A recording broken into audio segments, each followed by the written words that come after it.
the lenses and also motor mouth to them the entire time and tell them what I want. Hello. Hello. E. Welcome back, everyone, to the liberation of St. Cardias Rest. Sorry to It's cut okay, you. I'll shit talk my parents later. Sorry to cut you off, Alex. The stream can't see it, but I'm pouting. It's okay. I can see it. Episode 44, no less. We return to the team, Platoon 999, as they investigate a mysterious doppelganger in the village of Karlsplatz. They've currently rounded up all of the civilians in the local garage and are keeping them under watch after having tested them all with a device hastily called in for the purpose. And we return as Nualia and Ribbon have come to the conclusion after messing about with the device that Mrs. Martin, who is currently sitting in the office of the garage with her daughter, might not be human. Might not be fully human, at least. Or something.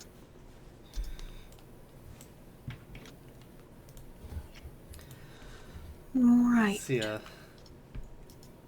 Noalia just kind of looks down at Riven, still, who I'm assuming is still laying down on the floor. Still totally there, but she's definitely like opened a box channel with Flux. Be like, hey. Before we begin saying all of this over the Vox, I do wonder, since we never did find the possible smaller Vox unit made out of the parts, I wonder if our Voxes are actually secure. I mean, don't you? We have private channels, right? Like, I've definitely opened private channels with Flux before. So, it's a private channel just means go to this other radio frequency no one else is on. Oh no, that's in character talking to Nualia. Sorry. But No, yeah, you're good.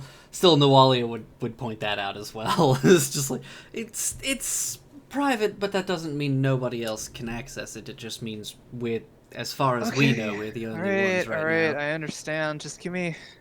If you want to go on ahead, I'll get up. Everything hurts. Don't worry. I'll get things started. I'm Anything right that behind you. Anything that I can do? Do you need a stim? No, I've got. Why is I'll she be on the fine. floor? Yeah. Wait, did you say why is she on the floor? Kitty. Why are you on the floor? Because I just took a computer in the brain, and it used me for processing power.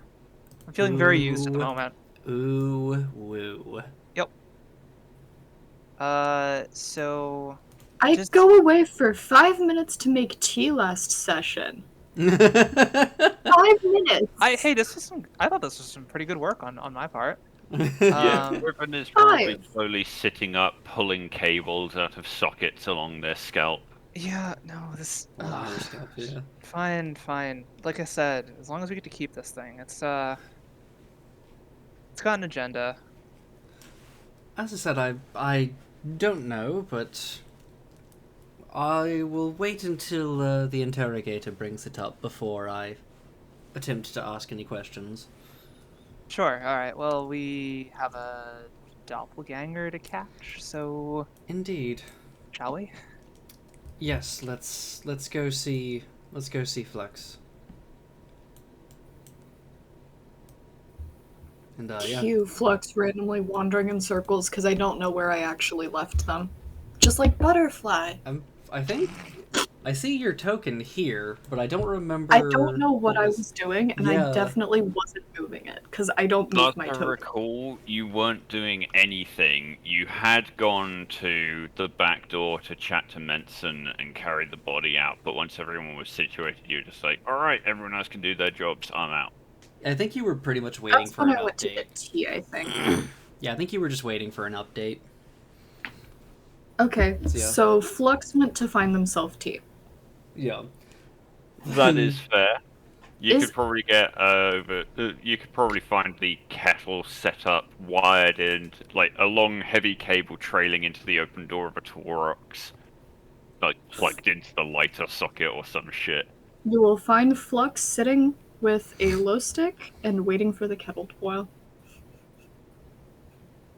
I'd say at this point it is probably definitely boiled, and you've been able to pour yourself a cup. Oh, excellent. We're just having a nice afternoon then, waiting for news of impending death. Yep. And the wall is. I'll have the Imperial Hey, it's not Infantryman's impending death yet. uplifting primer, and I'll specifically only be flipping through the pictures as I sit there. Yeah, that's pretty normal. Yeah, Nuali is going to come up and say, "Well, Flux, I've got good news, and bad news. Bad news first. Wait, we have good news? We have two bits of good news, depending on how you look at it. Ah, there's the kicker. The bad news Think is... like me, and then put the bad news that's worst first. The bad news is that the potential shape changer might have a child hostage. Delightful. The good news is that we think we know who it is, and the other good news is, if we are right, then they are separated from everyone except the child hostage. Walk me through how you know what you think you know. Nualia will explain the going through the junk data in the genetic analyzer and finding the extremely suspicious third strand of DNA on Mrs. Martin's DNA structure. Yeah, you relay it as best you can. Some of it's a little technical for Flux, not really knowing what a gene is, but Oh, that's fair. I was gonna say, you're talking technical. Flux definitely knows technical. Yeah, I was gonna say medical technical. Yeah, Listen, alright. listen. I know machines. Bodies are disgusting and against my religion. Yeah, you're telling me there's an organic coding structure in our cells, in every single one, and each chromosome is like 100 meters long, just Okay, crammed but up that's- into a nanoscopic space? That sounds like bullshit. Both Body- bullshit Yeah, and Bodies are that's the point. machines. Prove well, me they are, wrong. but that's semantics. both bullshit and horribly inefficient. I mean, compared to what? machines well, we I mean, Machines. if you are thinking about it on a purely like as most tasks for best output, then the human body is incredibly efficient. But if you're looking from the perspective of ease of construction, then yeah, the human body is the most complex piece of crap ever designed.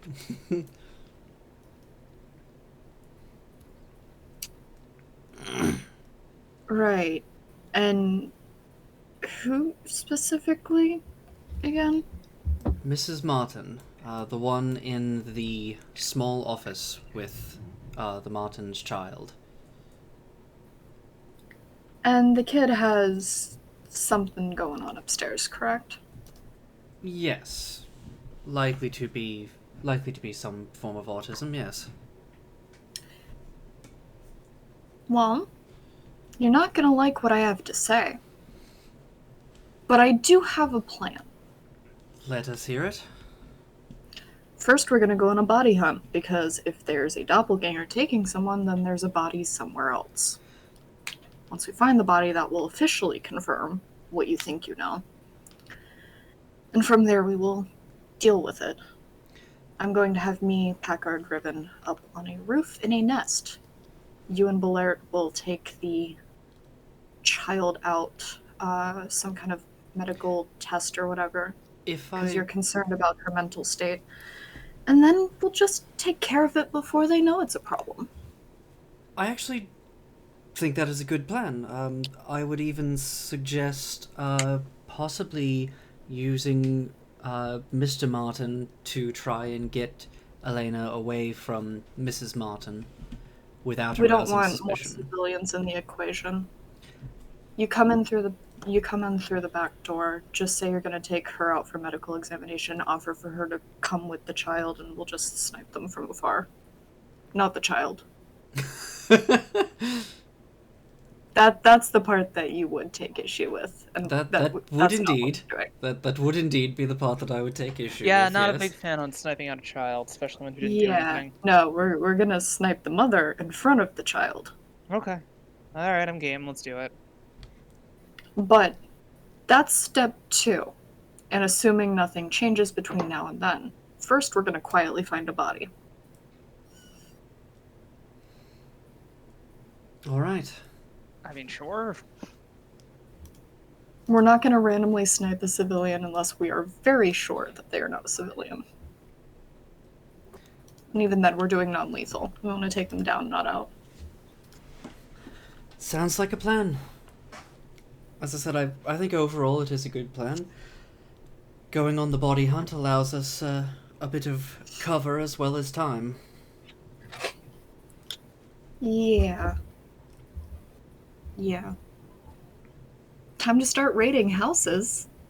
Well, I We can't know- wait to see my customer satisfaction score after this mission. yes, Hmm. well, luckily I'm sure that everyone already figured that was what we were going to do. But, Well, I guess we're at least living up to our reputations. indeed. And with this, we have an idea of where to start. So, who was it you wanted me to take again? Or are we You are not setting... currently taking anyone. Current guards will stay set up. We have 6, I think, in and around the building. 1, 2, 3, 4, 5, 6, 7, 8, 9, 10, 11. Oh, We have like we have the half... whole ass squad in there? Yes, Well, in and around. The 2 pairs to the northwest are on patrol, making their way around Yeah, the village. I didn't count them. Fair. Yeah. Yeah, no, I counted only all the soldiers in the building and the singular soldiers that were outside of it. That is fair. What squad are they in? Hugh. Which ones? The ones that are in and around the building. Mostly Squad 1, but Lanewold and Kaminsky are there.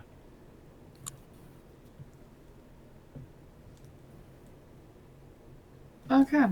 Actually, looking at it, we Got got... Newbell, Menson, Leisha, Brackle, Feely, Boulert, Packard, Lanewold, and Kaminsky. If, And Frant.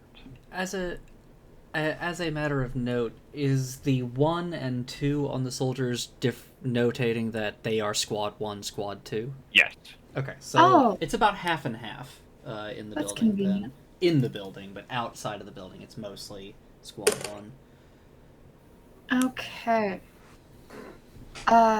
Flux will get on comm. Tank crew, how you doing? Yep. Brief pause before you hear Lace's voice over the comm. We're all good here, boss. No sign of anything shifty. Assuming something were trying to break into your tank and it was locked or whatever, how long would it take them?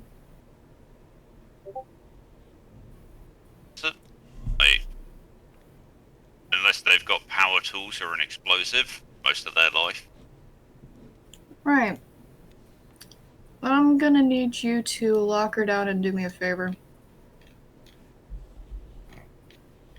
Fire away, boss. You're gonna split up into a fire team, systematically make your way through the buildings, starting at the corner, heading towards the center. I want you to start searching the houses for a body.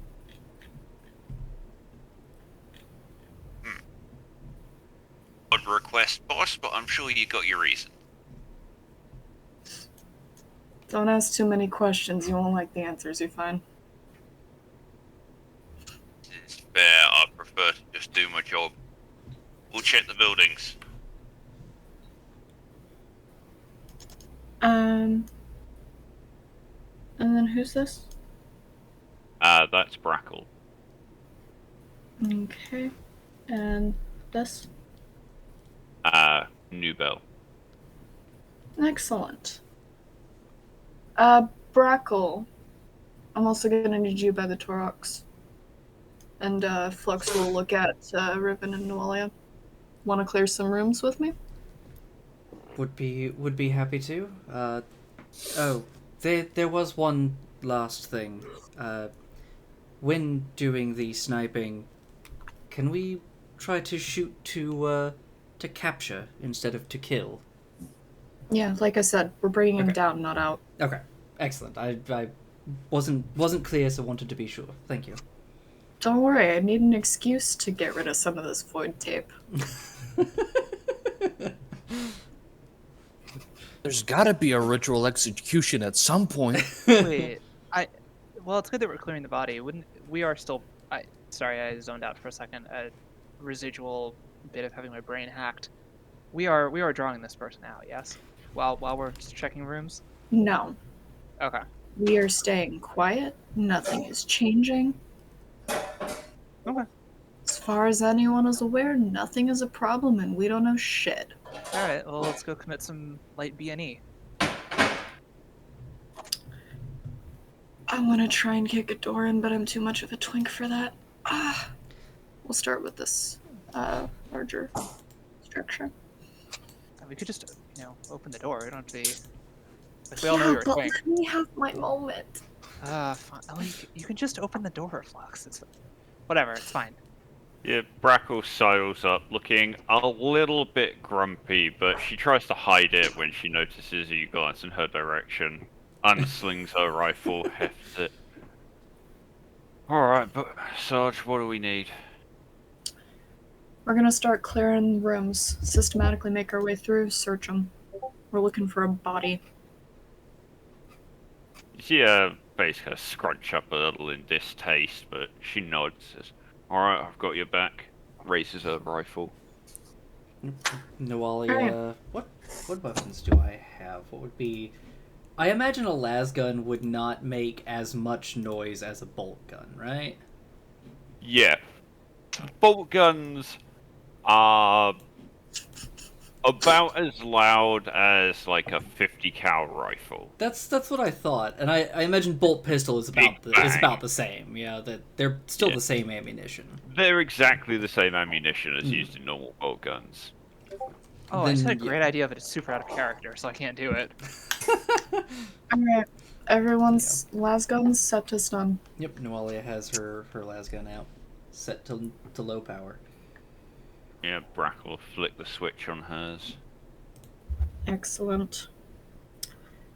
And now, we shall not kick the door down. Going to slowly lockpick the door. Lex is gonna give that look too, just resigned. Nawalia just like puts a hand on Flux's shoulder. Is just like, you can kick a door down if you really want to, as a treat. Thank you. Yeah, as Flux goes in, they're still just gonna keep talking, checking corners. You know, it's been a long day, and I feel like it might help work something out of me. Yeah. It's just that satisfying destruction. Just continually checking shit. Yeah, you and Brackle flick the lamp packs on your rifles on, swinging into the room, each of you covering a corner, sweeping your rifles across the room. Brackle boots a table over as you slam a door in. And yeah, you slightly destructively continue your exploration of the house, This is just going excessive. room by room. I was gonna say, like, if you're probably gonna hear this. Well, while that is happening and the buildings are being cleared, Atlas, inside the garage, you have a crowd of 1, 2, 3, 4, 5, 6, 7, 8, 9, 10, 11, 12, 13, 14 civilians, Good luck. all looking in various states of mild discomfort. But as the final group are led in, tested, and they get themselves comfortable, Lamewell places a couple of chairs for them, and Boulert goes over and politely begins searching their stuff.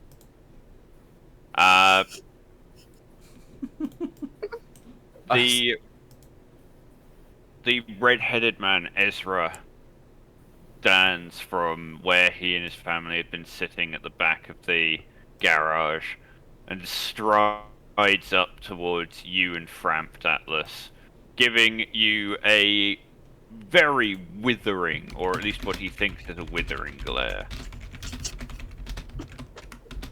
He strides past the elderly Starks as they sit on their little chairs that Lanewold had set up for them, and looks you dead in the face, Atlas. Says, "Well, you've tested us, rounded us up like prisoners. What more do you want from us?" For the time being, you shall wait here until we have positively ID'd and captured the murderer. That is what I was told to say to you. How long will that take? Days? Weeks? You can't keep us here indefinitely. Seeing as you're all here, unless the murderer has left, it should take no more than, if they're doing it carefully, which I presume they are, approximately 3 to 4 hours. You have a lot more faith in your men than we do, I can assure you. I am a newly arrived member, and that's not to mention that by virtue of my occupation, I am meant to put faith in the people of the Imperium, civilian and soldier alike.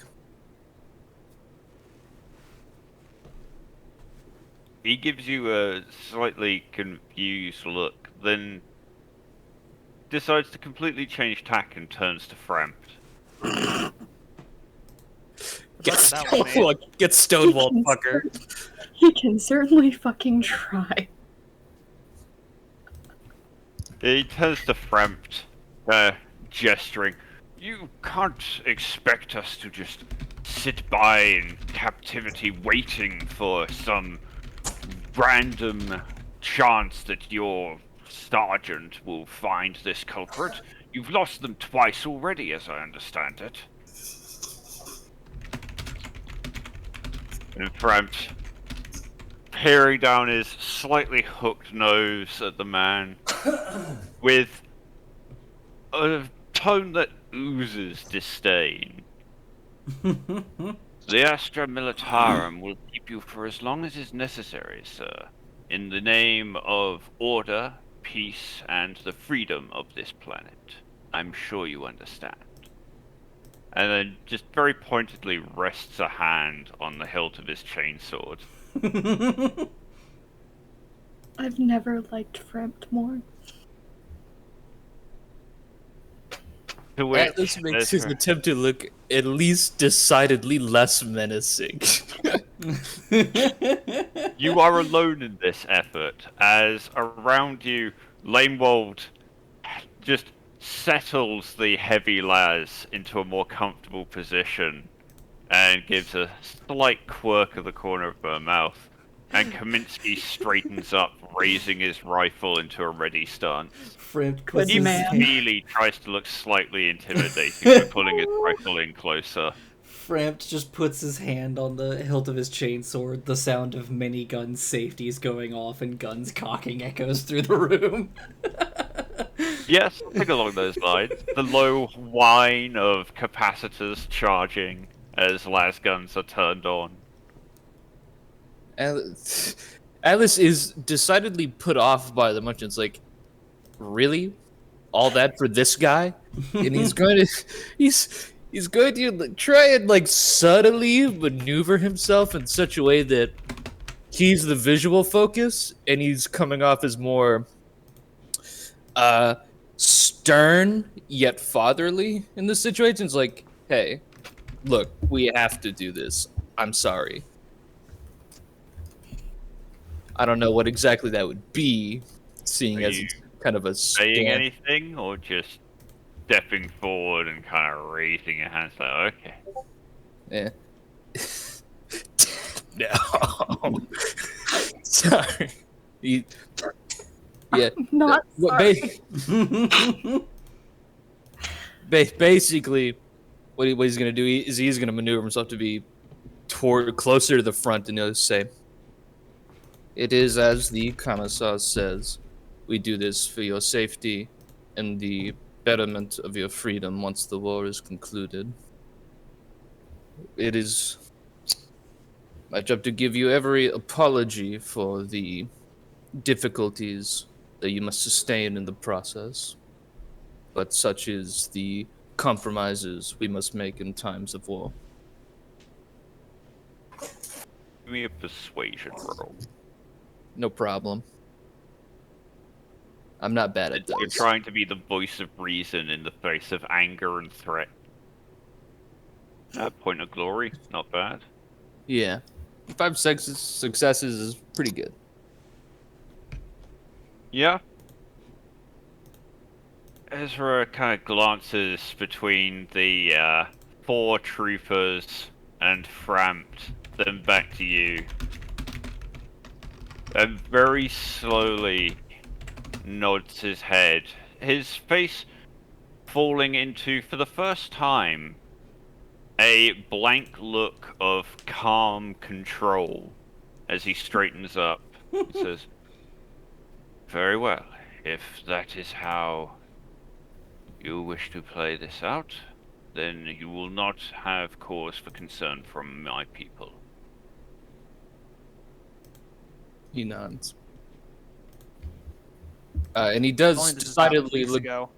He does decidedly look quite apologetic in the process, but he'll finish with saying, "Oh God," he says, "What the fuck was I gonna say? Oh, I remember now." And he says, "What the fuck?" No. He raises his hand, opens his mouth, and then stops. Hang on, I had a thing. No, he doesn't do that. He might, for a moment, kind of look stone-faced and stupid for a second because he doesn't know how to look normal, but he'll say, "Your compliance is thanked, and your trust will not be deceived." Thank. And lo, a voice spoke out from the deep, and it was a voice of multitudes upon the many nations, and it said, "What the fuck?" I'm sorry. Do you want to fucking be in my head right now? There's a reason I don't play face characters. Ezra nods and says, "Well, I hope your faith in your sergeant is not misplaced." He is quickly interrupted, however, as Langwood steps forward and says, "That's Sergeant Major." He pauses, looks Langwood up and down, gives a small nod and says, "Yes, my apologies, Sergeant Major."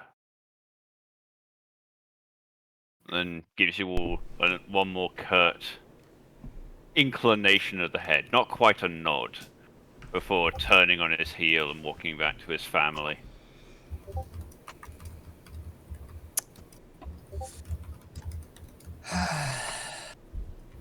I'm just seeing these messages and I'm like, I'm just sitting here like, if any of you act on that at all, I'm gonna have to fucking go ham. As I recall, audience that cannot you see actually our wanted to Discord. address the civilians. Gotta be honest. The address comes after this is done. Because what I was gonna do is the peaceableness is for the funeral rites, whereas my station here is basically just making sure everyone's okay, and if I see things stirring up, I'll give him some kind of spiel. Although he will pointedly take out the hymnal caster, set it on some surface, and turn something a gentle reading on, and kind of turn it up so that it's hearable throughout the place, but not excessively loud. Before going into kind of his meditation sit pose. That is fair. Alright. Flux, you and the team Damn managed it, to Avery. clear. Yeah. Do we want to do this in like rounds as we're checking through each house, or how do we want to do this? Or we That just is sort of move alright. through it? So, you sweep through the first room, A small, I suppose you could call it a kind of pantry slash back room. There was a small table that Brackle has kicked over, a couple of shelving units with preserved foodstuffs. You can see a few dusty-looking sets of kitchenware and other utensils that have apparently been in storage for a while. You sweep your way through the next door, kicking it in as you and Brackle clear, finding yourself in a comfortably appointed bedroom. A large four-poster bed with a curtain wrapped around it, a wooden wardrobe, small desk, end table, little things like that. You got anything in your kit to detect life signs? We're looking for the opposite of Yeah, life I know. signs. That's right. Yes. Either way, not really. I have things to detect heat, but once again, that is the opposite of what we're looking for. Hmm. The body'd probably still be relatively warm by this point. It Alright. depends on when. I'm gonna kick in another door. Yeah, it depends on when all this I'm assuming happens. it's a fresh kill. It's been a few hours at least. All right, Presumably. you continue kicking doors. It has been about an hour and 40 odd minutes or so since you started your lockdown of the civilians. That's unfortunate for them indeed. We're Look, gonna you clear can- the building and then search it. Yeah, you keep clearing rooms, going from the bedroom into a kind of private sitting area Hey, did anyone with search a her large when, fireplace, when they comfortable sent her into chairs. the side room with the daughter? Yeah, everyone was searched Yep. before they were brought Cool. in. All right. Great. Just making sure. They brought the body with them. Yeah. Maybe they ate it. That'd be a fast fucking eating. I think my cat's trying to get in the trash. I'll be right back. Well, sometimes you get hungry. Go to defer to cannibalism as a light snack. All right. So Yeah. nothing. I nothing mean, it here? is a good option if you're peckish and don't like the person you're living with. You sweep through this room, checking the two side rooms, one of which contains the box unit you had worked on before, Riven.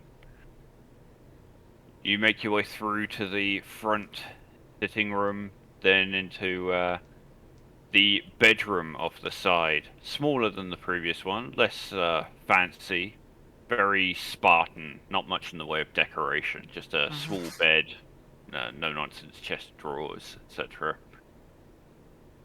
As you are clearing this room, and Brackle sweeps her rifle around and calls, "The side's clear." As you're panning your rifle around Flux, your stab light illuminating the dark chamber, you hear a crackle, not so much in your ear, but in your head. Though the rest of you will probably hear it in your ear, except for Riven. And you hear, Shit, we need a medic in the Martin house back room. Flux, shall I go? On our way. That Uh, would have been on comm. yeah. I should have noted that. Yeah. that is fair. Noalia is just going to say, "I'm going to run ahead." And Go for it. yeah, she goes bounding out straight for the Martin house. Go ahead and give me an athletics roll. Okay.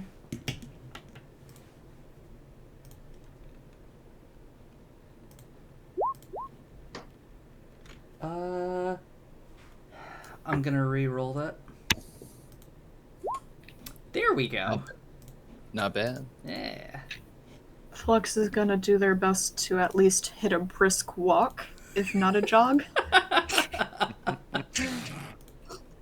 Power walking.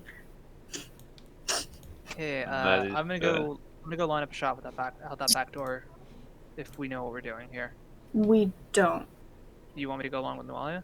I want you to come with us, yes. The Alright. whole fire team's going. Yeah, alright, let's go. Alright. Nualia sprints off ahead. You slam through the door, practically knocking it off its hinges. The lock just shatters out of the frame in a shower of wood splinters. You make your way through the first chamber to the door towards the back of the building. And you can see this door is open, as is what this one beyond. You run into the chamber to find. Nualia is first going to say, "Is that you in the back room?" She does that over comms. You'll hear Lisa call out, not over comms, just openly. "Yeah, in here, quick, sister." Yep, and then she goes running in. Yeah, you burst into a very small, very, very pink bedroom. Pink with And blood find or styling? no, just painted pink. Lots of pink okay. knitted clothing hanging on the backs of chairs and stuff, like fluffy sweaters that look a little misshapen. The walls have pink wallpaper. There's a pink blanket. Gotcha, okay. Adorable. And lying on the floor, the door to the wardrobe hanging open, in Lisa's arms is Mrs. Martin. A bandage very crudely arranged around her neck, and you can see blood seeping through. Yep. Nualia is not even going to say anything, is just immediately going to go up and start plying her trade. Yep, go ahead and give me a Medicaid roll. That face one. 8. Reroll it for even more. No. The rat Yeah. guy is secure. She is breathing shallowly. Her heart rate is faint. She appears to have been exsanguinated, and as you remove the bandage, you can see a deep puncture wound in the side of her neck, packed with gauze very roughly. Mm-hmm. As though someone attempted to stop the bleeding, but hasn't done a particularly good job. Yeah. But yeah, you are able to quickly set about your trade, opening your med kit and pulling out a pair of vein clamps and clamping off the ruptured vein in her neck. You give her a shot of stim and rig up an IV of artificial plasma, but she's barely hanging on and isn't going to be conscious for a while. Okay, so she's not awake. She's just there, barely alive. Yeah. Okay. Yep. While Nualia is doing this, Flux will immediately get on the comm. Anyone who's not in or directly around the building, call in. Yeah. There's a brief pause before you hear the rounds of... Newbell, I'm fine. Benson here, no problems. Leisha, I think everything's alright. Everyone's quiet in here. Brackle, I'm right here next to you, so. Thank you, Brackle. I appreciate you. And that will not be on comm. They're just gonna pat Brackle's shoulder. She gives you a small grin, shrugs. Alert, no problems to report. I've searched everyone in the main chamber. Lanewold, everything looks clear. Had a minor argument, but that's been dealt with. I love you all dearly. This is on comm. But I did say everyone that's not in or directly around the building. There's a brief pause. Let's try that again, for good measure. Yeah. Sorry, that was my mistake. You are so okay, and I like the idea that our squad is this dumb. Like, we are the bumbling idiots that should not get where we get. For what it's worth, I almost said something, but I was rereading my non-English lines for my thing later, so I was muted. There's a brief pause, but yeah, you hear. Innocent person here on patrol. We're good. We've got eyes on Harlan and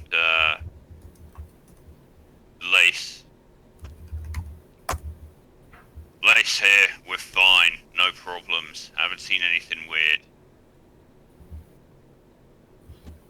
Private Sancta from the tank crew. Me and Barnes are fine. Nothing to report in the Birch house. Risa here. Me and Christoph are good. Can't see nothing out here. It's boring as fuck. And finally, which ones are that? Are they? Let me just check the roster. Got to remember. You mean you don't remember the three, the color and two numbers system that you've devised for yourself just off the top of your I head? don't have many colors to work with in. I know, I just... But, There's no reason you should. I just think it's amusing that you even can for some of them.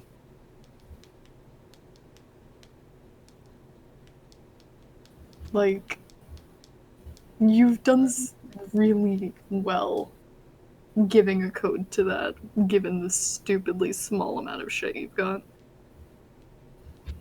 tagged someone with orange, and I don't know who it's meant to be. I don't know, but I get. What's the number? Nuba looks orange. And so is Kristoff and Risa.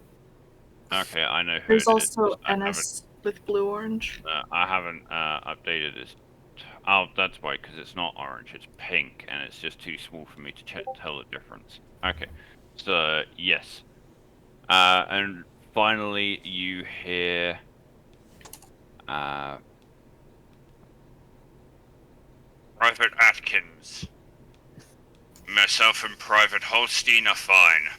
We've got eyes on Private Risa and Christoph.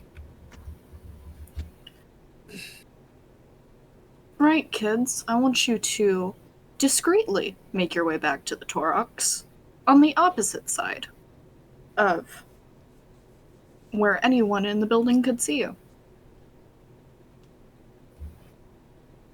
there's a general round of affirmatives. And everyone in the building, just act like normal. Packard, slip out the back. Not the actual back. Packard is actually on the roof. Oh, delightful. Good place for him. Yeah, he's covering the approaches where you set him ages ago when you set him and Ribbon on sniper duty. Wait, so where on the roof? He's on the roof of the garage covering the approaches while Ribbon was watching the door to fire in. Excellent. Okay, Packard, get a private line for me. Yeah, Packard switches over. Gonna need you to move and get a new nest where you can get the clearest shot possible for someone coming out the back door to the office. Heading where, boss? Heading towards the Toroxes. Give me 5 minutes. No problem, Riven and I will be joining you.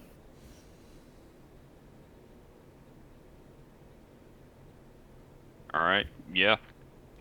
As you give out orders, Lisa calls over on the box. Alright, boss, the sister's here tending to, Mrs. fucking Garrett. She's still alive, though she don't look good. Wait, Garrett or Martin? Martin, rather, Martin, sorry. okay. Yeah. My bad. You're good. Alright. Well, Flux will be, will just reply. Once Nolly is finished, have her head back to the talks, please. What do you want us to do with Mrs. here? Keep her there. Nualia will also go onto the comms and say, she has lost a lot of blood, which means I do not think I'm going to be able to get a genetic sample from her, but I think, judging from the wounds, I think it's safe to say she is quite human.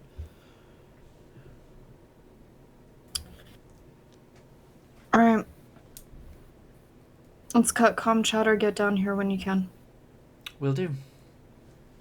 And, time to go explain to the rest of the crew that we're gonna shoot a civilian. Wait, why are we explaining anything? We can just play Because it they're after. gonna be ready to shoot the civilian if the snipers miss on the surprise round. Yeah, alright, fair point. It's not I'm shooting a civilian, it's we're shooting a civilian. By, This This is is- only if necessary. by, Otherwise, we're crew, shooting a civilian. by crew, did you think they meant the explain to the civilians that we're about to shoot one of them? No. Okay. Come here. This No, bitch of course pissed not. me off Would- one too many times. You see what happens when I Alright, so where are we can- heading? Would it? Nah, I should make that joke. Never mind. You make your way over to the Tauroxes. The rest of the squad that was clearing buildings or on patrol moves back to the Tauroxes, and you get the majority of Squad 2 and half of the tank crew. Yeah. We're just gonna have them behind the Taurox. But yeah, Flux is just going to sit there for a minute. And then just look up at the group with a smile. On today's roster of events that I didn't plan for, we're gonna shoot a civilian. There's a And they're just gonna let there be tense. Meanwhile, Riven is just There's clambering up on some- top of the Taurox. She's like not even listening to this. Yeah, there's a sudden breakout of confused mutterings and glances among the crew. Risa just outright bursts out laughing for a moment. One of your newer squad members, a very large, quiet man, quite overweight, his uniform straining a little to contain his ample stomach, looks very distraught for a moment, looking among the others as though he can't believe what he's hearing. Riven's going over comms to Flex. You're gonna tell them non-lethally, right?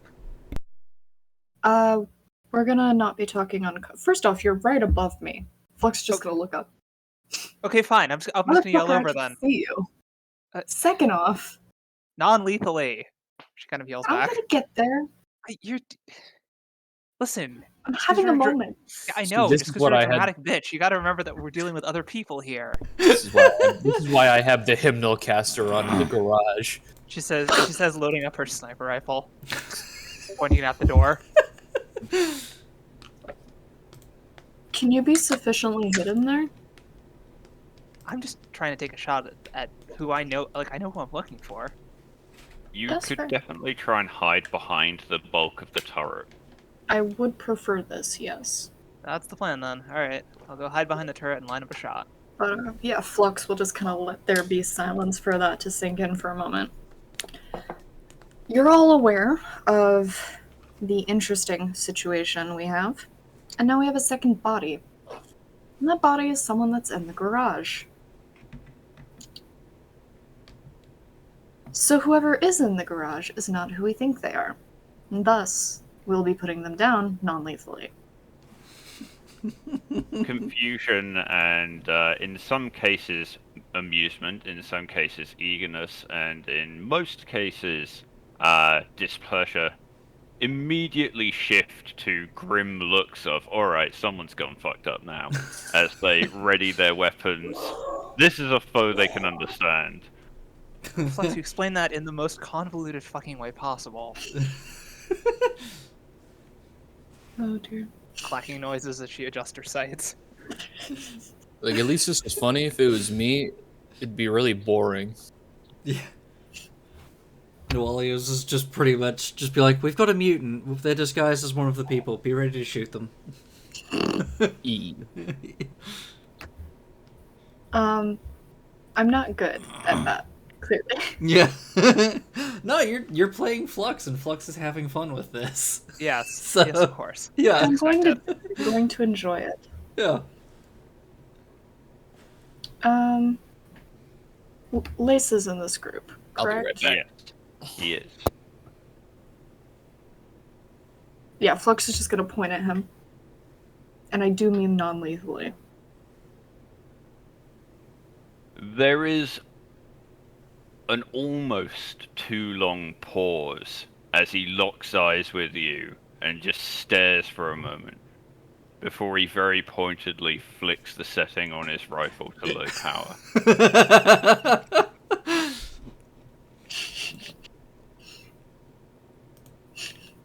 Bless. Now I want to know, if Flux hadn't done that, would he be shooting lethally? You'll never know. Risa, Fire Team 1. Barnes, Lace, Sancta. Kristoff, Fire Team 2. Atkins, Holstein, Person, Ennis. You're gonna keep behind the Tauroxes, and you're gonna be in the tent. That way, if the sniping does not work, it is not just us attempting to shoot them again. Now, I will warn you, Nualia will be bringing them out. She'll also be bringing out a child. So we're going to try and get this done with the snipers before it turns into a larger problem. Keeping the child away from the person. Miss What's-Her-Face. And Flux just going to look up at Riven Martin. expectantly. Yes, Martin. Martin. Still a person. Even if we don't know who she actually is. But, any questions? Sorry, give me the fire team names again. Risa's taking Barnes, Sancta, and Lace. Kristoff is taking Atkins, Holstein, Harlan, Person. Sorry. Risa's got Barnes, Sancta, Lace, and Harlan. Kristoff has Atkins, Holstein, Person, and Ennis. All I right. can write it out. No, it's alright. I've got them now. I'm learning names. I'm doing things. Yep. Getting in the You groove. You just went faster than I could process. That's a first. You do also have Brackle with you still. Brackle. How are you with a long lass? Never tried one, to be honest. Would you like to?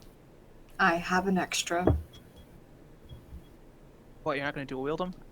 She pauses, looking thoughtful for a moment, glances down at the Deathlight lasgun, says, "Further away I can be from the fighting, the better I feel."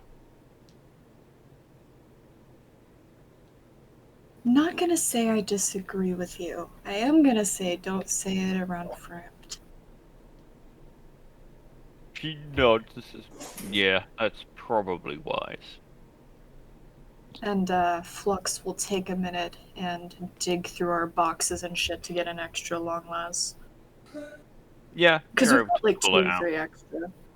Or You no, we had- had 2. Riven now has 1. Yep. Yes. And Flux is also going to do lay concealment. Well, actually, Harlan is currently carrying the other long lads because she gave it to Laneward to give to one of her squad. No. Wait, Alright. half a moment. Sure. Look, I'm just saying I'm itching to shoot a civilian in cold blood here.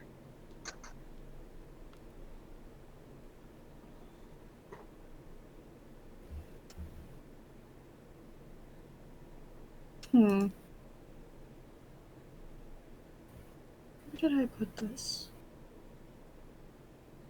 This is what happens when you actually fill out your gear list. You get lost in it. Hmm. Use the search function. That's for quitters.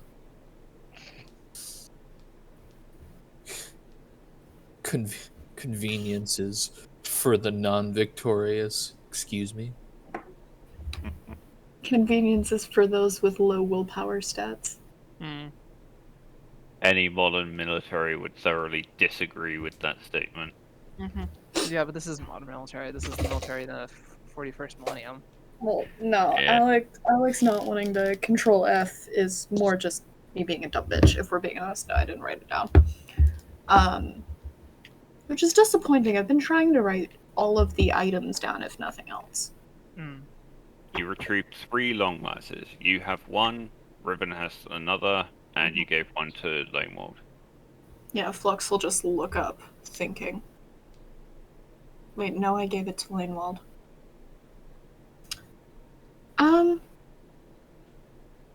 We'll have to get you one eventually. Stick with Risa. Grackle nods, a little bit sullenly, wanders over to stand with Reese's group. We could go While at this point. Riven is under the is hiding behind the turret, Flux is gonna because this is like a tent, like full ass tent. Yeah. Flux is gonna just set the sniper up, the sniper rifle down like here and get themselves set up, just fucking laying there and waiting. Atlas is gonna really quickly comment because he just had a thought. He'll ask, would I think I know what you're about to do. Would you want me to try and distract the other people on the inside and see if I could keep them from hearing or noticing what goes on? How could you possibly know what we're about to do? There hasn't been. Well, comm I activity in there was minutes. comm activity earlier, and he's been waiting. He would So have it's like- heard that a bunch of troops had been recalled and something had been, Mrs. Martin had been found. So he wouldn't okay. know that much. All right. So he'd have Never mind. sufficient reason to be like, Action's I think- probably going to be taken. yeah. Yeah, fair. Totally fair. My apologies. Feel free to make the attempt. Yeah. The the attempt will sort of be I don't know what you'd even do, but he's gonna turn the hymnal caster a little louder on the inside. Then what would he do? What was I gonna have him do? Oh, Flux will also look to see if they can find Packard. Let me look at my stuff again. I think it had something to do with that item. Go ahead and give me an awareness roll, Flux. I like the idea of Flux and Packard just tag teaming fucking sniping people, but never being able to see where the Oh. other is. Okay. I remember what I was gonna do. I have a funny I had a trinket that I found really useful or really interesting. So Atlas is gonna do this thing. You can't see Packard, Flux. You have no idea where he is. Flux will just nod to himself. Good man. Atlas is going to produce a blue book. What did I title it again? Oh yeah, it's got a title: "Sage's Kuons" or Kuons. I don't know how you actually say that word right, but he basically presents it probably to the happier people, the people who are a little more compliant, and just kind of says, "Seeing as you are gathered here and with not much to do, I do have something I can use to help pass the time around here." He holds the book up. And here is philosophical riddles and questions with which you may have a discourse over. And he's going to break it out and he's going to find an interesting one because I don't actually have the energy to make one up at this very specific moment and read it out and kind of be like, hey, Discuss. A philosophical. The concept of philosophical- identity. No. How do you know you are who you say you are? A philosophical Word riddle. puzzles. If you have two people who look the same, but there was only supposed to be one of them at any point, how do you protect everyone else? I've seen the word spelt both ways, Avery, so I'm not sure. Okay. If you can take a pic of a bullet at every stage in its travel, is it really moving? Look, it's something to get them talking amongst each other. I mean, I'm not gonna go there. Go ahead and give me a Not to mention persuasion roll. No problem. Could I I'm gonna go perhaps get a bonus for having a tool with which to do this with? That being I'll- the information in the book? I'll give you the +1, but I will say for the record, I adjust DNs depending on what I consider for suitability. Understandable. 5 with a glory. I mean, I'll take Alright. it for what it is. I'll just tell you specifically what it is because I titled it something different. But the trinket specifically is a book of confounding riddles with a blue and yellow cover and 81 pages. It's a trinket I rolled. 81 pages is really specific. That's what it says. Yeah, trinkets tend to be like that. Yeah, not many people seem particularly taken, but the elderly Stark couple quite enthusiastically open into a debate with their daughter. The daughter tending to devil's advocate versus her parents' positions. They get into quite an enthusiastic debate, which gets a little loud at times. I mean, hopefully between the book and then someone being like, wait a minute, that's actually kind of interesting. They'll be distracted. I tried. I gave it a shot. Be distracted from the sound of multiple people sniping someone right out the back door. I had figured that the sound of like lasgun fire like isn't as good as traveling through a building. I have genuinely no idea. Alexa, I'm just begin- assuming it's loud What? and everyone. can Alexa, hear me. begin playing the 1812 overture at full volume. Da-da-da-da-da-da. I'll time the bells in the background of my hymnal cast with the sound of the guns. No. You get to the point of the line fire of both fire squads shooting, and you just start ringing the bell as much as you can. Hey, Alexa, for the Nation Army. Oh yeah. So, mechanically speaking, at least in terms of real-world physics, the sound of a gun going off is 2 parts. The first being the sound of gases expanding from the barrel of the gun, and the second being the bullet itself reaching supersonic speeds and breaking the sound barrier with a sound like cracking stone. For most guns, at least today, the first factor, the expanding gases, is the loudest part. And that's what a suppressor is supposed to reduce. It allows the gases to expand within a confined chamber so that it doesn't make a loud noise. A las weapon would probably be a louder version of that supersonic crack, as it superheats a long strip of very long but small, thin strip of air that expands rapidly, then collapses in on itself. So, it would technically be quieter than a outright gun, but it would still be audible over a fairly long distance. Cool. So You'd once have to Nole wait. gets back, we'll see how it works. Figure by all of this point, Noalia would probably be finished. Yeah, you've done the best you can for her. You hand over the bag of synthetic plasma to Lisa, tell her to hold it above her head so that gravity does its job, and leave her newly stitched up and bandaged.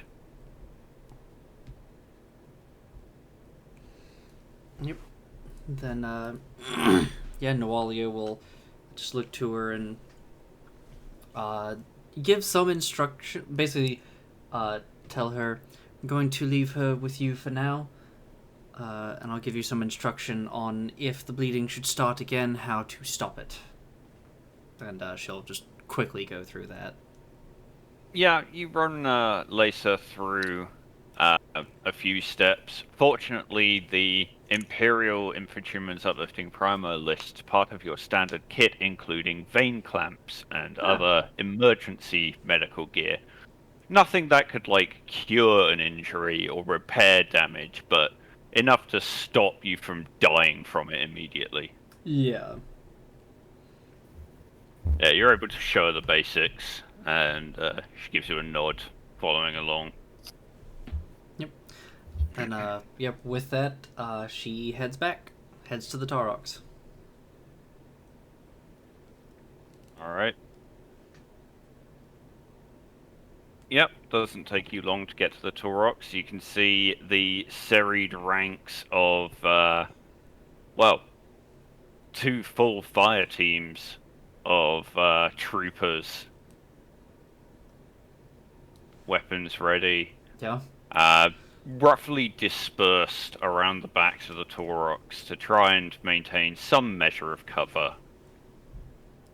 Yep. She just kind of nods to them, and then looks to Flux and says, "All right, I'm ready." Flux will just kind of crawl out the back of the tent and poke their head up. I believe in you. Go back in the tent. Okay. Yep. Then Nawalia. Let me go and actually pick up my character. Time to do the not quite murder. Yeah. Then Nawalia will walk up, no weapons in hand, and she'll kind of nod to which soldier is this? Menson. Menson, yeah. She'll nod to Menson and motion for him to step to the side. He gives you a salute and steps sharply to one side. Yep. Then Nawalia will gently knock Menson? on. Say again. Ensign is yes. a guy. They are. Sorry, Ah. my bad. I bothered Hugh. I was like, Gib.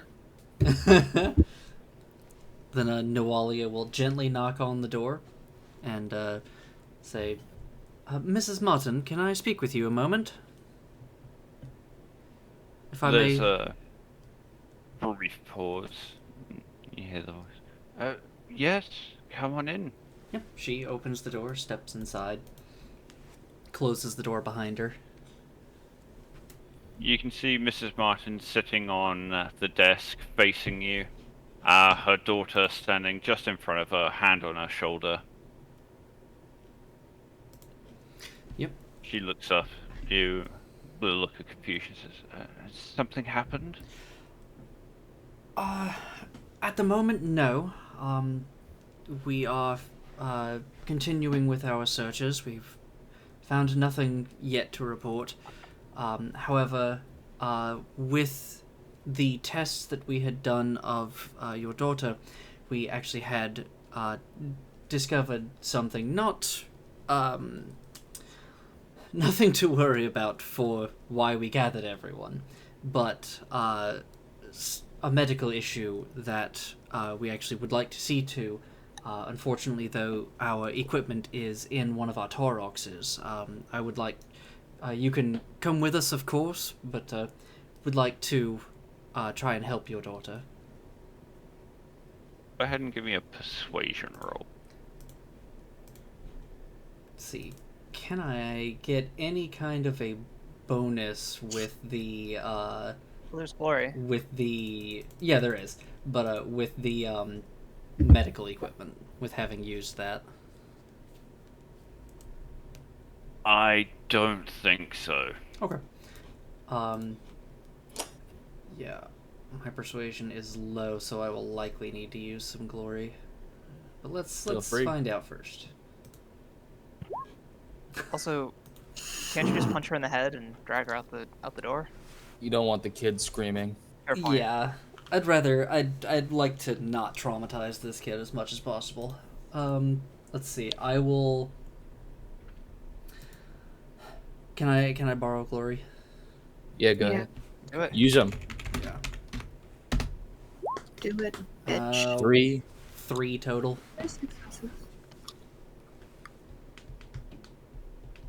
Alright.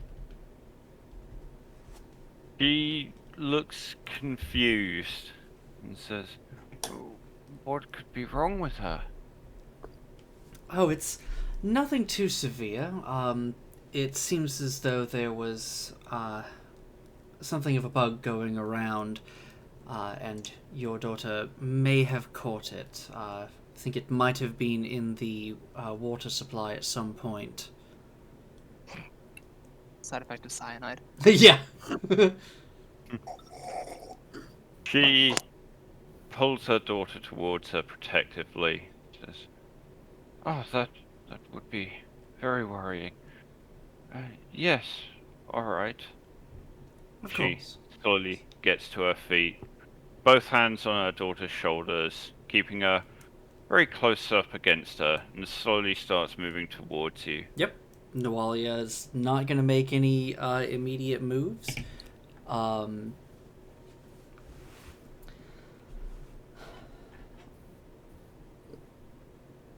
Yeah, she's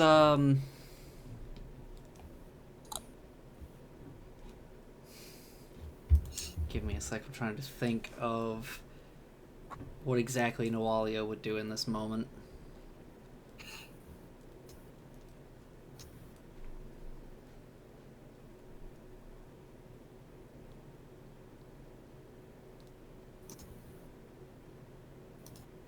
Yeah, she's gonna lead the pair out the door and wait until the moment that the mother has stepped probably 3 steps out of the door, and then she's going to whirl around, punch the mother, and attempt to separate Elena from her.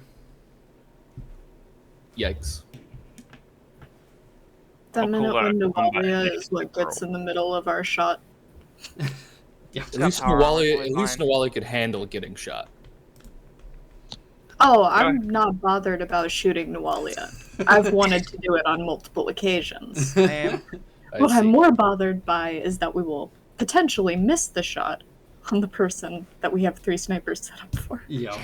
Go So, ahead and give me a combat initiative roll, Nawalia. okay.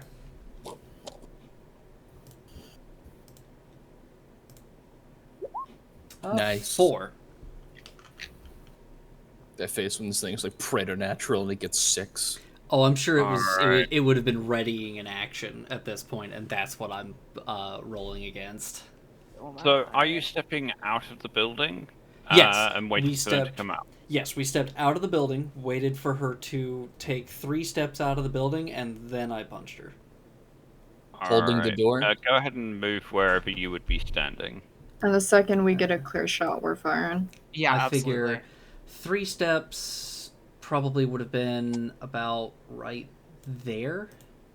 So a little distance from the door. Alright. As they step out, the daughter is quite close in front of them, and Mrs. Martin isn't a very tall woman, so Of she course. obscures most of her body. Mm-hmm. She takes a couple of steps out, glancing around. Doesn't seem to notice anything particularly out of the ordinary. Turns back to face you as she takes the 3rd step, and is caught by surprise as you throw a punch. Go ahead and give Nice. me a weapon skill roll. Okay. Roasted. Boy, am I glad I put points into weapon skill. I did so after the sword fight. Nuvalia just like, I cannot be shown up like this again. Okay, just to make sure, I am gonna wrath that. Fucking do it. Alright. Yeah, Yeah. 8. That's more like it. Let's go. The Emperor's with That us on this day. definitely hits. Go ahead and roll me 1d6, and you can shift 2 of those 6s. Okay, I'm gonna shift 1 to glory. If that, Right. yeah, okay. And then I guess the other will be for the non-lethal damage. So that'd be Yep. +1 plus strength. Yes. Okay, so that's +5 in total. No, not strength dice. It is 2 ED, and then strength is raw damage. Okay, I see. Okay, then roll just 2 ED, So- then add 1 more Oh, die, so it's 3 No, dice. 1 ED by default, And and, then then add the adding 6. 1 for Okay. shifting. Okay, got it. Understood. As I type in roll 2d6. Hey, one more. 1 more success, yep. And then, so that'd be +5. Alright. +5 total damage. Be adding in, or no, sorry. The strength was the damage, so that's 5 damage total. Alright. Yeah. You punch her square in the nose. She takes a half step back, head snapping backwards.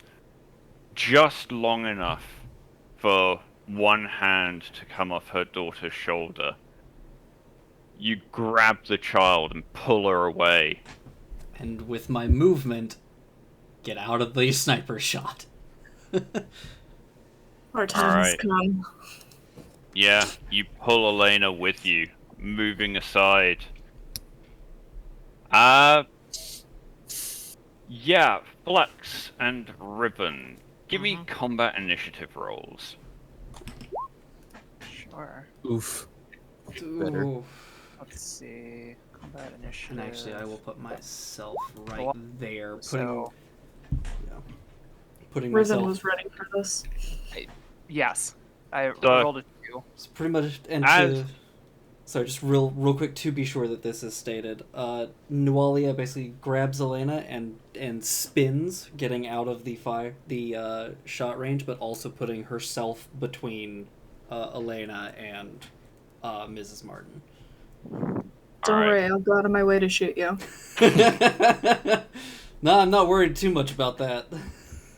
As you grab Elena after punching Mrs. Martin in the face, Menson drops to her knee, throwing themselves to one side as Mrs. Garrett's head snaps forward, and with that unnatural speed you had gotten hints of before, there's a gesture. She flicks her left wrist, and a blade launches from the cuff, a kitchen knife, which she snatches from the air with her right hand, just as Riven gets her shot off. Blam! better make The it fucking count, huh? face. Alright. That's awareness, though. Yeah. Oh, Oh, Alas. that would have been awesome.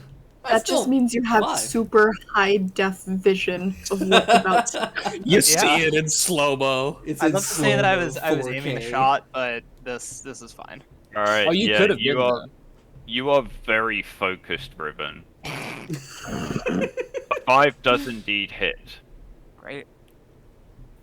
You can Goodness. shift 1/6. Okay. I will shift it to glory, because we should probably have some. Yeah, I think Glory's gonna be very helpful here. Long as let's roll some damage. 11. 11 damage. Very nice. Alright, let me just check a thing. Or dare I ask how much armor she has? Very nice. You can ask. It's Yeah. dealing. If not, we get an answer. Yeah, When it's on this setting, it's dealing stun or shock, right? I didn't say that. It takes the agonizing trait. So it is dealing shock damage. It does Yeah. as much shock damage as it does wounds. Ah, so it does both. Okay. That's fucked up. So, for any entity that is capable of soaking wounds, it's more likely to do a lot of shock damage. Mm-hmm. For any entity that can't soak, like a normal grunt, it doesn't matter if you hit them with a low power bolt or a high power bolt, they're going to be killed either by the trampling feet of their fellows or by shrapnel in the crossfire. Understandable. But yeah, let me just grab a thing quickly. Oh no. Instant retaliation needs the knife at Riven. That's Whenever fine. Hugh has to do math, I get worried. That's okay. I love that all of that is with Hugh trying not to squish Gabriel. Yeah. He loves sitting right where I want to rest my left hand. It's really unhelpful. Because that's where you put your petting hand. It is. It's very convenient for him. Not very convenient for me, though. I love that he's But, just loaf and watching you be upset at him. Okay, 11 damage.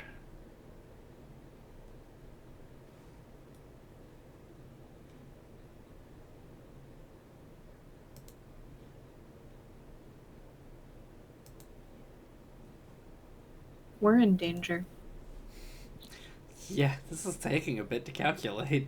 I am Sorry, concerned. I had to do some quick modifications because I realized I hadn't actually made a proper sheet for this. I'd been fudging it with a sheet for a different thing. Oh. So I've just gone and made a quick actual sheet. Yeah. Okay. I mean, I don't think we're in that much danger. We have a fucking 2 firing squads that are about to light this person up if they're not knocked out. Flux gets Okay. next sniper shot anyways, so Yeah, your last bolt flashes out, Ribbon, slamming into her chest. She lurches backwards, and then again snaps forward, knife raised, turning on Nualia. The combat initiative was just to see which of you shot first. So, Flux, go for it. oh yeah. I knew that's what it was for. I was upset. And I'm gonna re-roll that. So fuck it. Nice. Nice. 7. Alright, that definitely hits. You can shift 1/6. And that's DBD. Or glory. Yeah, DBD, damage bonus die. Excellent. Does 11. A quick question: can you add glory to damage? Yes. It can be added to any roll. Okay. I want to add glory to my glory roll. You technically could do that, which is why they have a little stipulation that says you cannot spend more than 1 point of glory, or rather 1 glory roll per round. So you can't roll 6 glory rolls in a row, but you could roll 6 dice of glory at once. Avery, this isn't the stream for that. That's why I put in text. But yeah, another lasbolt flashes out, slamming into her chest again. She takes another step back, lurching. You can see burn holes in the dress she was wearing, the flesh beneath scorched and blackened, but she still seems to be going. Delightful. We have one more sniper, right? Picard, let's go. Depends Yep. if he was, if this is one of his good days or his bad days. His shot rings out at the same time as yours, Flux. Let me just find this fucking sheet. There it is. Would he have a stealth bonus for basically being behind this person and above them? No, Packard is over here. I thought Packard was somewhere else. My bad. I don't know where He Packard moved is. to get Flux a is better trusting the shot. system. Yeah, he moved to get a better shot. So Okay. A It's a complication, but he hits. reliable. Yeah. Yep, Not it is anymore. reliable. Oh, wait, the long glasses are still. Yep, they are still reliable. Yep. Best yeah, weapon trait on the Packard planet. hits. Easily. 11. And 11 again. We're on a roll today. Yeah. Flux, as your shot hits her in the chest and she lurches back, taking a step backwards. As she's pulling forward, a second shot cracks her in the back of her left shoulder. She snaps forward, staggering for a moment, starting to draw herself up again, raising the blade before slumping to the ground. Woo! One round. Nice. Got 'em. Very nice. Roasted. Good Literally. shots all around. Great. I'll be right back. Yeah, Flux is immediately going to be scrambling out of the tent, and we're gonna just, for safety, do a double tap. Oh yeah, no, I'm keeping my my long last trained I on think- her. Or I maybe think two. if I- well, Given if I remember, we can kill them by continuing to do non-lethal damage, right? Yes. Yeah. that's fair. But also, make sure she's down. Yeah, double tap and void tape. Yeah. As you scramble to your feet, the shock wears off for Elena, and she begins an ear-piercing scream.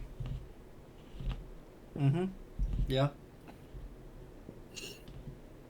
Inside the garage, at the sound of screaming, silence descends. The debate comes to a halt. People turn in surprise. Mr. Martin turns, eyes wide, rushes towards the door, colliding with Lanewald, who pushes him back and says, "Whoa, sir, I'm sorry, I can't let you through there." He pushes against her, saying, "No, that's my daughter! I know that scream!"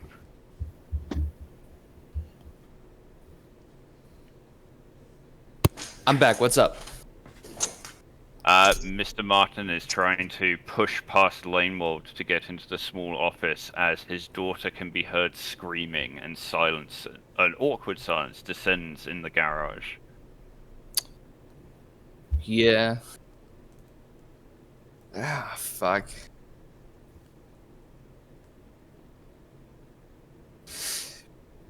Atlas really doesn't like that being in this situation, but he's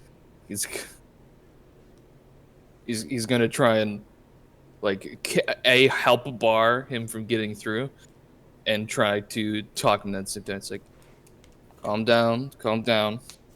I know it sounds bad, but you'll be debriefed in a moment. That's what he's saying. Screaming He's like, bloody murder I know- outside. Yeah. I know. It's like, Calm down, sir. it's like, look, I know something more than you. Hold on. I'll explain for you. Just stop.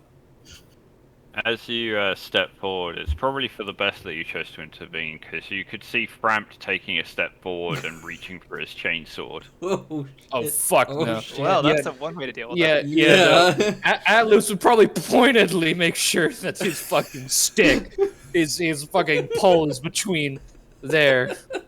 You have to Fucking- move across the room to reach him, and you can see him struggling quite firmly with Lanewald, hands on each other's shoulders, pushing each other back and forth. He's not as bulky as Lanewald, but he's heavier and he's lower to the ground. Has a bit of a advantage in leverage, and you can see even she's starting to sweat a little under the strain of shoving him back. Just imagining Lanewald being tipped like a cow. Yeah. Atlas does physically get on his shoulder, and it's starting to try and talk to him. Functionally, what I was saying before. He immediately shakes your hand off and says, "No, that's my daughter. She's in trouble. I need to get to her." I know, sir.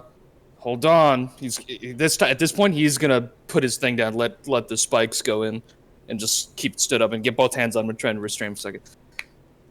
I know Go ahead. that Yeah, you're grapple afraid. roll. Give me a strength roll. Yep. I have very good strength, you know. I got glory though. I see. You also have the noodle arms. I mean, Look, the stick is his Look, the stick is there for force modifiers. You know what I mean? You Yes. do your Give best, enough but leverage and you don't need muscles. you do your best, but this is a man used to hard labor, and he's clearly got some muscle underneath that fat. You don't really contribute a great deal as Lameworld grits her teeth, digs her heels in, and gives another hard shove, moving him back a couple of feet. Yeah. If this persists for much longer, Atlas will break out the hard words. Yeah, he doesn't look like he has any intent of stopping. Are we doing this over comms?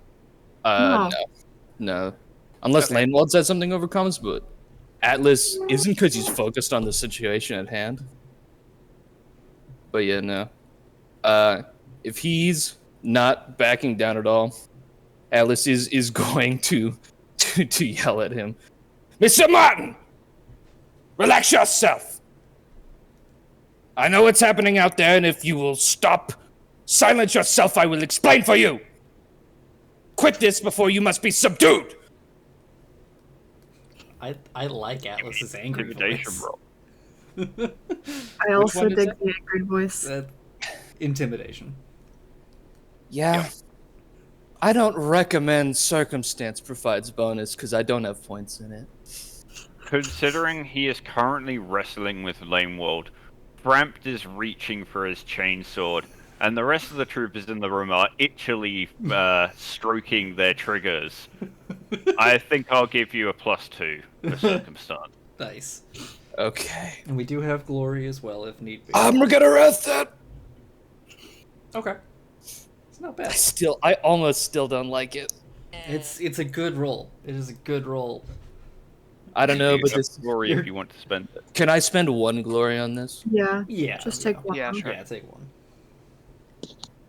Nice. 2 more 7. Nice. Alright. Yeah. The Emperor demands this man be silent. You can just let him out. I can He silence him. pauses for a moment at your tirade, giving Lameworld enough time to step in, shoving one of his arms out of the way, kicking a leg between his and then sweeping the heel back and toppling him to the ground, where she kneels heavily on his chest with a fist raised. This encourages him to rethink his course of action. Red-faced, he huffs a bit. Very well, let me stand, then say your piece. Atlas kind of like puts a hand up to Lanewald. It's like, please. She raises the fist as though she's gonna hit him, then gives him a warning look, then gets to her feet. Don't make me. I'll like it. Okay. Ezra makes his way over and helps Mr. Martin to his feet, looking thunderous, and the two of them turn on you, Atlas. Though, turning their backs to Lameworld, who flexes her arms a little, rolls her shoulders, cracks a knuckle. Yeah. Just gets ready to crack someone's head. Atlas looks. A flicker of disappointment goes across him, but he can't direct it because he goes immediately back into work face, and he looks to the two of them. What is going on outside is the apprehension of a murderer. The murderer happened to be in the same space using your daughter as a hostage. And it just so happens that the murderer resembles your wife, Miss Martin. I know this will sound strange, but in due time, you will have concrete proof of this. So for the moment, I bid ye rest. Do not fight. Do not do anything foolish, or you will find there is only pain for you. We'll pause as they process this information and return outside as Flux dashes over to the unconscious body. Double tap. Head kick. When you are about 4 feet away, it starts twitching, I'm gonna shoot it. then Double shuddering tap. violently. Alright, you can if you want. Oh Go yeah. ahead and give me an attack roll. Oh yeah, no, I've been preparing an action. I would have assumed they would have slung the long laws and gotten the Solex. But Fair. I didn't declare that, so are you okay with that? I'll allow it. It's a simple action to stow and a simple action to take out, so you've got 2 per turn. Okay. Could I steal a glory, fam? Oh yeah, feel free. For what it's worth, I know you hit, because that's what hit earlier. We should be at 1 left. Rip. Yeah. Okay.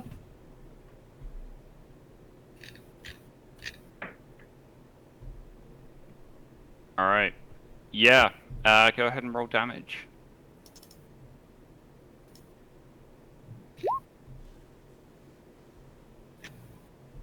Alright. You... This is also not.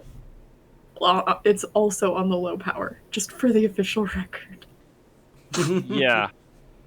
So it still does damage. Mm-hmm. However, you don't beat its resilience. So you fire off a shot, and the body twitches, but continues its shuddering without any kind of response.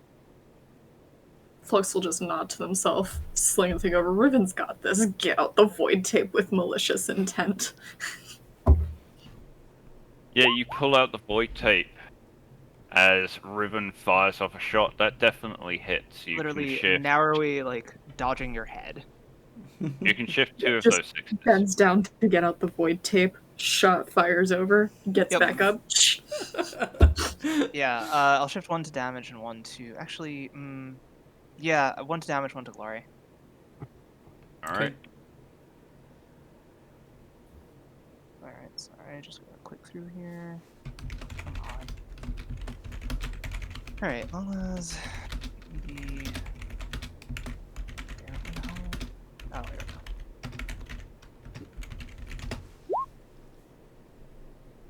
go. Also, Wait, the did long I last know? I think should be AP -1. Yeah, it should be. Hold on. And also, I'm not sure that actually took the ED. It did. Oh, it did? Alright. Yep.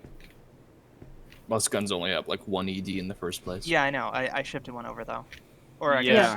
guess. But you did roll 2. Yeah, Ribbon, you crack off a shot, slams into the body, and it stops moving. But it doesn't Motherfucker. stop changing. The body shifts.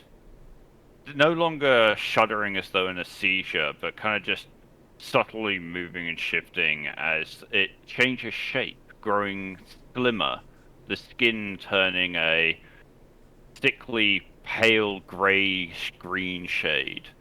And I will get you an image. Oh no, Oh, boy. it's a messed up orc. It just believed it was human Ex- strong enough. Exactly. It's actually just wearing purple, and because of the psychic shit, We all thought it was human. Yeah. Gabriel, you're fucking lying on my control key, damn it. Oh, I mean, I think you it's sending you a woke him message. up. How could you? Yeah, come on, sit on my lap. That's easier. At least then I can reach my keyboard. Oh. Oh. Kid. Just curls back up to sleep. Wait a minute. It's a kitty face. What The in fuck? hell? I've seen this art, but I don't know what this I don't is. know what this is, but I've seen the visual before. Not this exact art, but I have seen something like this. Explain yourself. Can you upload that into the Roll20 and show that to the audience? Don't It you is have to worry official about art, copyright? sadly. Oh yeah, that's Like, if the it's whole official, then thing with- yeah, then yeah, that's okay. I understand. The whole thing with why we had to like Yeah, mission I our think own art and it's, stuff. Yeah. I think it's still owned by Fantasy Flight Games, unfortunately. Okay. Okay. However, out of character, for those who don't know, this is a lacrimole. I've heard it. I've Oh. heard that. You've term. told me about this, and I remember 0% of it. So, entirely out of character knowledge, Mhm. lacrimole are vampiric shape changers. They are an alien race that is only known to the Imperium because the Inquisition has caught a couple of them impersonating high-ranking Imperials. That's. I remember where I heard this from. That's right. In If the Emperor Had a Text-to-Speech Device, they had a joke about killing the High Lords, and they were all lacrimoles. So if any of us knew about what this person was, Nualia might. We wouldn't have 0% clue. All of you wouldn't. Nualia. That's what I was Nualia has thinking. a very slim chance of potentially knowing, but probably not on sight, only by reputation. Hmm. Can Yeah, I, we're just gonna take pictures of that Yeah, and right. avoid the shit. as well, right now Nualia is not looking at it. She's currently attempting to calm Elena. Yeah. Give me... well, what are you doing to try and calm Elena? I'm gonna be honest, me as a player has no fucking clue. I don't know if it would be anything outside of what you would Ask ordinarily Alex. do. Yeah. Nualia is well versed enough in medical that she would have some psych knowledge, correct? As much as the Imperium understands psychology as a field, yes. I recommend removing child from area of shock, giving her something to Oh, hold on to definitely. and think about. Definitely that. I was figuring Nualia was basically using her bulky power armor to make sure that Elena couldn't see what was happening. Yeah, what I mean is like you would know that moving her somewhere else, like into the Torox tent and giving her like a blanket temporarily or something like Okay. that, and then talking her down would be. Then yeah, Nualia would be doing that. Would be probably pick her up, make sure she can't see what's happening, and take her to the tent, make her comfortable, Get her a as snack, comfortable as get her a possible. Yeah, blanket. yeah, all of that. Give me an athletics roll. Okay.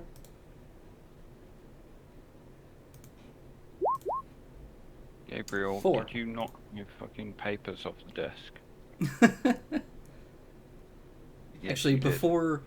before we handle all of that, before we go further, it is just about 7 o'clock.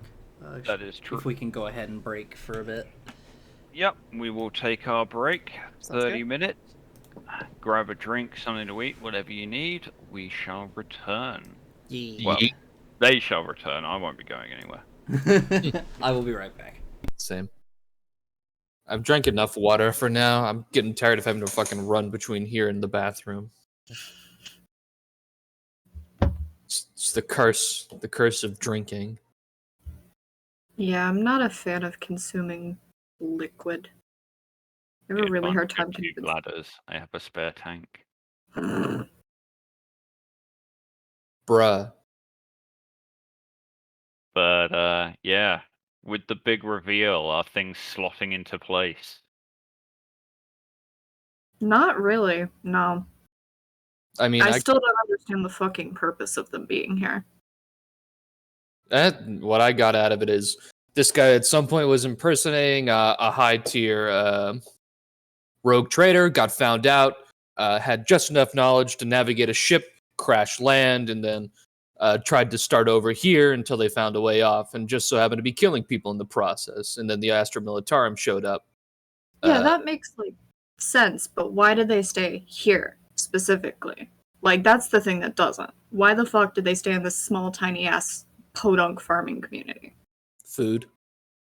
Worth remembering, when you arrived, there were several reports of damages, not just the Vox. Yeah. Oh, they're One of trying to which repair the being fucking truck. shit. Yeah, they're probably trying to put that together, although I don't think you can use it for that purpose. Unless well, they're one trying of the one of the items of damage that you guys helped directly repair was the truck, Mm.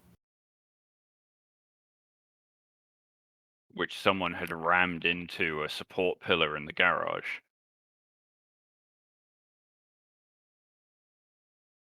What? Is it so stupid it can't fucking drive? What?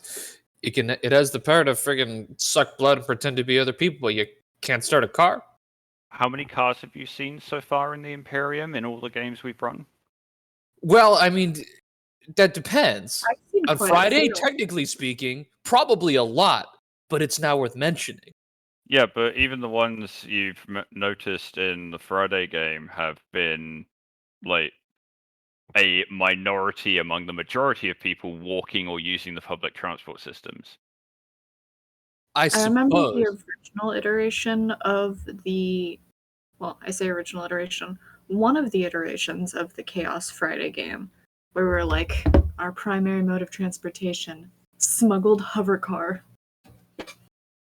I fucking in the fucking Saturday version of Friday's game, I'm the only one who knows how to fucking drive a vehicle.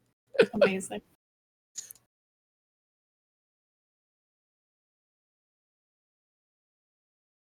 But no, I don't get, like, if shit's that bad, I don't get why,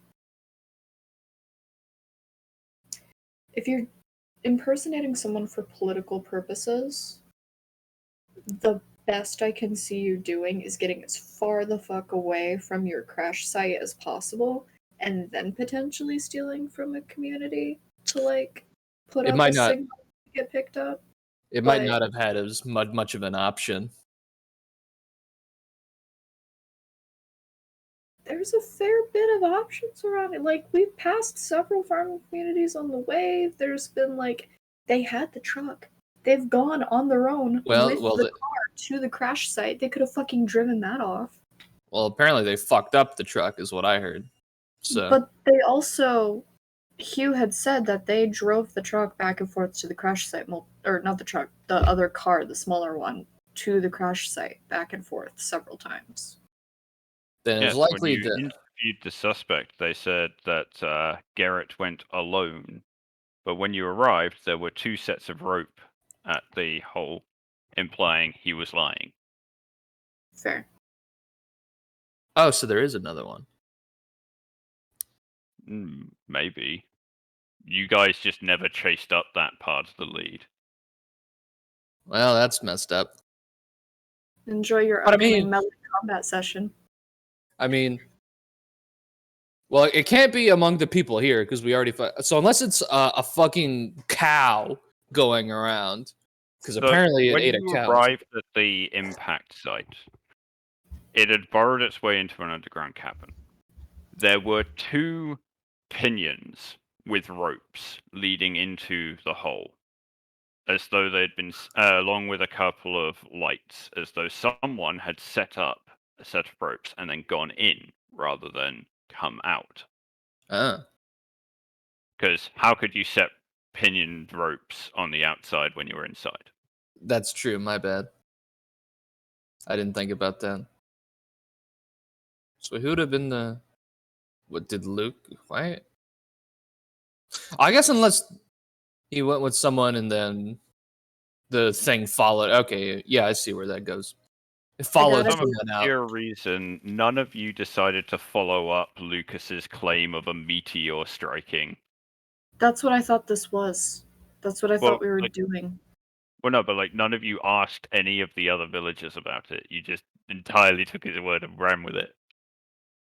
Didn't I tell them to ask the squad too?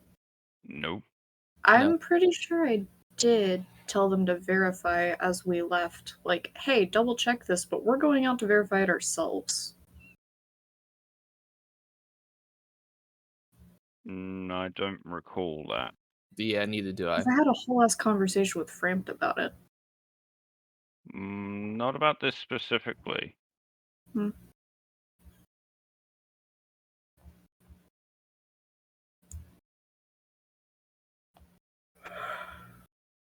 I mean, Shrug. I feel like it's reasonable enough, seeing as we didn't fucking search Lucas the first time, that it's Not so unreasonable to think we forgot to do that. Yeah.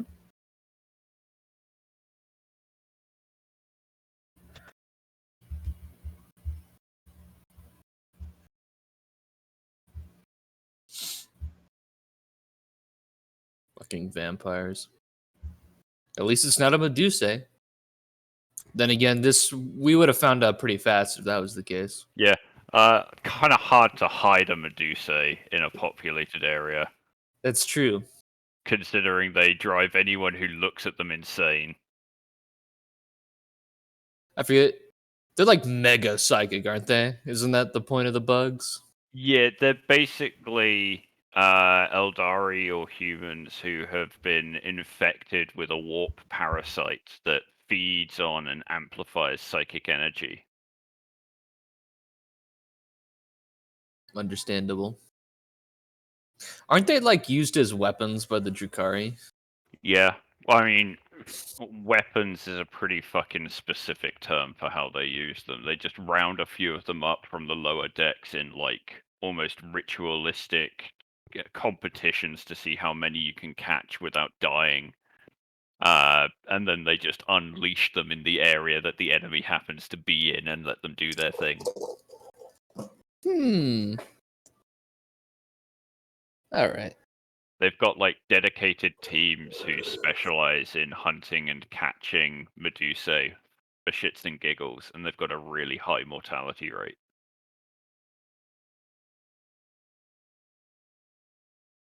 I guess they must be effective if you're willing to go out with that kind of a rate. Well, yeah, they're intensely dangerous. Even if you don't retrieve them, if they're in a battlefield, then they will cause consistent problems and will require dedicated resources to be devoted to destroying them. I wonder if viewing them through a scry would hurt you. It would probably be unpleasant, but I don't think it would kill you. Understandable. Basically, the easy answer is scry it out, artillery it then. Once you have a location. Then again, you have to have artillery in the first place, so.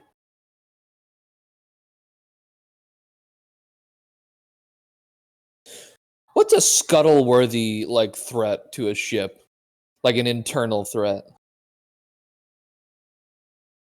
Pardon? What's like a scuttle-worthy threat to an Imperial ship? Like, what can be on the ship that makes that basically the standard requirement is get off the ship and like blow it? Chaos Astartes. I If guess they were boarding, that would be a reasonable call to scuttle, depending on what kind of ship it was. understandable. But they'd have to be a fairly clear sign that they aren't going to win. I think usually by the time Chaos Astartes are on there, you're not having much of a chance. Then again, I guess Well, we almost got bear in mind- roasted once. Bear in mind that an Imperial battleship has a crew of like 100,000 people. True. I guess it depends on the specific Chaos Astartes at that point. Like 100,000 well-trained assholes with shotguns will wear Space Marines down eventually, if there's enough of them. True. But I mean, is all 100,000 of them actually that trained well? How many of them are No, like grunts? like usually there's a standing force of armsmen, but a good portion, like a few thousand of that crew, are specifically armsmen whose sole purpose is to fight borders. Understandable. And they've got a whole bunch of fun tools to do it with, like shot cannons that fire fucking 40mm shotgun shells, or Iron Talon weapons that use frangible rounds that fragment when they pierce anything or impact so that they don't punch through the hulls of ships. Just airlock them. Got them. Or there's a single canonical instance, or reference rather, to a boarding pike with a power field. So a 4-foot long pole with a billhook on the end with a power field. So a curved hooked blade with a metal spike on the end, effectively. Nice. Nice. It's part of the only image of Navy armsmen we actually have. Hmm. Made by one of the most legendary artists in the 40k crew. I can't remember his name offhand, but he's responsible for most of the really good designs. But yeah, the guy on the right has one of the powered boarding gaffs. Nice. What set of Chaos Space Marines would be the best boarders? I don't know. It depends what you want to consider boarding. Alpha Okay. Legion would probably just infiltrate it and bring it down from within without raising an alarm. That's their kind of modus operandi. I okay, keep going. World Eaters would just, rampage through and slaughter everything in sight. I don't know if they'd really care about salvaging the ship afterwards, so if that's not your goal, then probably them. Death Guard could just toxic bomb the entire fucking ship, clear it out in one go, leave the whole thing intact. There's a lot of different ways that you could approach it where each of the legions shine, and that's kind of their specialty, really. Each legion is good at a specific kind of warfare. Understandable. I mean, I think I could unanimously say that one of the worst for boarding would probably be the Iron Warriors. Siege breaking doesn't necessarily have a great deal in common with boarding, though tunnel fighting and building clearing would certainly have similarities, but it would be like trying to clear a 5-kilometer long underground complex, which is a whole kind of warfare in itself. God. Fucking tunnel wars, man. Yeah, tunnel fighting is vicious stuff. Your enemy is as much the fucking terrain as the people you're fighting. True. Necrons are probably pretty good boarders at the end of the one day. thing the West has thoroughly learnt from fucking about in South America and Southeast Asia, it's tunnel fighting is a terrible proposition, and we're usually going to lose. True. If you've got the home field advantage and it comes to a tunnel fight, you're probably going to have an upper hand in that conflict. Yeah. And if anyone has ever even drifted past references to Sun Tzu, you will know that you never attack an enemy unless you are certain you're going to kick the shit out of them. True.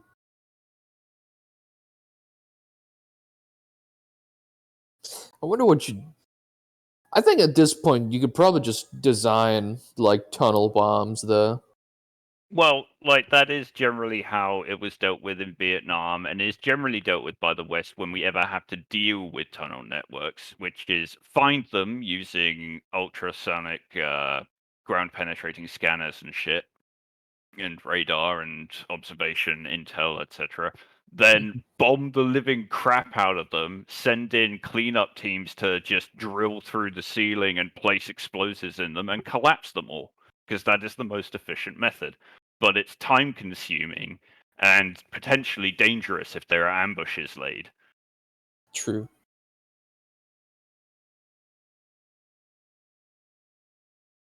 Which is why the Vietnam War was ultimately a loss, because attrition. The Viet Cong just knew the land better and were willing to go to any lengths to protect their home. So the foreign soldiers didn't really have a whole lot of incentive to dig their heels in and try and burn them out. Yeah.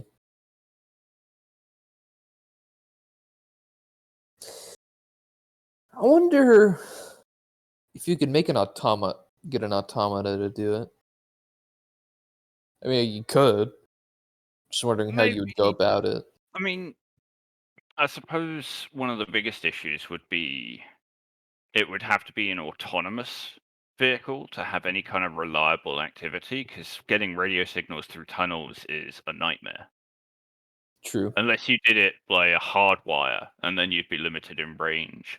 Yeah, But I it's mean, there's no reason you couldn't like use one of their little tank tread drones with an LMG on the top. It would just be slow, and it wouldn't be able to go up or upstairs, which would, well, I mean, they might be able to. I don't know. How you design the tracks could heavily change that. I'm sure they could design a kind of urban version to go It would overstairs. also But depend on the tunnel, but I think well, yeah, that's one of the bigger issues, especially with the Viet Cong tunnels. They're tiny. There's many sections that are crawl spaces specifically designed to break areas up and slow people down from moving around within them, which would stop any kind of drone that didn't have the same versatility of movement as the human body. true. You'd be better off designing an overground vehicle which could detect caves and then produce some kind of seismic activity to collapse them.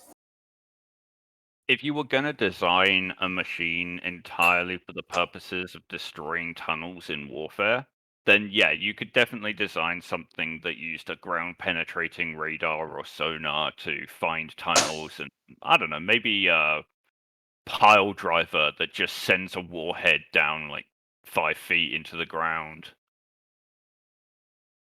Then it True. just drives off, sets more, and leaves, detonates them all, collapses a string of tunnels.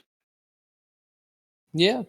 But I mean, that would be a huge investment and ultimately a waste of time unless like your entire warfare is built around the concept of tunnel fighting. True. I wonder if it would have made a At the end of difference. the day, at the end of in- the same job can be done by an IFE and a squad of soldiers with shovels. Probably.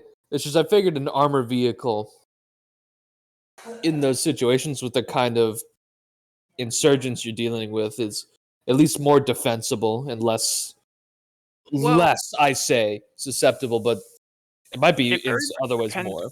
It very much depends on where you are. One Yeah. of the issues the British Army found in Iraq that was reported on in our media was many of our armored vehicles that were designed to resist normal warfare, like armored cars, IFVs, and stuff, weren't really doing the job against the ambush tactics used by Iraqi soldiers and insurgents.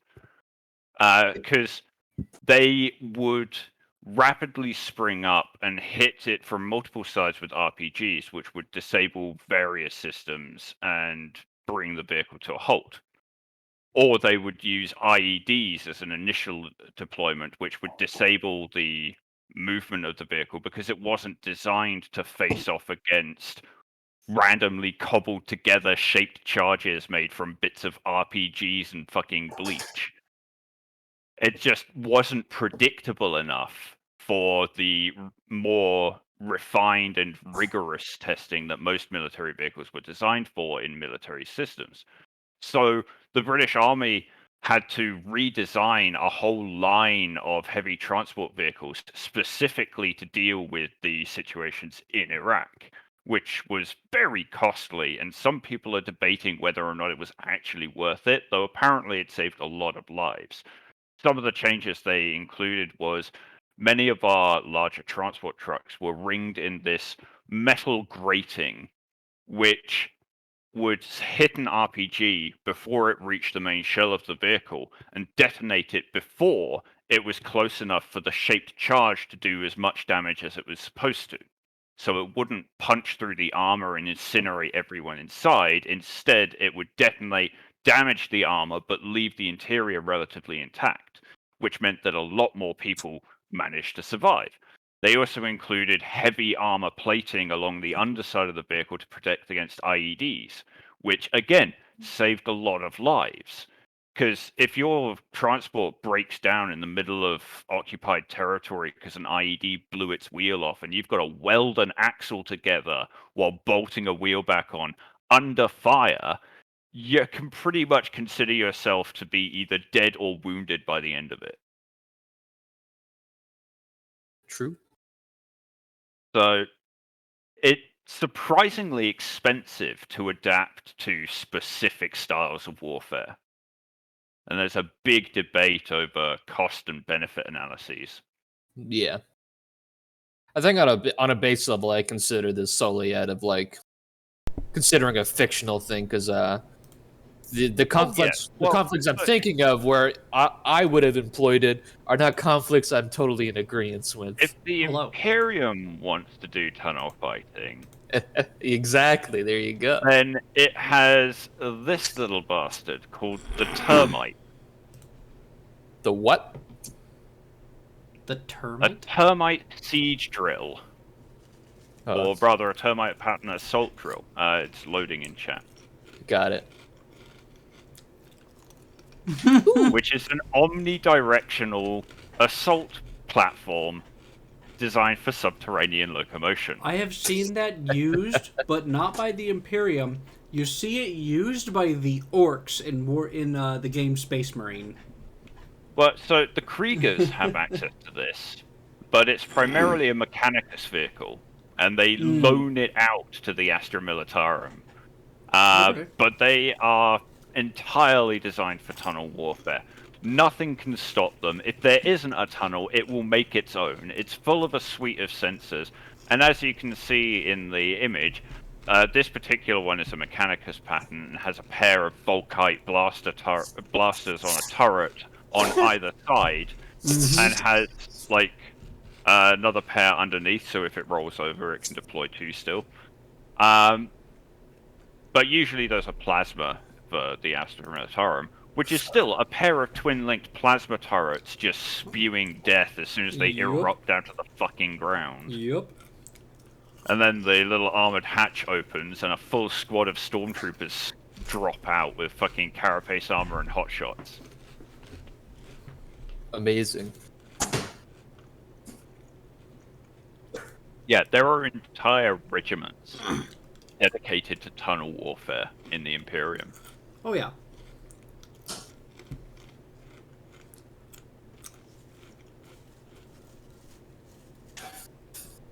I wonder if there's. I was gonna say, I wonder if there's any like sorts of nuclear conflicts. Like, how do I explain? Like situations where both sides have that kind of thing, and they have to maneuver bombings and shit like that. Krieg. If that ever. The Imperium has definitely, I know what you're saying, but yeah. The Imperium has definitely employed strategic nuclear warfare in certain fronts. But generally speaking, the Imperium has a very fine line between acceptable casualties to secure a site and not worth the effort, nuke it from orbit. Yeah, it's by the time you have to use it. The occasions where bilateral nuclear deployment is an option are fairly few and far between, and would probably apply to situations like a Paradise world or a high technology, extremely wealthy world in the Imperium trying to seed and break away, because they would definitely have the capability to deploy nuclear weapons, and would also have the technology to defend against such deployments.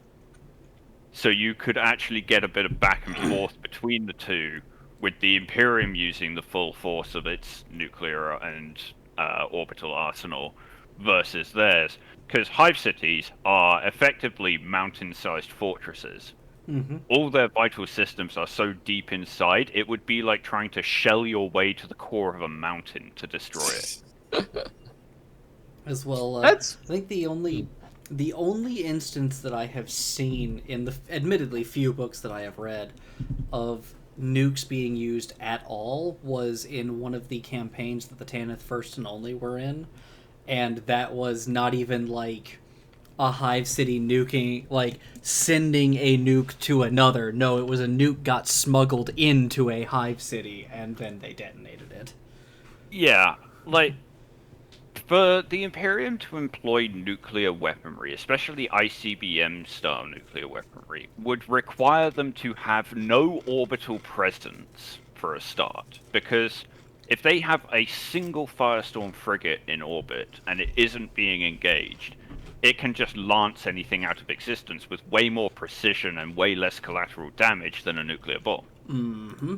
But if they don't have the ability to orbital bombard, then I can definitely see them employing nuclear weapons. For example, if the enemy has established some kind of orbital presence that is holding up the fleet away from the planet in the outer system, then yeah, if there are ICBMs on planet, the Imperium is definitely going to bloody use them. Oh yeah, that's that's not a nuke it from orbit. That's a nuke it in orbit option there. And yeah, I can see them doing that. You know, that's actually like really interesting to me now that I'm thinking about it. Is that like Paradise World secession kind of thing? I'd love to see a story about that. I actually randomly generated Cardias Rest, so I didn't know what it was going to be. Paradise World was an option, but it was a very low chance. Dang. Dude, that would have been sick.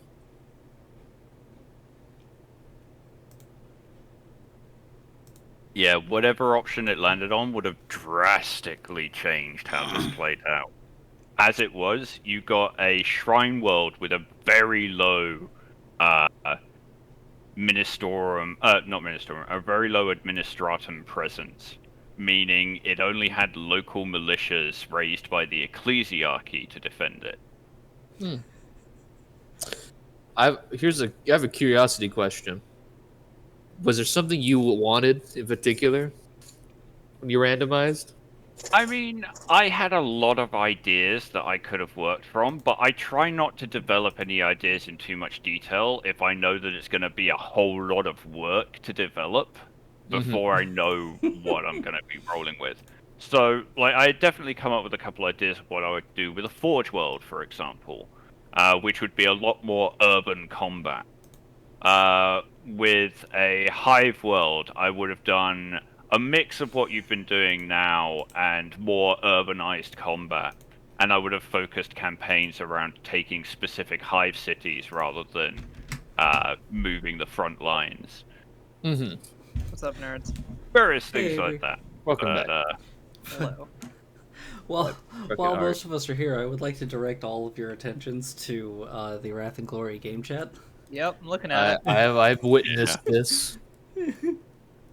I think it's the giant skybox Snoop Dogg that always gets me on. Yeah, I noticed that at the very end. I was just sitting here. I noticed the sun one and the little tomato or little apple ones, and then noticed the text, and I was like, wait a minute. And I started looking in, like, sure enough, the tree trunk, all the leaves, the hill, the sky. Each dot in the text. Yeah. Yeah. Wait, You have to is zoom there? in really close for that one. Wait, is there one in the text? No, Okay. I was just saying each pixel in the text. is a Oh, that tiny would be Snoop Dogg. amazing. That Also would be the ground. amazing. Yeah, the ground. Yeah, I mean- the hill. Yeah. Yeah. I mean, in theory, like, if you've got a high enough resolution computer, Yeah, or monitor, it could be rather, done. you could do that. Mhm. Oh yeah. You should. You could Good. make an image of text out of tiny Snoop Dogs if you've got like a 4K monitor.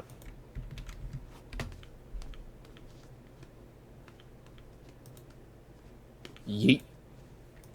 I can fully All imagine someone putting the effort in to make a font out of that and putting it online. You all concern me.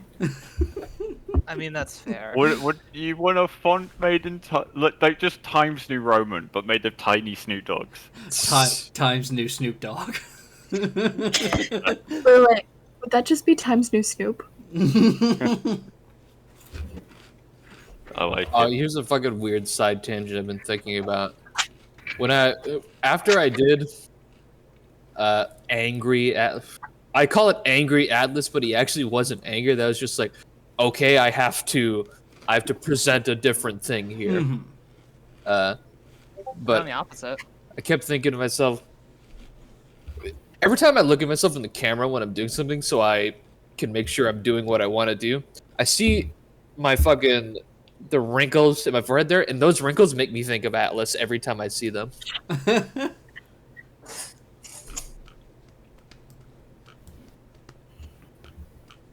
Perpetual Yeah. monk angst. On Hero. looping back temporarily to the subject of drills, that's the one the Kriegers have. I like Nice. that. Oh, that is cool. It's not manned, it just goes forward and drills straight through anything that's in front of it, and then troops follow behind it. Are those That drills works. similar to the wheels you were trying to describe to me last night? Similar, yeah. Okay, I'm glad I was thinking of the correct thing.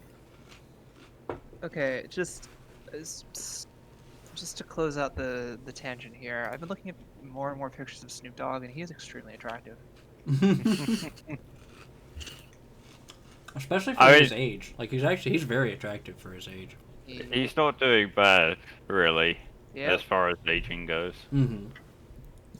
I wonder if it's all the weed. Yeah, I was would gonna not doubt say, it. The rejuvenating powers of the crap tons of weed he smoked. Yeah, no, think about it. He's with all of that weed, he has less stress than the average human, which has been shown that the less stress you undergo, the less age has an effect. You should submit this to the medical review board or the FDA. We need to study Snoop Dogg Snoop immediately. Dogg, a case study. The anti-aging effects of copious dope. I wonder if he smoked more or less weed after he was on trial for murder. Or if it stayed the same. That would actually be an interesting psychological study. That specific question. That might turn up something interesting. Well, I mean, you only really have a single case study to go off of, though. I mean, generally speaking, we don't have a great many volunteers for like psychological studies on the long-term heavy effects of cannabis use because it's generally been illegal most of the time. So you don't have many people just coming forward to say, "Yes, I broke the law. Do you want to study me?" Yeah. Yeah. Q will be that person as an old person. I have nothing left to live for. I mean, when you're at retirement age, what are they going to do? Throw you in prison? I've got 10 years left. What's it going to do for me? Half of it's going to be spent in a hospital anyway. We're gonna give you specific telomere treatment so that you can live out your sentence exactly. Well, that would be a dystopian future. But yes, you only get gene therapy if you're a convicted felon and only to live out your sentence. I have if a America was theory to invest in gene therapy, it would be for that reason. So. Yeah. God. Yeah. It would I have a either be question. that or military uses. that I thought of a while back and never remembered to ask you, Hugh. Yes. In Altered Carbon, is it implied that they are still semi-conscious while on ice in prison, or not? It's In the implied- show, it's implied that it is, because the little So- girl says she doesn't want to go back. So the confirmed information that they actually say in the series is that you don't have any memories of your time on ice. It just appears like you wake up. However, not having memories of a thing doesn't mean you weren't conscious for it. So it is heavily implied, but I don't think it's ever actually confirmed. Because in that case, my whole question was like, what's the point of a prison system if it's just like, goes to sleep, wakes up a while later? Well, I think much of Altered Carbon, the implication is that the people who are doing it know that people are aware of the eternity they're just sitting on ice in some fashion and are aware of the psychological impact it has, and that's why they're doing it. But they don't let it out so that they can appear humane and don't get public backlash. Okay. That's it. I started watching the series Things are in recently. Altered Carbon. Yeah. I started watching the series again like a couple weeks ago, and I meant to ask him that, and then I kept forgetting, and then I kept thinking about it again, and then forgetting. I usually try to avoid dystopian things because then it brings me back to reality. It's like, oh yeah, that's not actually that far off from what's going on right now. I like That's exactly what's dystopian happening. things. It frames it in such a way that I can explore the concept without getting anxiety about how the world currently is, because it's just removed enough that it's a different world, and then I can reach the end of my exploration and be like, yeah, that's what our world is like too. But in the middle of the exploring, it doesn't like hit me yet. I don't know. I find that different unless I'm viewing it through the lens of I'm a different person present in the situation.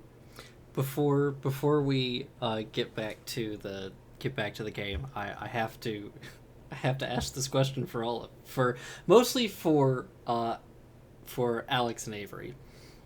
Shoot. After I crack an egg to put it in my bacon, egg, and cheese sandwich, does it become a bacon, trans, and cheese sandwich? Yes. I don't get it. The the phrase for a trans person who is not yet fully aware that they are trans is typically an egg. So, I'm in one of my pagan circles. When I first heard about this term, it was around the time I was making my tarot cards. So somewhere out there, floating in the ether, is the tarot card of the egg.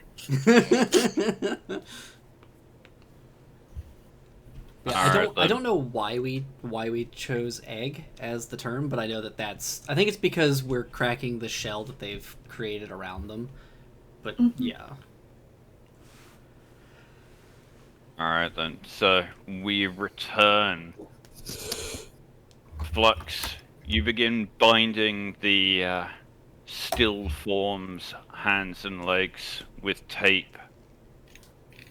Doesn't move. Doesn't seem to be breathing either. I don't trust Oops. it. We're gonna make sure that we like really get that bitch on there.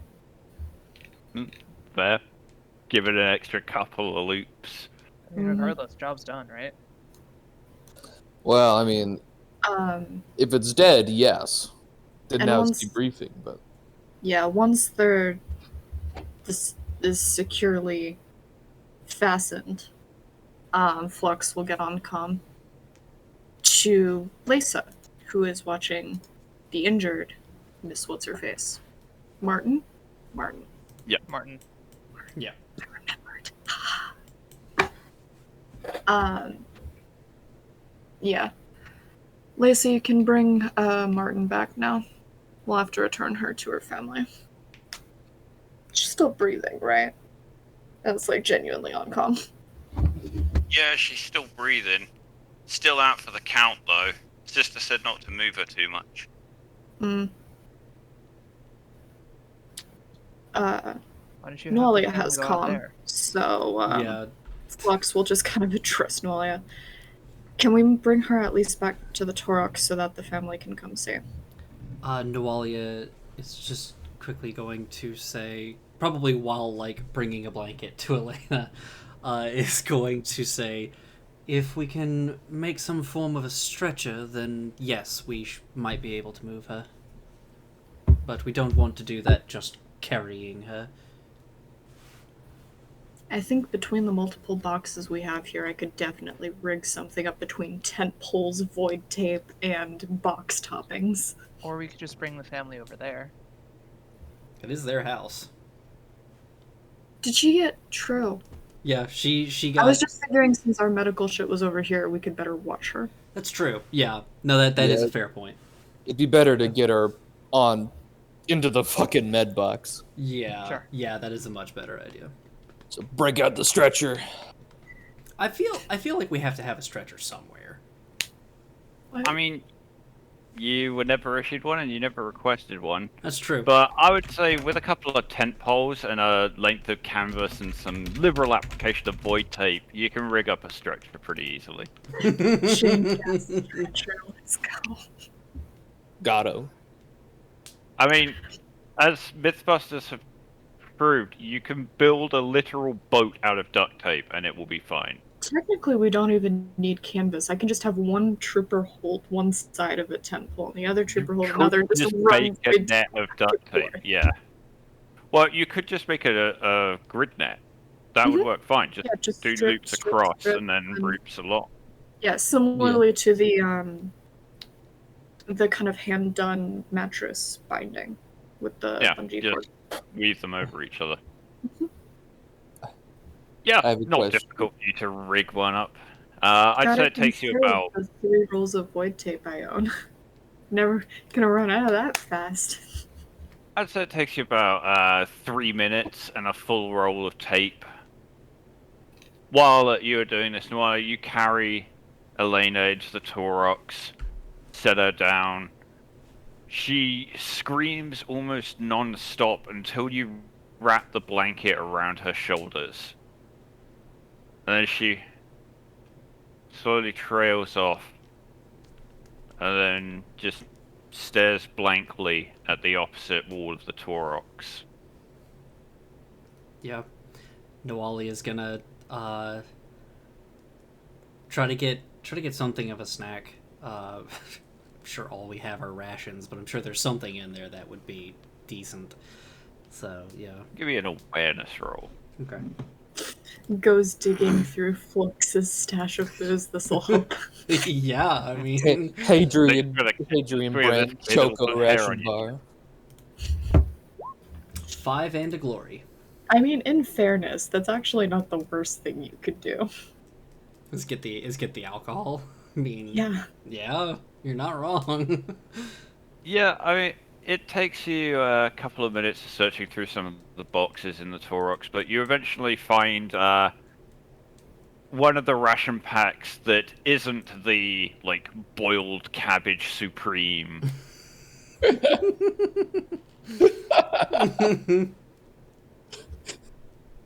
I don't know, let's call it ground beef and mustard. It's the Imperium. Let's go with something weird. It's a brown brick of a crumbly, powdery material that you can break chunks off and vaguely tastes like it might once have been in the presence of meat at some point in its life. Oh, so it's just solid LaCroix, huh? Dude, I don't know if fucking LaCroix tastes dissonantly like meat. I think there's a way bigger problem with LaCroix. LaCroix and other similar products pisses me off. Don't say you have a lime flavored something if it's like someone who had eaten a lime just breathed over it. Yeah, Nualia. The water remembers the lime. Yeah, Nualia is going to take the ration bar to Elena and kind of get down on one knee and give her the ration bar and say to her, "I'm sorry that we had to put you through that, Elena, but you were in danger and we needed to help you, but know that your mother is all right. And you'll be able to see her soon." She glances at you for the briefest second when you say mother, then looks away and ever so slightly shrinks away from you. Yeah. And she'll say, "I know this may not be the easiest thing to understand or accept, but the person that was there with you was not your mother, but was disguised as her. We did find your mother alive, and we've helped her. As I said, you'll be able to see her soon. And we'll bring your father here as well."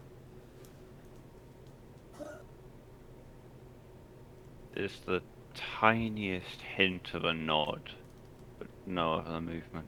Mm-hmm. Yep. And she'll nod with that, and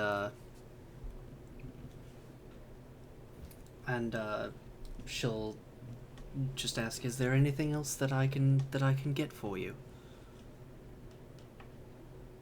No response. Not even a shake of the head. Then she'll nod, and yeah, she'll get on the comms and and say, alright, Flux, I'm here with Elena. She's safe, no injuries, and she's calmed down.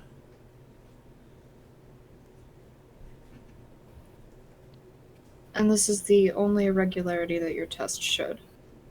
Yes, I specifically asked Riven to double check Elena's genetic line as well to make sure. And the other Whoa. villagers, I assume. Yes. For Nualia's benefit, since it was canonically less than an hour ago, there were 3 flagged subjects. That is Riven, true. Packard, and Mrs. Martin. Yeah. She hadn't brought up Riven and Packard just because we all figured we knew what those were, but Well, it is worth well. noticing that you had noticed in Packard's scan a whole section of artificial DNA hidden in the junk strands. that is true. That is fair. Then Nualia will say that we'll notify Flux of that as well. But she will say, "Let me speak to you on a private channel." Alright. And once we've switched over, she'll say, "There were 2 others. However, I figured we knew of one and had discovered why for the other. It was Packard and Riven." Right. Though admittedly with Packard, the only evidence that I have is he has a tattoo of the Inquisitorial Rosette, but that in and of itself is significant. I mean, if we're gonna be honest, I myself have a tattooing kit. I might ask you to call that in. You have a tattooing kit, but for most people to even know what the Inquisitorial Rosette is or looks like is a lot. But Fair. Still want you to call yes. that in. Of course. Like that you're just sort of completely glossing over Riven flagging anything. Oh no, I meant for the both of Yeah. you. Do you want- And you were saying you wanted me to call in that, or Yeah. okay. Do I? Because I'm not sure how we verify that for Riven. Packard, we can verify. Well, we can attempt to verify. Yeah. We can attempt with the Inquisition, but Yeah.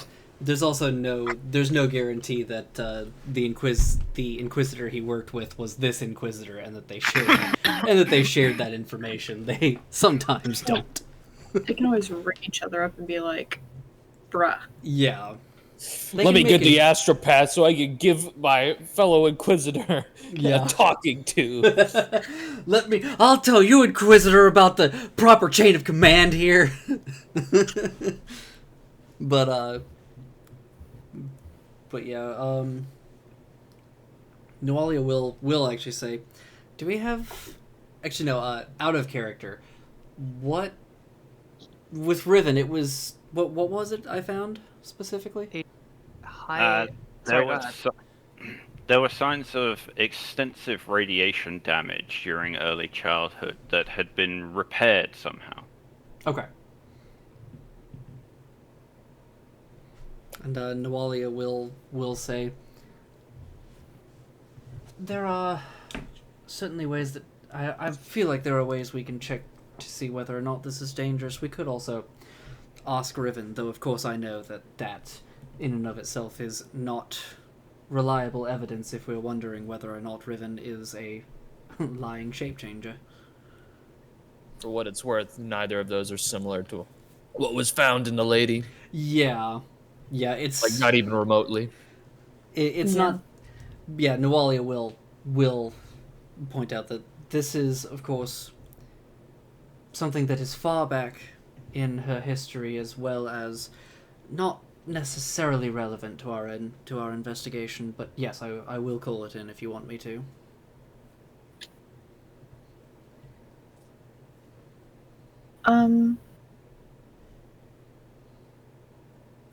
I think if we can talk to someone in the Mechanicus after I discuss it with Ribbon to verify, that would be best in that scenario. But see if you can find anything on Packard. Will do. And I'll have to go find Ribbon. and Nawalia will also say, I did not get a good look at anything. Did the person change back, or what happened there? I heard the movement. They definitely did change back. On that note, I'd just like to, before we get the whole, like, what's that called?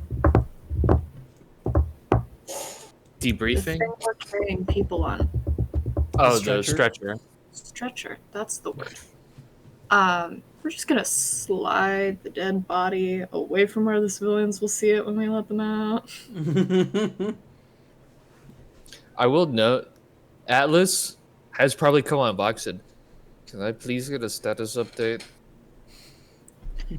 We are currently moving the injured Miss Martin back to the Torox. Her daughter's being taken care of by Nawalia. Please inform me when the injured one is safely placed, because I feel like I will have to bring Mr. Martin out to see her to ensure that this does not create any further issue on the inside of the garage. Will do. As soon as we get the body back here, he's fine to come and see. Okay.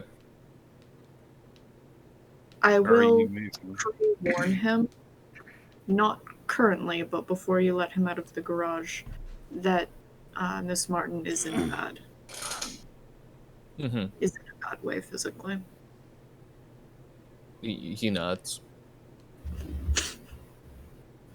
I don't know if you want to cut to the garage now or if you want to wait. No, I want to ask Flux, where are you moving the imposter body? Where we've been keeping all of the other bodies. Alright, into the back of Torox number 1. And with that, we will bring out the other two bodies so that people can collect their dead. Don't where do forget you to want them? post guards on the. Yeah. Yeah. Where Flux do will you want just the two look. bodies? We'll have Miss Martin in like this area of the tent so that Noelia can like be watching. And we'll keep the bodies like near or around that area just so that people can easily come and collect them. We'll still be pretty wrapped up and stuff. Alright. And we will keep the very not human dead body like to the edge, but in this tent. And Flux will just kind of look at the group around this area that had been waiting to do things, and just kind of look at Kristoff and Risa, narrow their eyes, shake their head a little bit, turn to Lace. You're on guard duty. Have fun punching it if it gets up. And attacks you. We don't need it. Yeah. Lace gives you a grin. That I can do.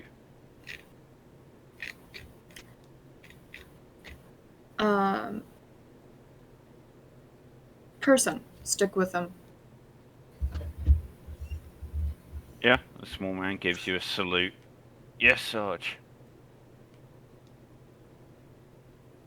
And yeah, time to go move the body. One of the bodies.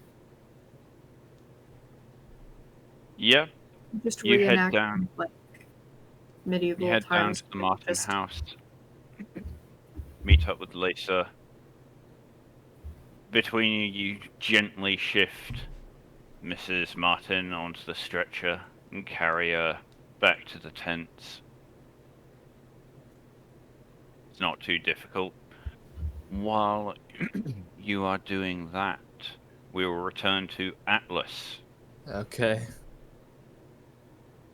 As the sound of screaming tails off, Mr. Martin turns to you. What's happened? At the current moment, from what I am aware of, your daughter is being taken to a safe place, and the thing which has imitated your wife has been subdued. Right Thing. now, he puts a hand up. We will save this for a moment. Your wife is quite injured, and she's being escorted to a place where we can treat her wounds. Okay? When she is there, I will escort you to her, and we will further discuss this matter. Injured? What have you lout done to her? This is nothing we've done. This is on the part of the murderer, as we have called it. I cannot extrapolate exactly at this moment, so you will have to wait. But understand that for now, your daughter and your wife are safe and being treated. He doesn't look happy at the news, but he seems to content himself with scowling and huffing.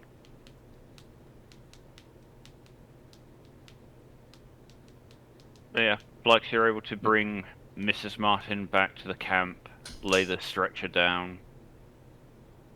As opposed to propping it up between two boxes so that it forms a kind of makeshift bed. Flux will get on comm. Give me just 1 minute. I would like to escort one of the other families over before Mr. Martin gets huffy. They've not been informed of their own dead. I see. Um, It might be best to deal with the more difficult one first, and then I'll break the news to the others. you can start bringing him over. I'm gonna talk to the other's family. Okay. If you wish. And he'll wave over and Mr. Martin say, "The time has come. Please follow me." And I will note, we put like coverings over the other bodies. Yeah. Lucas and Mr. Garrus? Question mark? Garrett. Garrett and Lucas, yeah. Yep. You lead Mr. Martin through the small office out the back. Upon seeing his wife, he runs over. Alice will keep brisk pace, but it will not. He'll only like mess with them if he goes to like try touching on her in that state. Over and kneels down beside her. Let me just get my note. Hugh's bullet point list of how to act sad and grieving. Oh no. Yeah, he kneels down beside her and says, "Oh, Gertrude, what happened?" Turns to you, Flux. "What happened to her? Where is my daughter?" Your daughter's in the other tent. Nuali is taking care of her. She's in, I think shock is the word for it. Physically unharmed. That is what we would call it, yes. Please, I must see her. And I must know what has happened to my wife. If you'll come with me, you'll have to keep a distance. And Flux will just kind of wave a hand at where we're keeping the other thing. Alice kind of gestures like, "Am I going with, or do you want me here?" Yeah, Flux will just give him a nod and a wave. Okay, he follows. Yeah. I assume you're going over to the body of the Lacrimole. Yep. Yeah. Now, what I am about to show you is going to be shocking, but it is either dead or entirely restrained. I'm not quite sure yet. And, yeah, Flux will just kind of give him a little space to see what it is. Yeah, you push the tent flap open, and he steps in behind you to see the creature lying on its front, hands and feet bound, lace crouching over its head with a knife in hand. He looks up as you enter and says, "Hasn't even budged, boss." Let's hope that if it does, it can't budge far. Mr. Martin glances in at the creature, sees it, and immediately recoils, hand flying up to his mouth. Flux is going to make sure to keep the tent flap wide open so he gets a good eyefall. That is what walked out of your house with your daughter this morning. What in the Emperor's name is that monstrosity? That's an excellent question, and one that I have no idea how to answer. Because I don't know. Atlas will speak because I think it technically coincides with what he's heard about, or what he rolled for a while back. Atlas say, "I have no name for the creature, but I've heard stories and travels of strange things which take the blood of innocents or guilty alike, it doesn't matter. And by exsanguinating and consuming, it takes on the form of whatever it has done this to. And considering the wounds that I have witnessed and the states I've seen, this would be one of those creatures." Mr. Martin looks visibly sickened, his skin turning a pale shade of green around the cheeks. He holds a hand up to his lips. Oh, that is vile. The wound on Gertrude's neck. You mean it fed upon her? That would likely be the case, yes. He dry heaves for a moment before regaining his composure, taking a few sharp breaths. I had no idea such foulness crept within our village. Yeah, Indeed. it's almost like I only escalate when I have to. Do you require anything else of me? I need to go speak to other families who were not so lucky as to have a surviving member. No, just show me to my daughter. Atlas, do you mind? It is no issue. And he'll stop and he'll be like, "I need to know exactly where." With Nualia, gestures at tent next door. Okay. He leads him over. Yeah, you step into the back of the Taurox, and upon seeing his daughter, he rushes over. Very pointedly, he doesn't hug her or touch her or anything. He instead kneels beside her and starts murmuring what sounds like a lullaby, though it's hard to make out the words. As he sings very quietly, just barely audible to those of you not standing right next to him. Yep. Nualia says nothing and just lets him be with his daughter. Yeah, Atlas is. He's actually reasonably curious enough to listen, in case he might employ this later. Yeah, Nualia will just quietly say, "Let us know if you need anything," and then she will step outside. Yep. Would you want me to roll awareness here? Nah, he's not trying to hide it. You strain your ears a little, but it seems to be a little rhyme about a small girl who wanders through an enchanted forest and meets various magical creatures sent by the Emperor to guide her.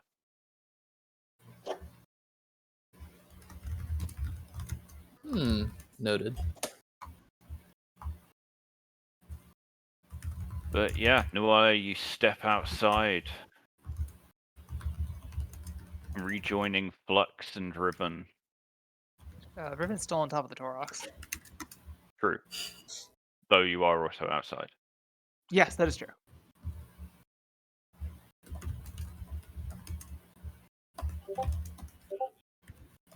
But yeah, what are you guys doing? I'm getting ready to tell people they have dead people. Luckily, one family already knows. Haha, Flux doesn't know that because Nualia didn't bother to tell them. That's true. Rip. I guess I wasn't there yet. Never mind. Orders to not show anybody the bodies. Yeah. Say again. I didn't hear you say it again. Me? Yes. I said despite the explicit order not to show anybody the bodies. Yeah, no.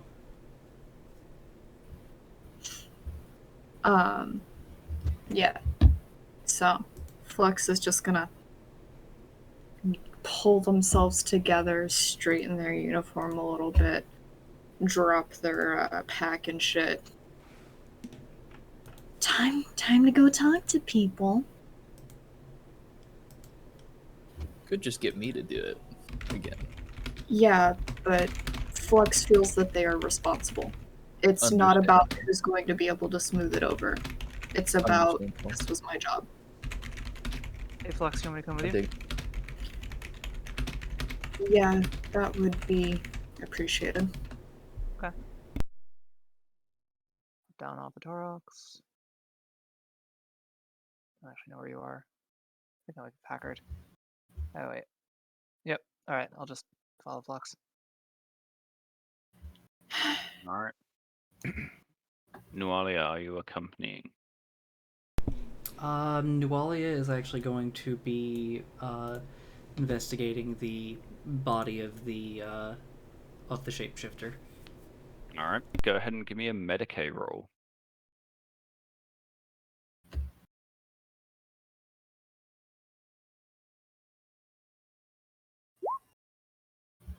Not bad. Yeah. Yeah, you give this thing a thorough examination. If its physiology is similar to humans, which, given its ability to imitate them, you assume it bears some base similarities, like a central circulatory system, some kind of lungs, etc. None of them are functioning. There's no pulse, there's no breathing. You're pretty sure this thing is dead.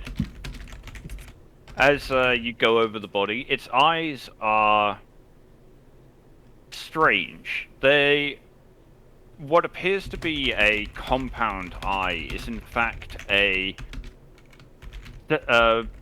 rigid membrane of a similar compound to the lens of an eye that covers and protects a very complex-looking mammalian-esque eye. And as you open the mouth, you see the teeth are very similar to human, but the tongue is entirely different. Instead of the usual fleshy appendage you expect, it is instead a very muscular column that seems to extend down the throat and is tipped with a hooked barb of what looks like keratin in a shiny black color.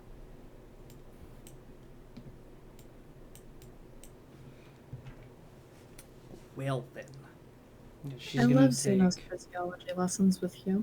Yeah, going over the rest of its body, its muscles are denser and heavier than humans by a significant degree, to the point where lifting its arm, you would anticipate it would be a few pounds or so, but arguably it's almost as weighty as a cybernetic of similar size.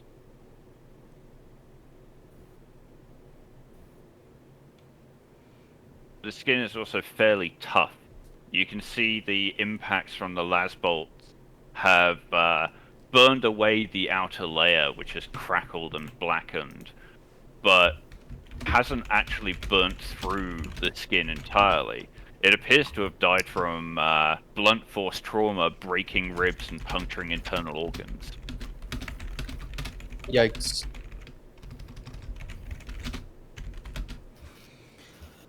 Well, Noali is going to take note of all of this, and then yeah, she's gonna say to the two guards, just in case, because this thing has been very effective at lying about its present state, as it were. Probably best to watch it from the other side of the tent, and do not take your eyes off of it. Lace glances at it and looks up at you. If you want it dead, I can make sure. No, actually, I am hoping that it is not dead and does wake up. There are a lot of questions to ask it, but at the moment, it appears to be dead. But, just in case it happens to be lying about that, best not to be within range for it to attack you and attempt to take all of your blood.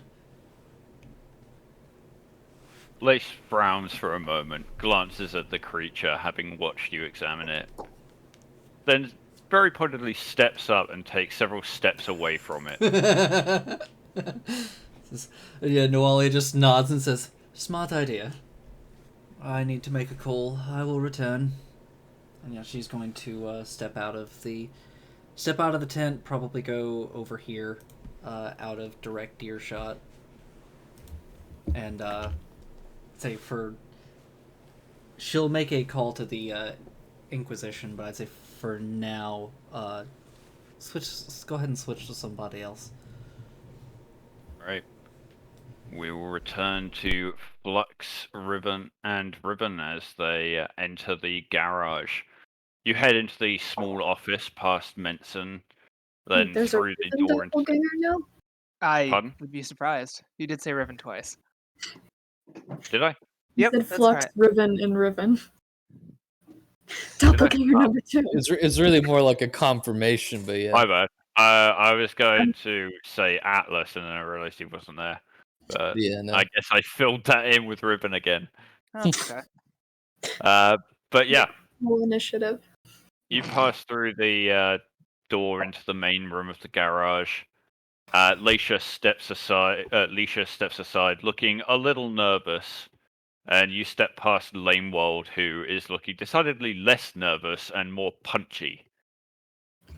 Flux will just drift closer to Lanewold. How's it been? Doesn't turn to look at you, just speaks out of the corner of her mouth. Yeah, well, Martin was a bit rowdy, tried to shove through when he heard the screaming, but the chaplain talked him down. This one, she makes a very small nod of the head towards Ezra, who is very pointedly staring at you with a furious expression. She's just been giving me daggers all the time. I almost wished they had given me an excuse. And, yeah, that's all Flux gonna say about that. Then they'll just turn to Riven. Which one is Lucas's family again? That's the Birch family. She points over at them. Cool. We'll head in that direction. I'm not gonna bother moving my token around because I'm in the room. That counts, right? Theater of the mind.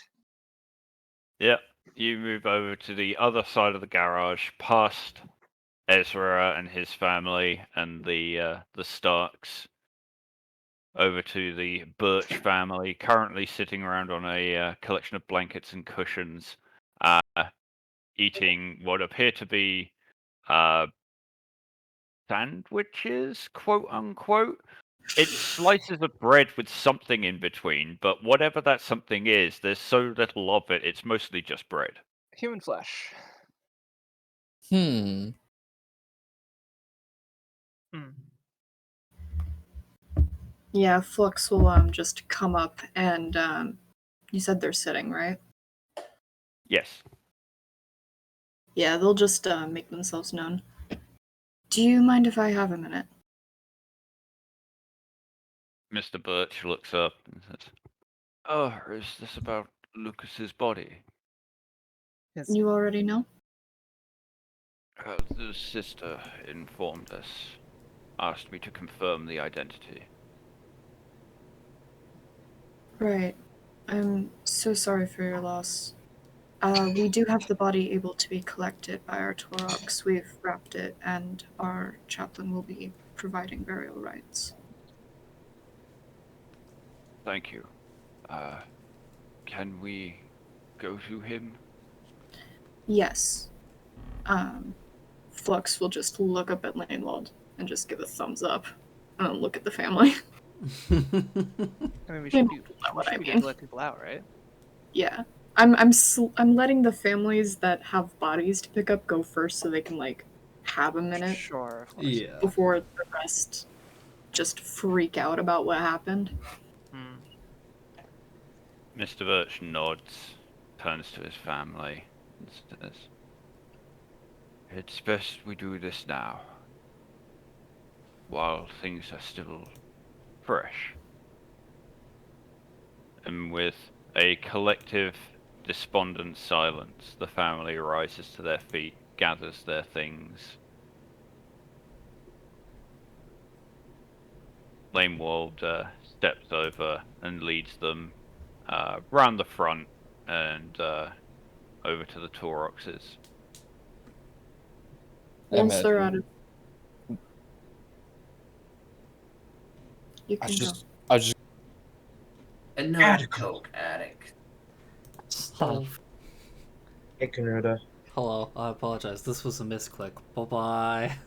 Okay. talk to. Hello. Oh my god, Canuda's back. Sorry about that. Hello. Well, the bodies are sitting outside here. Yeah. Sorry, I haven't been moving around the token because I've just been thinking theater mind. Where? Tokens help me know where everyone is intended to be, so I can keep track of things, because there's a lot of people on the field. Yeah, sorry.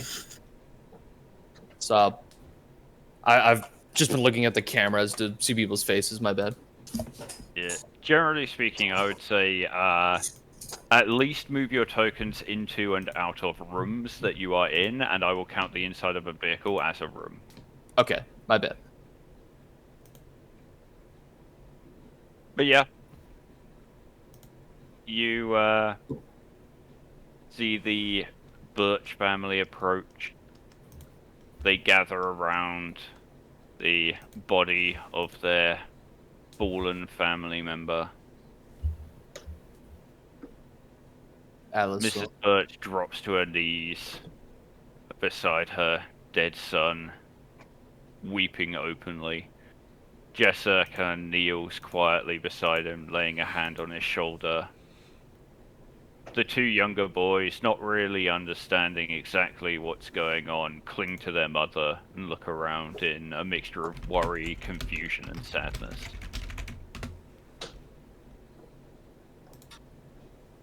Yeah. Who? Yeah.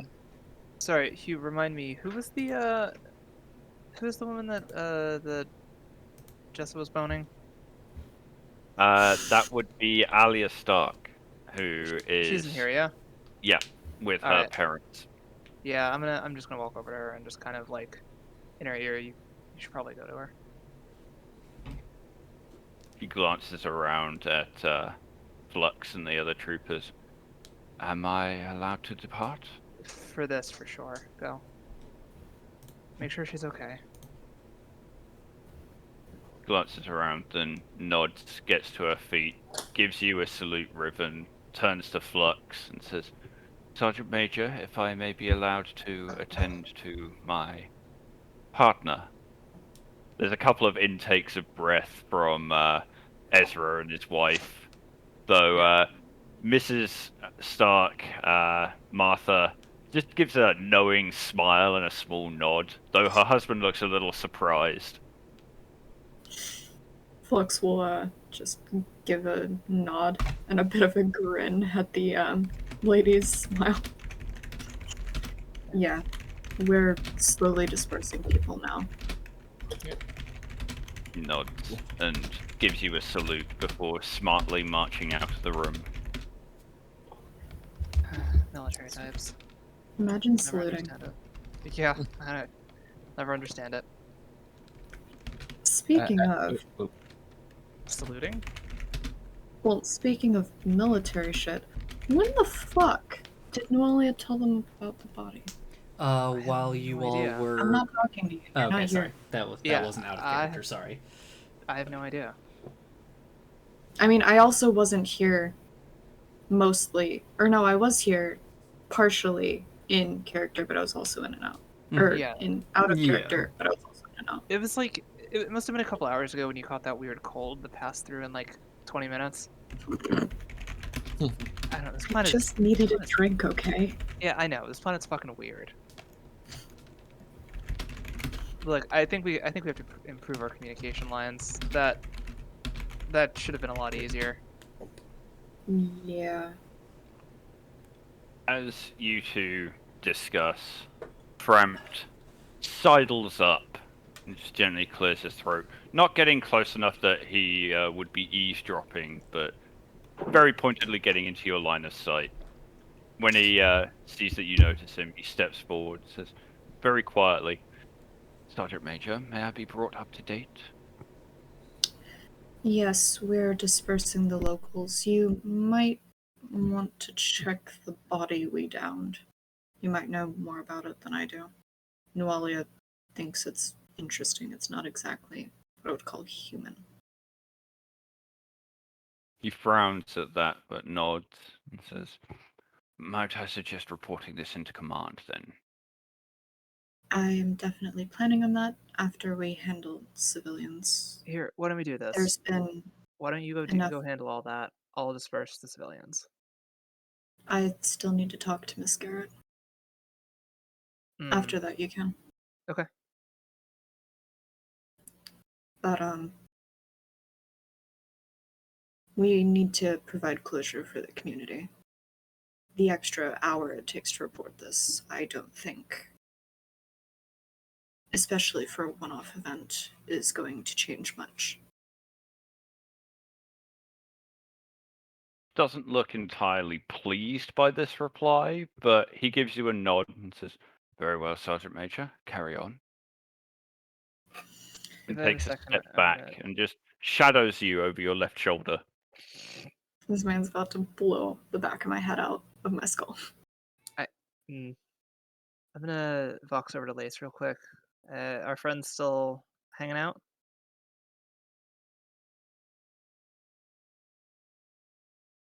Yeah, still no movement so far. All right. Dead as a doornail, I reckon. Well, rather be cautious. But I mean, I only saw it for a second, so I should probably go take a look at some point. All right, thanks. All you get by way of a reply is a grunt over the box. Mm-hmm.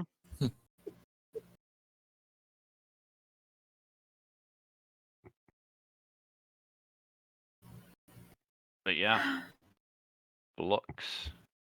Yay. Grieving people. Yeah, we'll find Garrett's family. Yeah, Mrs. Garrett is sitting to one side with her son on her lap. She looks up as you approach. "I take it it's not good news." I wish it could be. She I- nods slowly. I don't know how long, but it seems as though he has been gone for a while.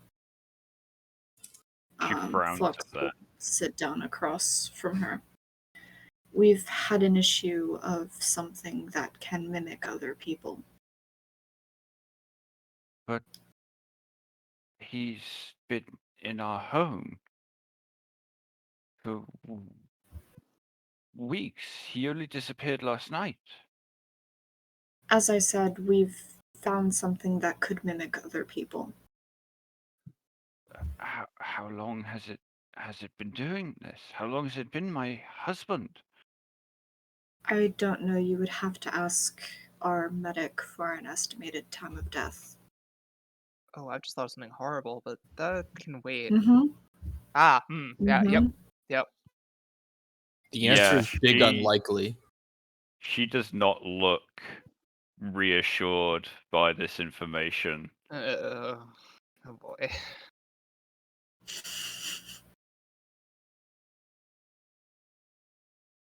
Then he is definitely dead. Yes, unfortunately. We've had our medic look over the body. We would like you to confirm that it is in fact him, but we are almost certain. We do have a chaplain that will be providing last rites, and we have the body wrapped and available to be taken. She glances away from you, hastily wiping her eyes against the back of her sleeve, sniffs loudly. Yes, yes, I suppose I kind of expected this.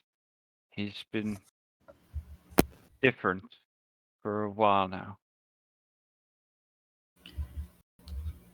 If it is any comfort, though I'm not sure that it would be, we have successfully apprehended and possibly killed what it was that would have caused the death of your husband. For a moment, she turns to meet your gaze, and there's a flicker of a flame in her dark eyes as she says, "Good. At least there is some justice in this world." I'm only sorry we couldn't have fixed it before others didn't get hurt. If you'll follow me, I can lead you there if you're ready. She nods and slowly rises. Yes, I suppose I should. And Flux will turn to Ribbon. You can start dispersing the others now. Alright, we'll do. I'll give them about that much information if they need it. Yeah, Alright, you can give an overview of what happened here. okay, can do. Yeah, she'll just move out, go from group to group, and just say, hey, everything's fine. You can head back home, or yeah. Yeah. Flux, you lead Mrs. Garrett and her son over to the body where you can see the Birch family grieving beside the body of Lucas, with Alia Stark alongside Jessa, a hand comfortingly on her shoulder. Mrs. Garrett and her son fall to their knees beside the body of husband and father, both of them breaking out into bouts of tears and sobbing. Inside the garage, a bit of a pause as Flux and the Garretts leave before Ezra steps over towards you, Ribbon. Mm-hmm. Well, can you finally tell us what's going on? Yeah.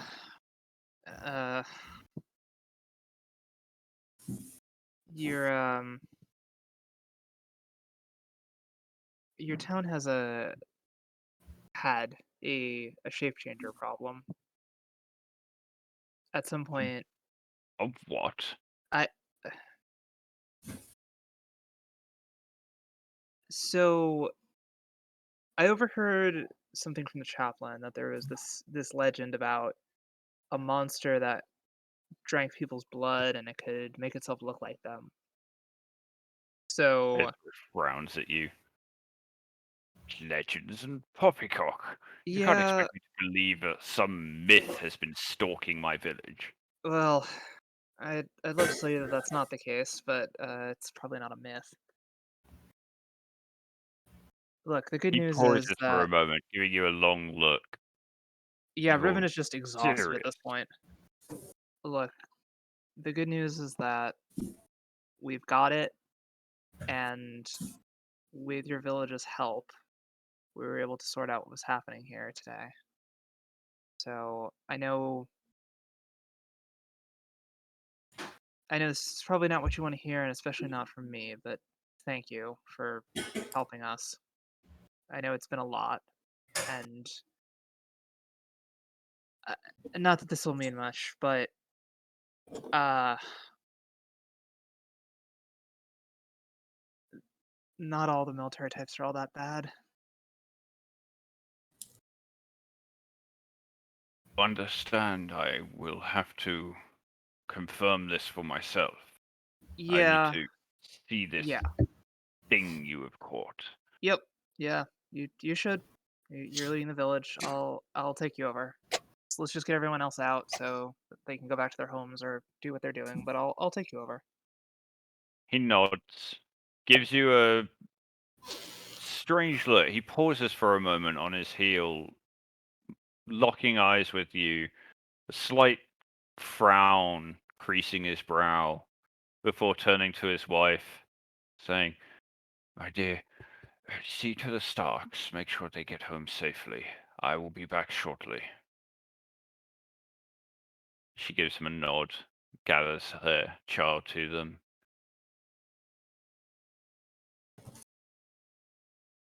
And yeah, the two elderly Starks rise to their feet, seeing the activity.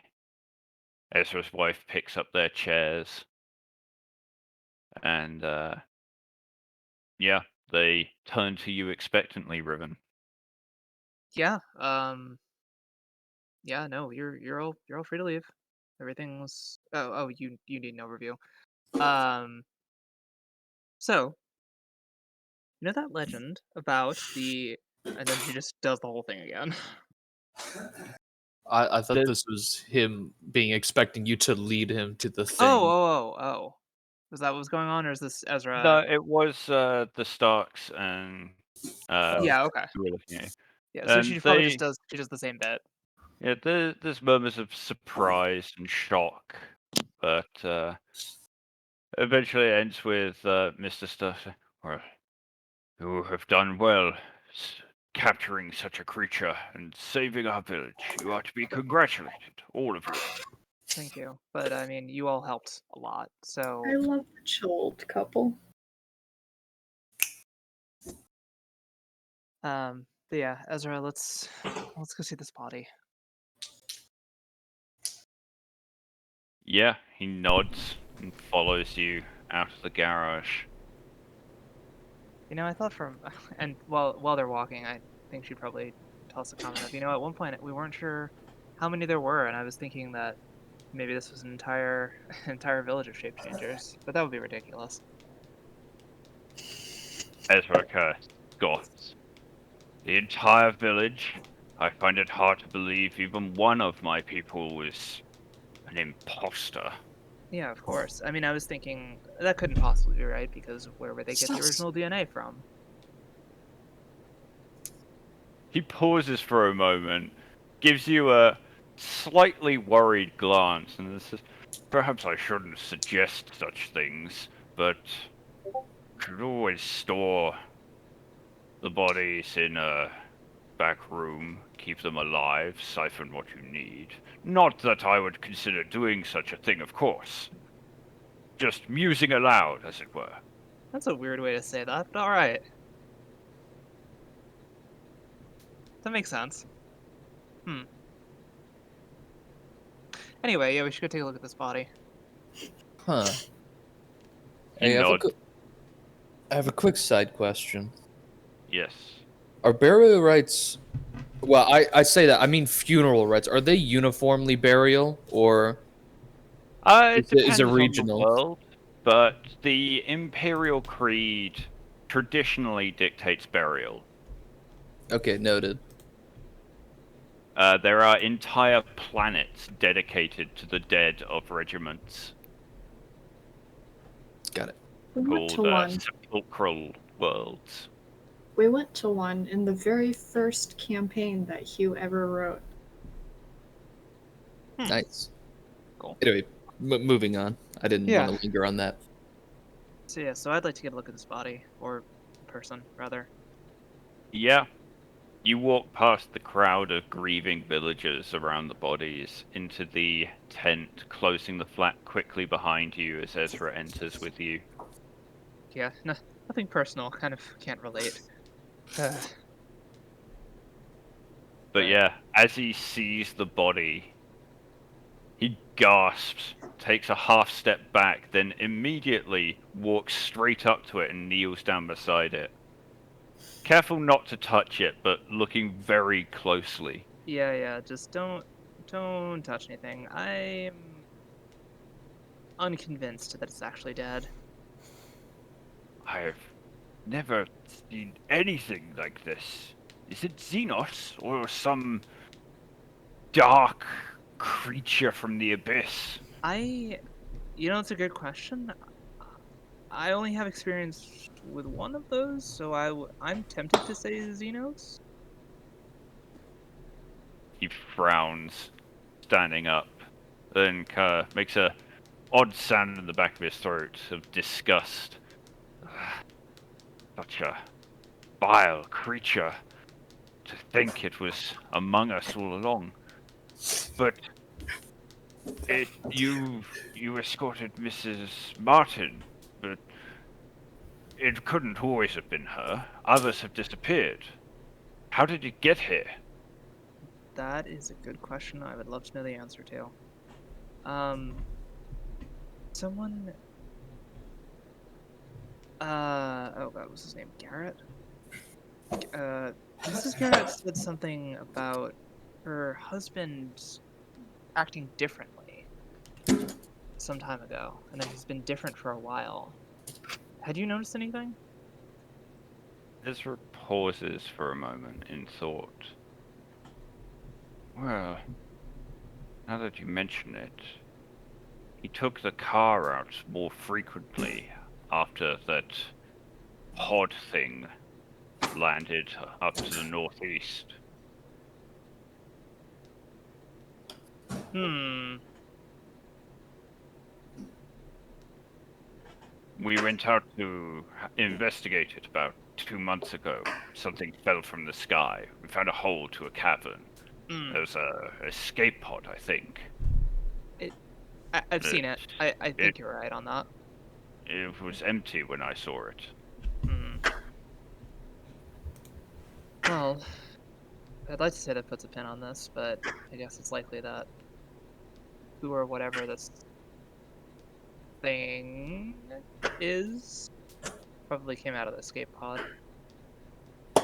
Garrett did go into the cave first. He called Alone? out that it was safe after a few minutes. Well, yeah, I hate to say it, but I think that's our answer, at least for now. Now I think about it, Garrett drove us out there. But when I asked if he wanted to drive back, he declined. But I had always known him to drive himself.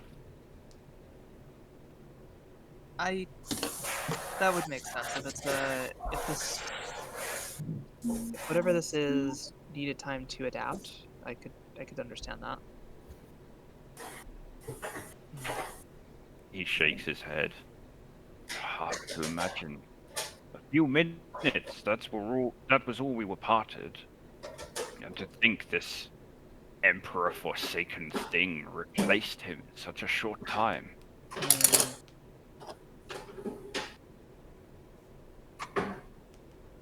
Yeah, well, well, I had a lot of questions for it if it was still alive, but nonetheless, we should probably get you back to your wife. Questions probably best left unanswered, if you ask me. Hmm. She kind of just nods, smiles and nods, and sort of gestures. Hey, we should probably go. Let's go check on your wife. He Move nods. along. Sally Ezra.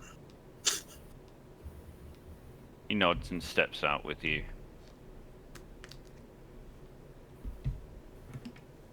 Yeah, while that's been going on, Atlas and Flux with the grieving families.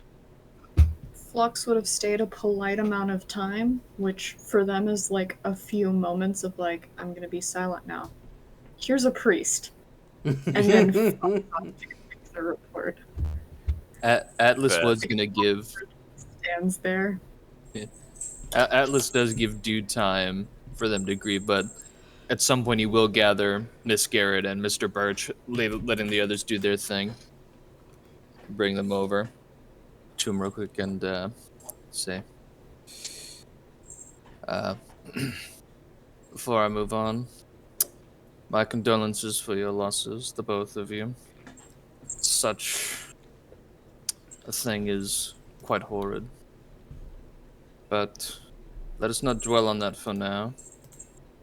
These two must be given rights, and I'm not familiar with your local custom. Do you participate in the Creed's burial rites or something else like pyre rites? Mr. Birch shakes his head, says, usually we bury our dead, say a few words ourselves, and if one of the missionaries or local priests happens to come by, we ask them to say a few words over the grave, but we don't have a local priest. I see. Well, do not worry about this now then, for I will be conducting the rites myself here. I am He trained and nods. ordained to do so.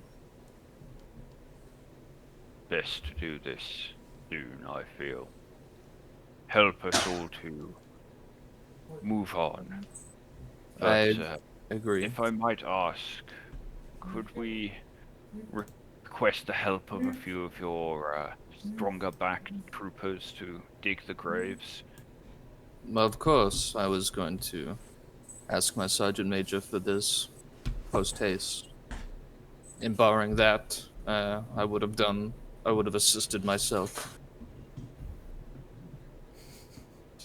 He nods. Anyway, Mrs. Garrett sniffles a little, blows her nose on a handkerchief, says, yes, Samuel would have wanted to have us move on and do what needed to be done. of course. Flux is still close by, right? Flux moved. Flux just disappeared into Taurox number 1. Yeah, I ducked Okay. in to do my phone call. Am I near Okay. near enough away that I could hear him? If he needs to grab somebody. Yeah, Yeah, you're right by him as you emerge. yeah. I was probably just gonna like fox if I had to, because I didn't want to like leave the situation. So yeah, Where I am. Here-ish. Yeah. yeah. No, if Riven comes over, he'll address Riven, but if not, he's gonna go on Vox. Yeah. No, she definitely walked by. Okay. Riven, you have some level of command, yes? That's what they tell me. What do you need? If possible, we need a few people, stronger individuals, to bury graves for the fallen. All right. She'll hop on Vox. Lanewald, can I get you and a couple of volunteers to help me dig some graves?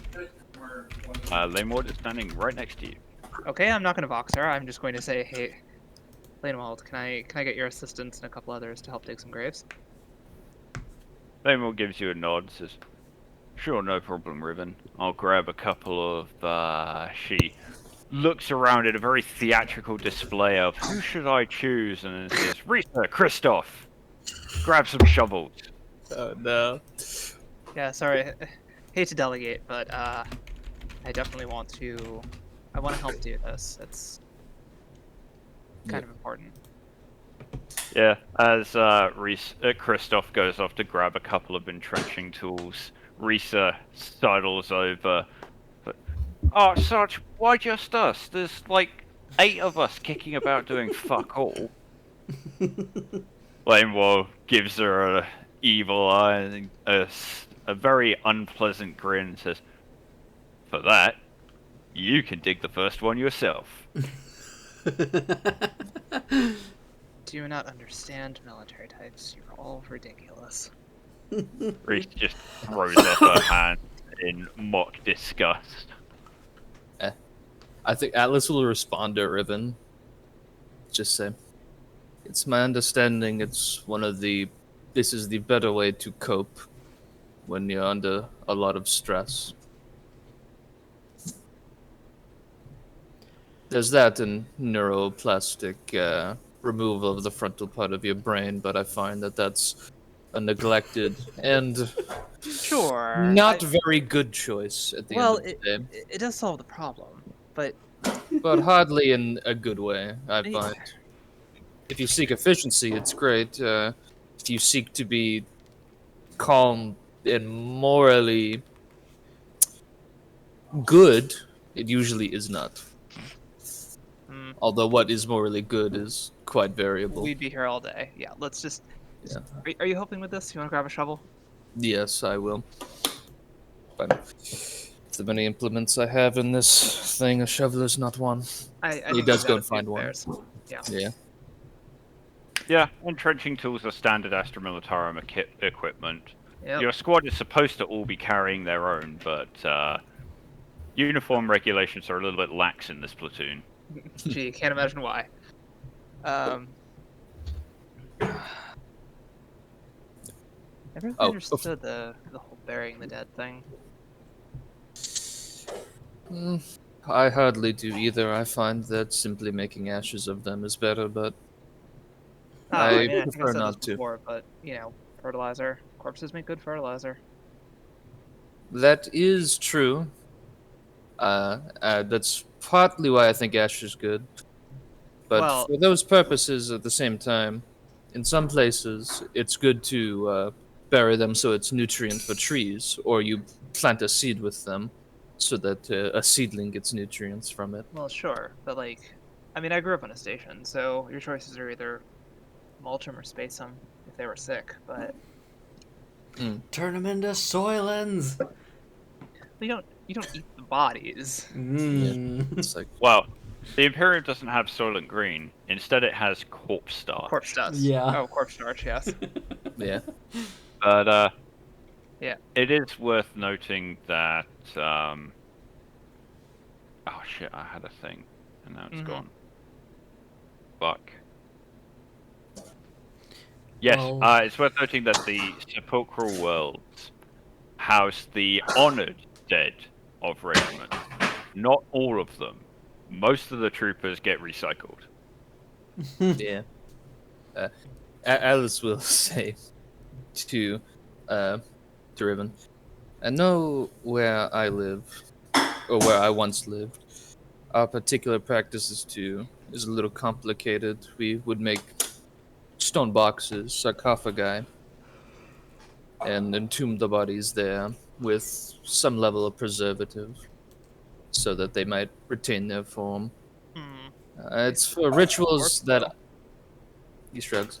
It's for the more superstitious of my order. Some who believe that a healthier body in death has some bearing on the afterlife, but I find that disagreeable, at least from the discussions I've had with psychos.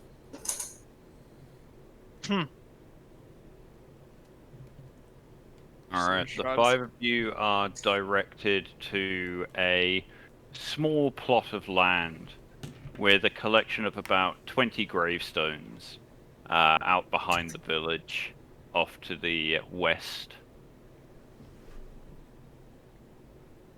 where Lanewold sets about making Risa dig one grave by herself while helping Kristoff and you guys with the other.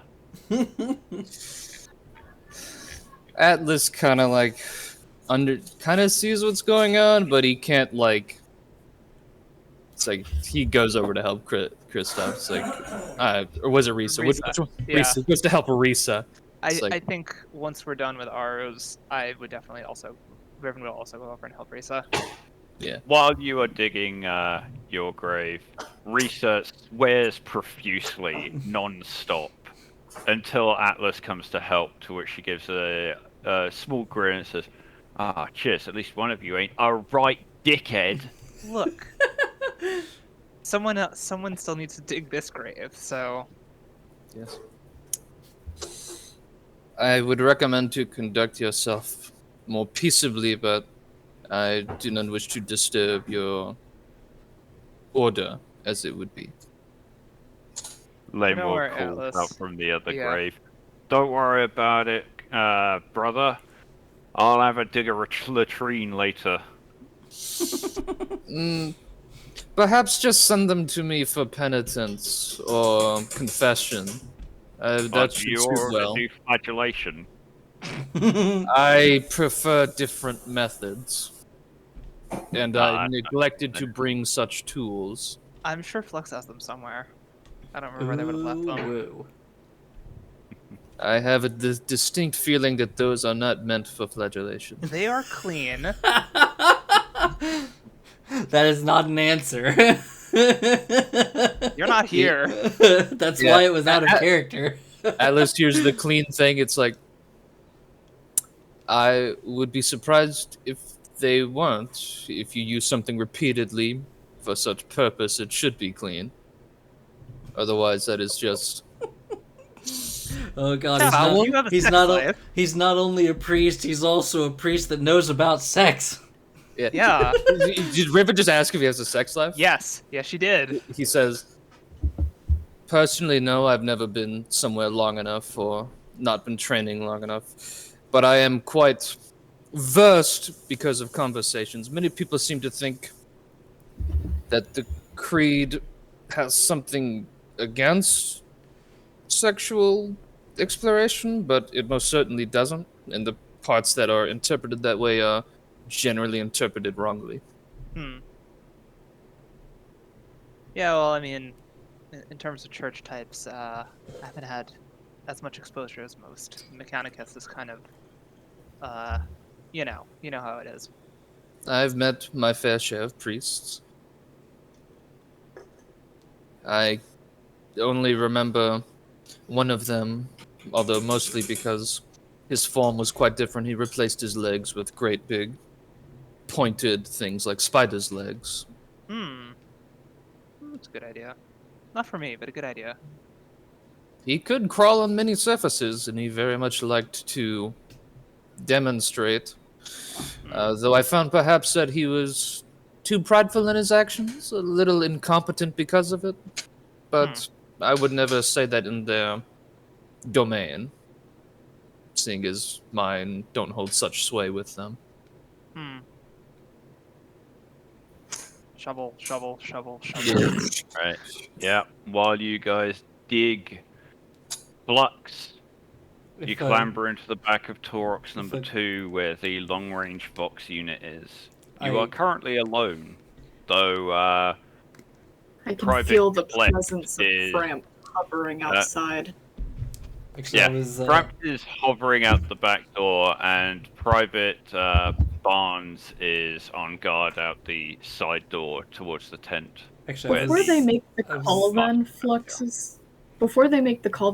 is just gonna poke their head out the back at where Framp is. Did you need me for something before I make this call? He raises an eyebrow. No, I just felt that since you deign not to inform me of goings on over the box, I should be here in person to see for myself. This is fair. I lost track of things, and I apologize for that. Understandable in the heat of the event, I'm sure. though he does not smile as he says it. Flux will just go back and Before Flux actually makes that call, I know earlier I had said go to someone else for a minute. Yeah. But do you mind if I... All right, yeah, Yeah. sure. We'll hop back to Nualia as you plug in the Rosarius to your box unit. There's the usual click and a pause before. Report? Sister Nualia, reporting from the field. There is a great deal. We concluded with the genetic analysis of the villagers and our own people, and managed to locate a genetic strain that was extremely unusual and should not have been there. In fact, we located three possibilities, one of which we knew for certain was not alright. We caught that one, and I have a description of the Xenos that it appears to be. And she will give the description of the creature. And after that she will say, "Unfortunately, I have to report that it is dead. We were not able to capture it alive for questioning. Or rather, it seems to be dead. We can turn in its body for additional investigation." There is the briefest of pauses before the response comes. Negative, Agent. Dispose of the body via incineration. Understood. Will do. We had two others that we had concerns about. One of which we investigated. One of which was not relevant to the investigation. But the one that we did investigate seems to be one of our own troopers who has an inquisitorial rosette tattooed upon his body and appears to have done work. Knowing the confidential matter of his work, merely wished to corroborate his claim, so that we know whether or not he is in the clear. Should this man be a legitimate agent of the Inquisition, connect your rosette to a data slate and pass it over the tattoo. There should be an implanted data storage system that will give you his serial code. We can verify using that. Understood. Do I need to send that data to over this Vox line? Yes, that would be preferable. Very well. I will do that shortly. Beyond that, we did not find anything else like this creature. Nothing else within any of the genetic analysis pointed towards anything else amiss. But of course it would be... What is the term? Out of character. She pauses for a second, says,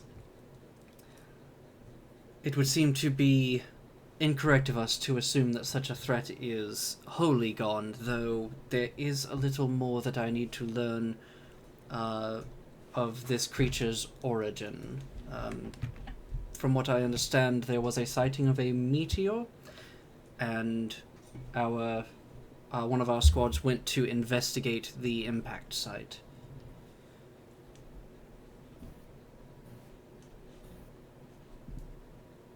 Local data on meteorite phenomena is not particularly well kept. However, any debris could be identified. Anything from that might allow us further options. Understood. I will find out what they said and have one of them take me out to the dig site, unless they have photographic evidence to send along already.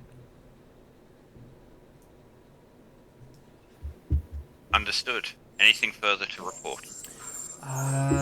Not until I send the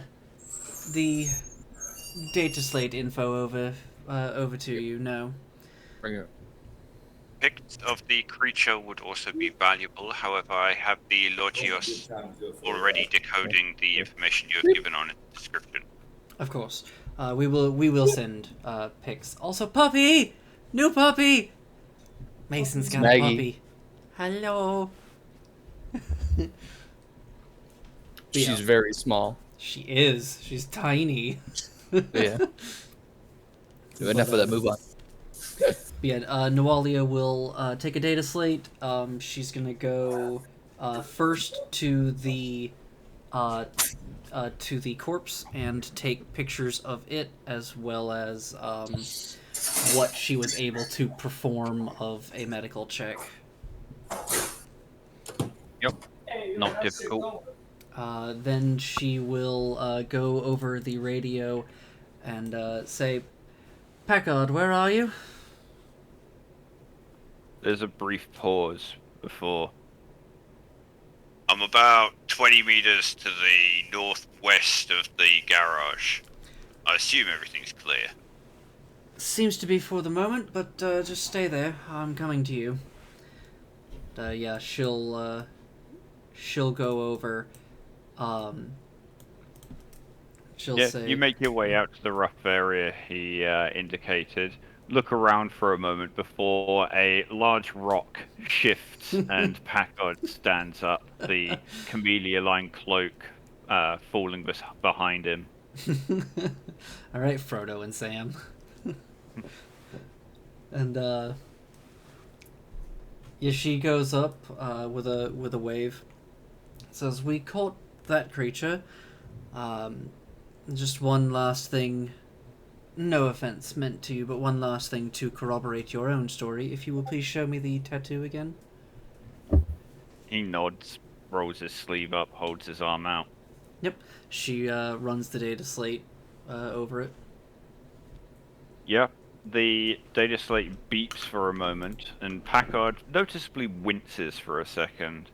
Then a string of data scrolls across the screen, stamped with a huge red flashing warning reading inquisitorial encryption. So the data that does display reads a long serial number, about 30 digits long, next to what looks like an encryption cipher. It reads Omega Gold 1278. Yep. And she'll send that info over the Vox connection to the interrogator. Yep. They inform you that they'll have it processed, but you'll need to wait for any results. Understood. We will be on standby. In the meantime, I will go and see about the possible pictures of the impact site. And yep, she'll go off to find Flux. Right, Flux. You have the Vox. I do indeed. Time to call into the overlords. E. Yeah, you radio in, rattling off your call sign and platoon number. It's a brief pause before you get the reply. Go ahead, Niners. What do you have to report?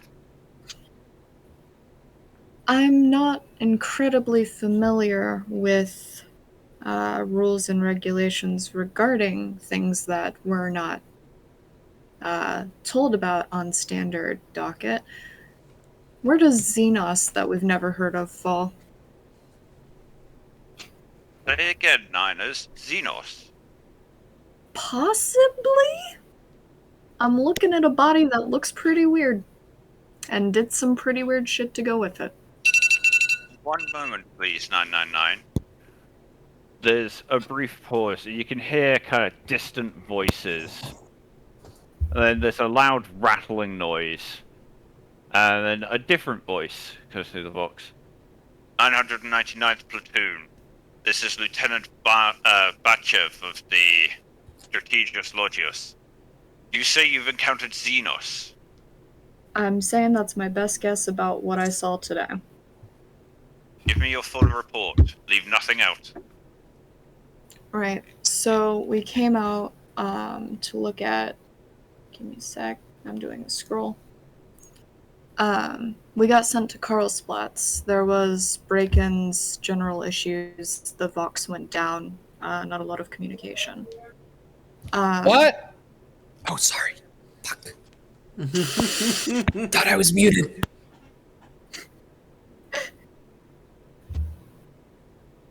I'm sorry. There are 6 families here. We had to fix the Vox unit, found some pieces missing. From there, we had set up a... shit, what's that called? Out of character.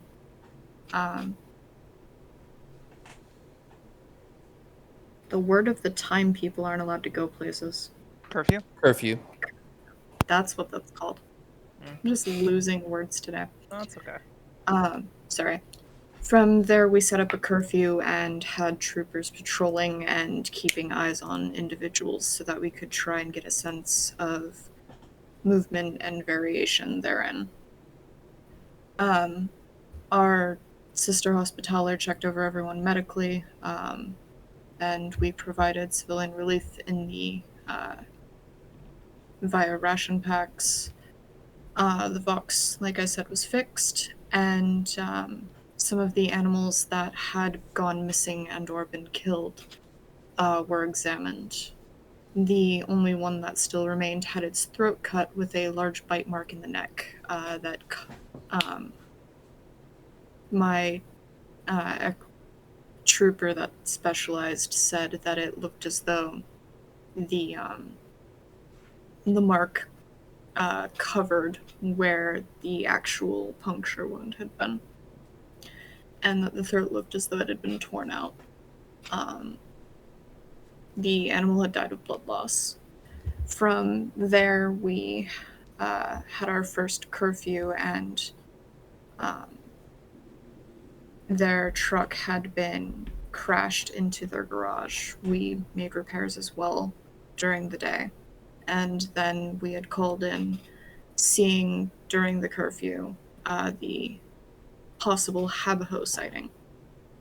I took one of my squads to go look at that, leaving the others to maintain curfew. From there, we've already reported our adventures with the Habho. I'm not sure if you need a recap of that. No, we have this information already. We dispatched an auxiliary unit to deal with that problem. Right. So from there, we came back to find my second had seen a few individuals breaking curfew, but nothing serious had happened until we got back and found one of the civilians standing over a body, or what we thought was one of the civilians. Turned out the body was one Lucas Birch, and the person standing over him was also Lucas Birch. And it fucking ran. Our Sorotos and Engine Seer, my second, brought them down and brought them in for questioning, and we had requested genetic testing material to try and figure out which was which. They were kept isolated, and the best measures we could were taken to verify that everyone had checks and balances to verify their own identities. From there, we got information that there was a meteor crash. I was a dumbass and did not correctly verify the information, but I did take one of the squads out to see it. We have a black box from the crash. There was a pod that seems to have come from some kind of spaceship, and we found another one of the civilians' bodies there.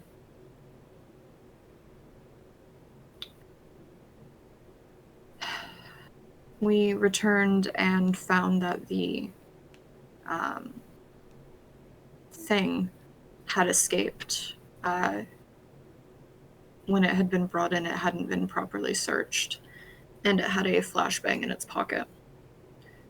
We ended up receiving the genetic testing equipment around that time and began testing civilians to narrow down the range of possible suspects.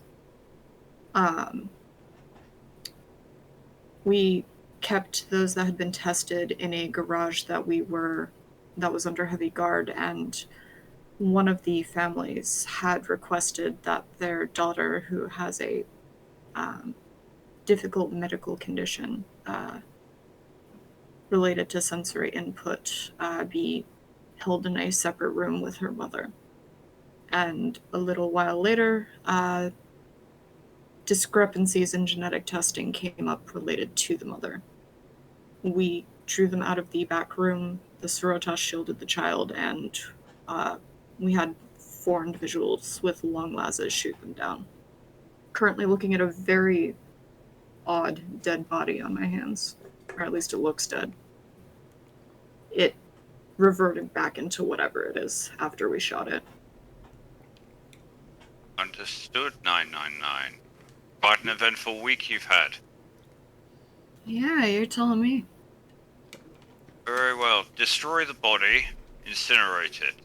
Get picked if you can beforehand, and I'll give you a full debriefing when you return to base. Sounds good. Just so you're aware, even though I'm sure it's already written down somewhere, my assigned Sororitas is also in contact with the Inquisition. So there will very likely be necessary data sharing there.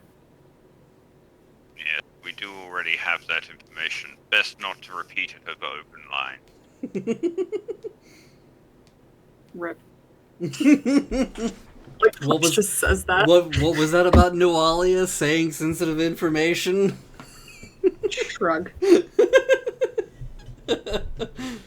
You say it to fucking civilians. I said it to the person that told me to report. I feel like there's some necessary context there. Yeah, the voice continues. Very well, 999. You seem to have everything in hand there. Clean up, return the civilians to their normal duties, and return to base.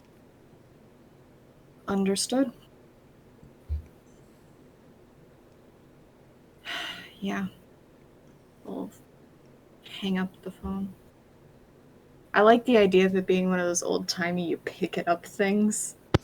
Oh yeah, the big Vox units definitely have like a handset phone, like the old World War II radios. Like, they can be done with a headset, but even today, modern ones tend to have a phone, so that if you don't have your headset on, or you need, or it was damaged, or whatever, you can still use the radio. The comms at my work, because we have a comm system, we have the little belt packs occasionally, if I can talk my boss into letting me have one. And we have the little boxes that sit on the table, and some of them have phones attached, and it makes me happy. Nice. So it just blinks when someone's talking on it, and you can pick up the phone. Yep. But yeah, we will leave it there for today. Actually, Get in the chat. That's good. yeah. If it's possible for us to get this finished in one session, I think all the rest of us are cool. If you're cool with going a little later. Yeah. If you want to keep going, I'm fine with that. Yeah. Yeah. I personally just want to get this wrapped up so that the next thing we come up on is leaving. Yeah. We're already be on our way back. Yeah. Yeah. One of those. Yeah. Yep, that is Getting fine. back to base and being debriefed would be a good stopping point for me. Just so that, transitioning to I'm not going to say that. That's fine. Transitioning to your brand new character, right? Bruh. Yeah, Oh, wait, that what? is fine. We can definitely do that. So, after about 20 minutes of digging or so, while these various Vox conversations are occurring, the grieving families, Mr. Garrett, not Mr. Garrett, Mr. Martin and Jess are carrying the two bodies, one on top of the other, straining a little under the weight, make their way over to the small graveyard.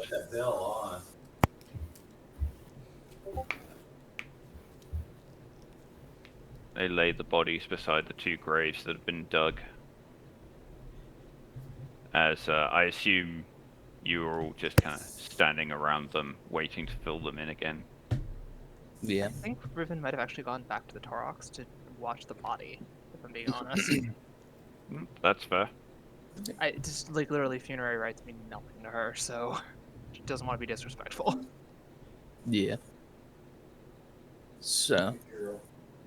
Okay, they're not going to gather anyone else, so I will pull up my document. Real quick, before you start that, I have to just say this. I know the rest of the stream cannot see our cameras, but I love this image of Hugh just sitting there petting Gabriel like a Bond villain. Hello, Mr. Bond. For a second, Me and Gabriel have been waiting for you. For a second, I thought you were about to talk about my cat on the toilet paper. No, I can't think of anything there. That is Hello, adorable. Mr. I didn't notice it. That is adorable. Yeah, she's been watching the puppy, but anyway. Yeah. So, Sorry, continue. yeah. Once Atlas realizes there's no one else going around, he does break out a book, flips to a set of pages, and kind of reads. He makes a little bit up on the fly. Oh, fuck. It doesn't matter. I don't need the first names. Starting off with an "oh fuck," all right. Yeah, no. Sorry. I was like, do I need... I just stopped and was like, dude, Lucas shit. and Samuel, but yeah. Luke. Okay, yeah. All right.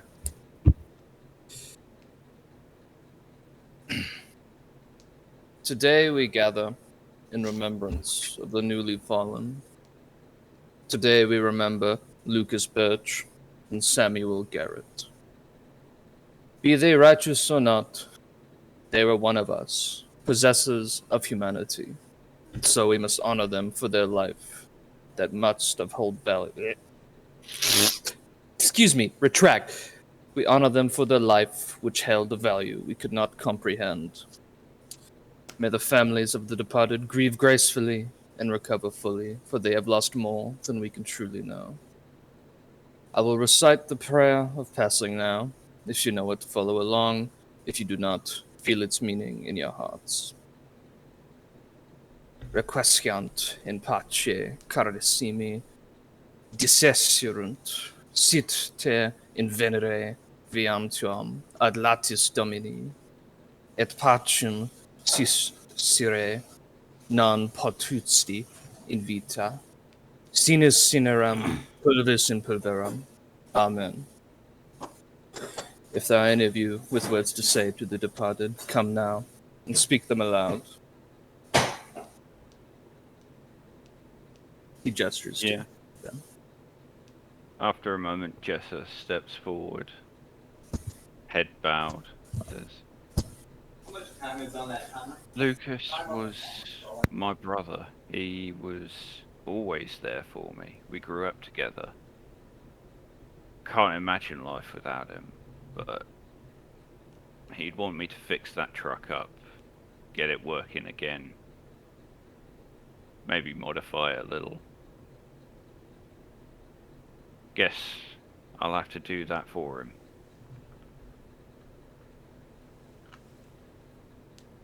Mrs. Garrett steps forward and says, nothing can replace the loss of my husband, but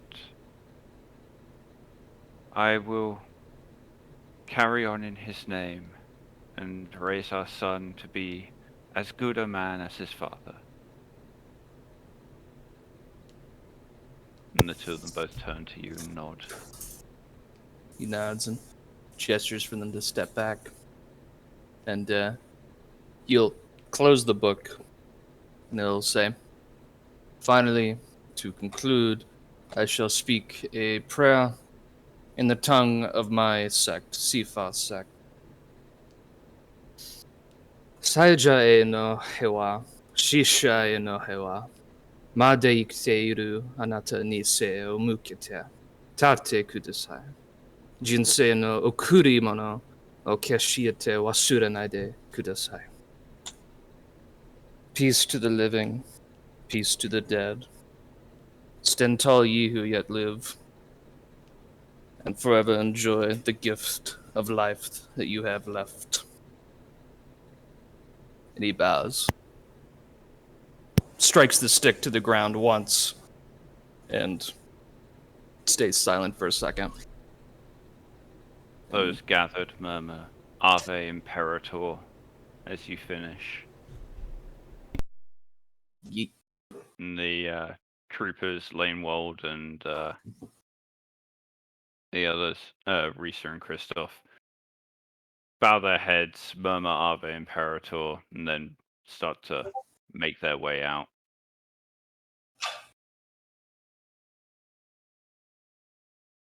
And we will return to Nuwalia.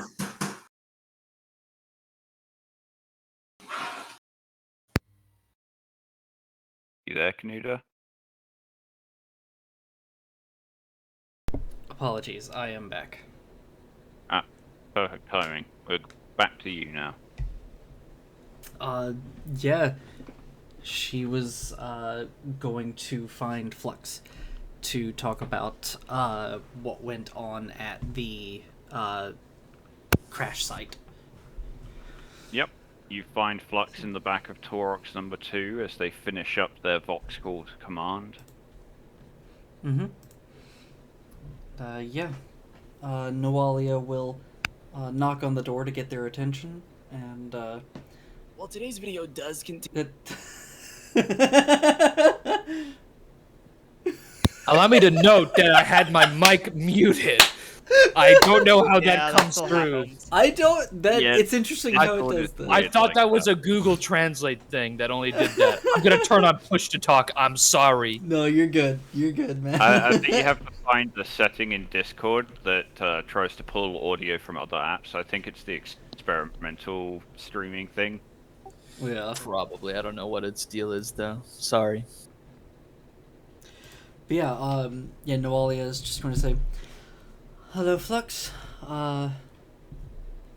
My contacts are asking for the information and any possible pictures that might have been had at the, I think it was the Meteor crash site that you had gone to investigate."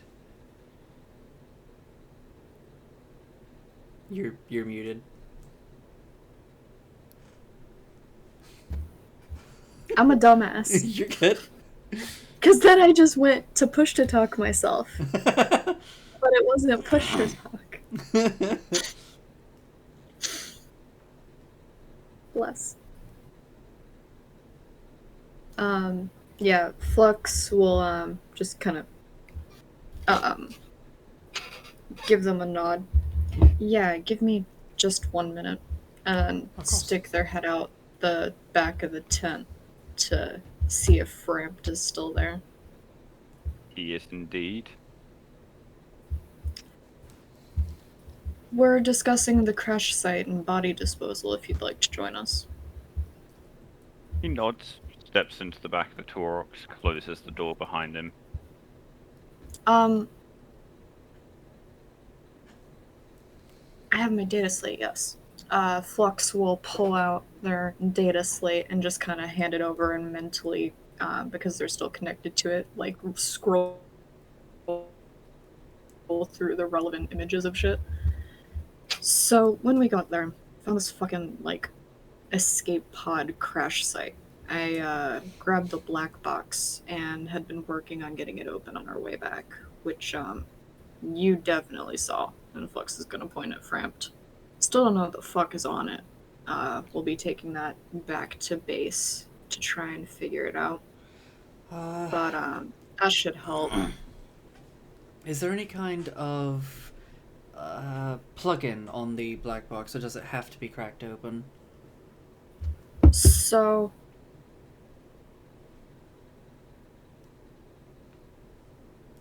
from what I recall, and this is out of character, it was a box that was like self-contained, and once you opened it, you could possibly jank around with it. Yeah. Think of it Okay. like an armored box that has been welded shut with the entire purpose of surviving the worst possible crash Yeah. that Okay. contained its own computer, power source, and radio beacon. So with that in mind, I did spend the entirety of the ride home with a welding torch from the combi tool and a really good tech roll to try and get that open. You did indeed. And you did indeed succeed. You even managed to connect to it and managed to download a Imperial ship ID number. That's what I forgot if I had done yet or not. Yeah, Flux will just fucking flash that data on the screen too, just kind of feeding it in from where they've siphoned it off into some corner cogitator. Okay. You also That's managed what I to took off salvage. You also managed to salvage a very short time frame between an unknown critical alert on the ship and the pod being ejected. Yeah, Flux will just let all the data scroll through slowly so it can be read. Yeah, Nawali is gonna read through all that, nod, and say, "Alright, let me hook up my own device to this data slate and send this information off to them. Were there any markings on the escape pod itself?" Not really. No. There One. was, I think, there was one that looked vaguely Imperial, but different. Brampt We believe it was recognized it as the mark of rogue traders. Brampt nods and says, "Yes, we found the symbol of rogue trader houses on the pod, but no other markings." Alright, did you get a picture of that as well? Scroll to image. Yep. Very good. Then give me a moment and I will send all of this off. And yeah, she plugs in the rosette and has it send the information to the interrogator. Yeah, Flux. takes all of a couple of minutes. Flux just mutters under their breath. Nothing more than a glorified video camera. And on the subject of Packard, my contacts are going to process what they have. However, the fact that there is anything to process is good in his favor. Understood. I've decided to wait until we get back to base and I have access to Mechanicus directly to ask about Ribbon. Of course. As for the corpse, they don't want it. They just say burn it. Yeah, that's my orders too. All right. Very good. Burn it and get back to base. Then once all of this is sent off and we're all on the same page, I would like a chance to go to the grieving families and just talk with them for a moment. Yeah. Y'all do what you need to do. I'll be getting everyone packed up. Also, since we're on the topic of things, when exactly did you tell the Birch family about their son? That was during the investigation of the village and after I had already tested them.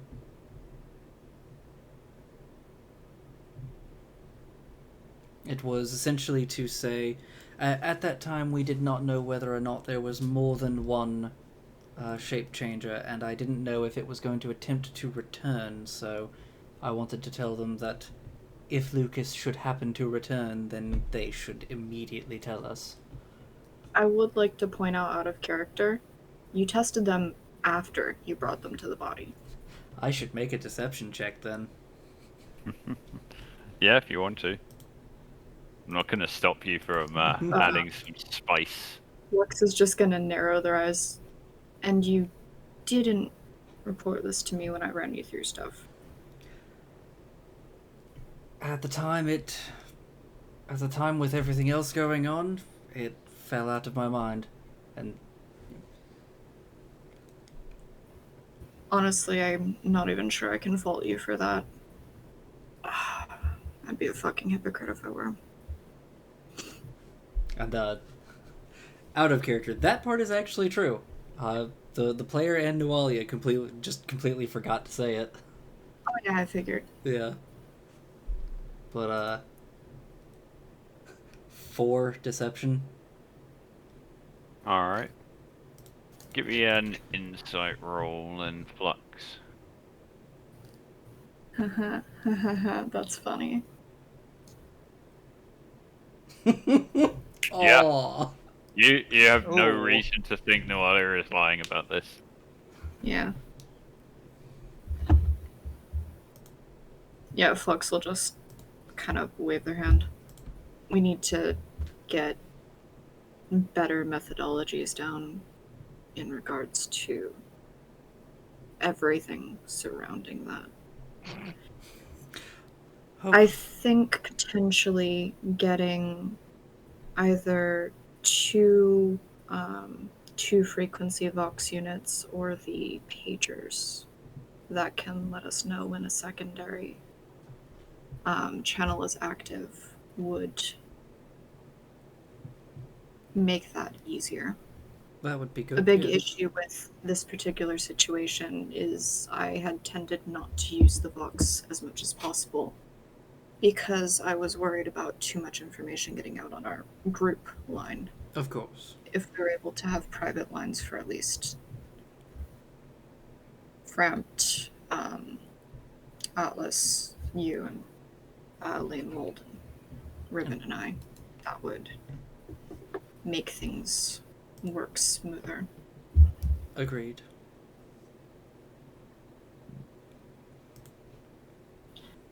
But that's my only current solution outside of actually learning what the fuck to do in these situations.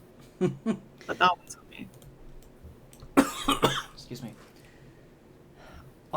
To be quite honest, in these situations there is very little for you to know what to do. Mostly because of the secrecy of certain organizations. I do not think that this was expected, so... That part I agree with. What I mean is more being in charge of anyone ever. Because that's not supposed to happen. Yet here we are. Out of character, which part isn't supposed to happen? Me being in charge of anyone. Oh, ever. okay. Oh, okay. Alright. Well, congratulations, Flux, for seemingly being the one who knows exactly what they're doing. I don't know how you convinced the commander to think that, but congratulations. It's called not dying in a collapsing tunnel. Some days I wish I did.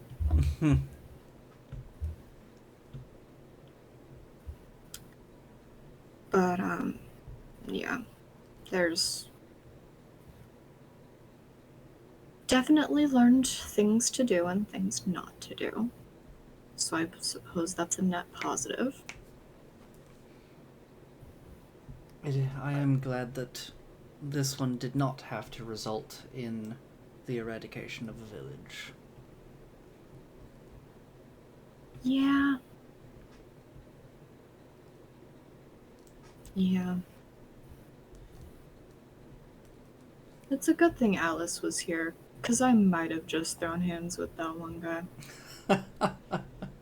I would not I would've blame you. lost, 'cause he's twice my size. Oh no, But I might have stood on it. I don't blame you at all. I would have attempted to hold you back, but I think that would have been after the first punch was thrown. Yeah.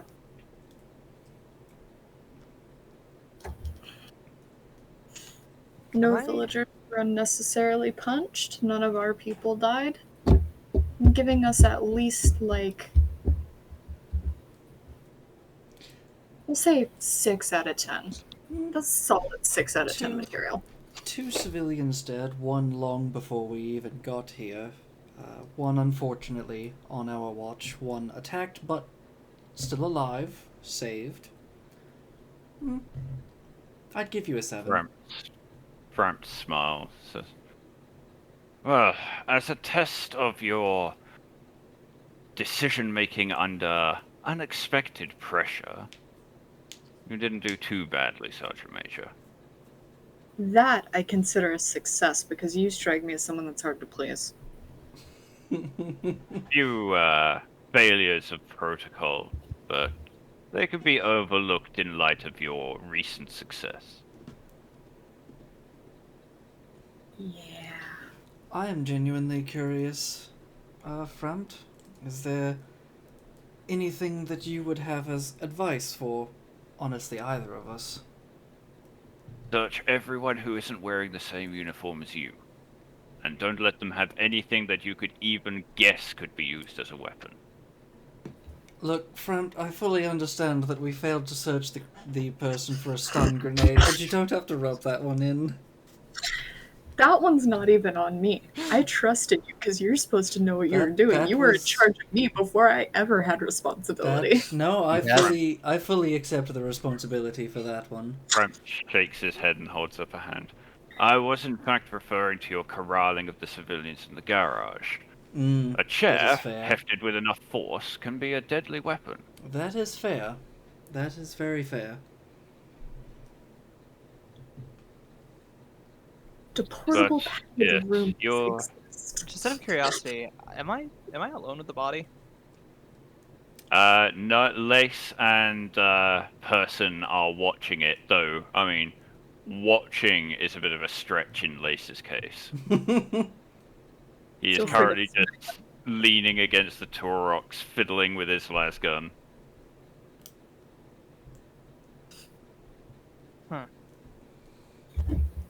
At least he's not making comments about you. That's because he knows I can punch him in the face.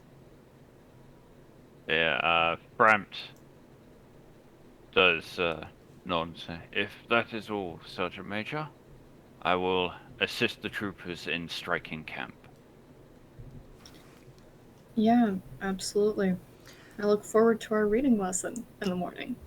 And they're just gonna have a wide smile. Yes, it will be enlightening, I'm sure. And if there's Just wide shit-eating grin.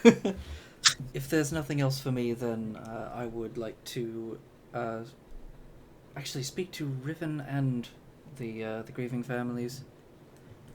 Yeah, I'm gonna take the body out back and burn it, so if you're done with it. Not yet. Before we do that, that is actually why I was going to speak to Riven. Riven, in her time as a Mechanicus, seems to have some additional experience with Xenos. I would like to have her look over the body and see if she finds anything else of note. That's fair. I'll get the Prometheum set up then. Oh, of course.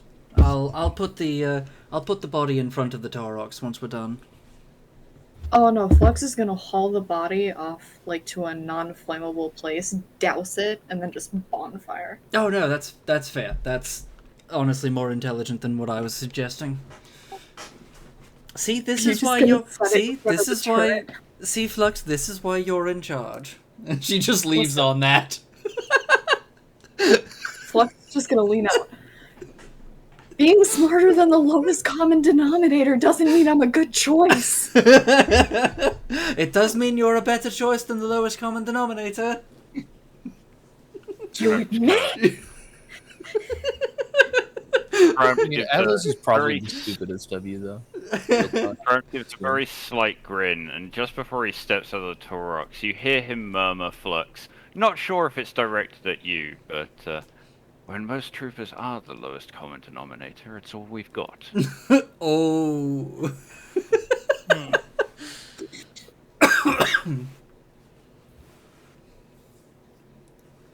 And then, yeah, stepping outside.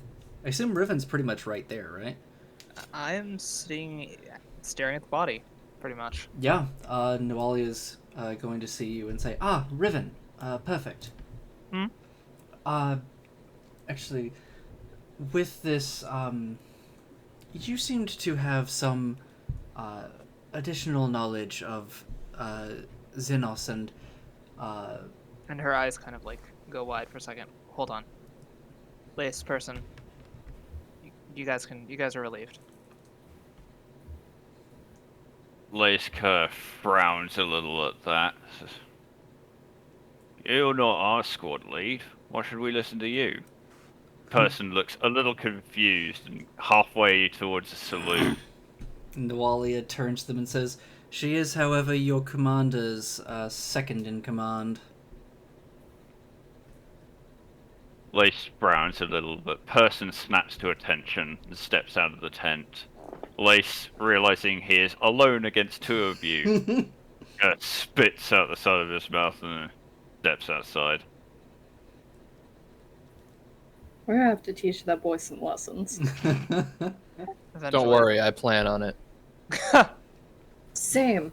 I've got a whole thing set up with Lanewald moving forward. It's gonna be great. And yeah, then Nawalia turns back to Riven apologetically and says, "I apologize. Was that was my first statement out of line?"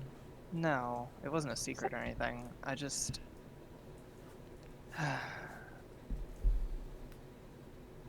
I kind of feel bad for them, you know?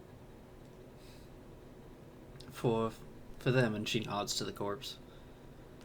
I mean, yeah. What would you do if you were on a planet you didn't recognize? No one looked like you? Knowing the Imperium? Probably much the same, if I had the same abilities. I mean, I think we did the right thing in the end, but I would have loved to be able to talk to him. No, Just a little more. I don't disagree. I would have liked for it to be alive, though I think for very different reasons than you. Maybe. Same result in the end, though. We're dead Yes, and we're I not. suppose. So, what, you wanted to pick my brain on Xenos? Actually, I was hoping that I looked over the body once already. I don't know the extent of your knowledge on different Xenos, so I was hoping that you might be able to give a little more information, or even notice something that I missed. Sure, I can, let me rack my brain.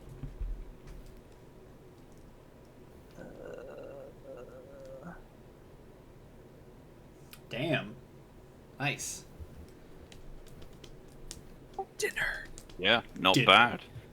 I wonder what's for So- dinner. Ribbon, you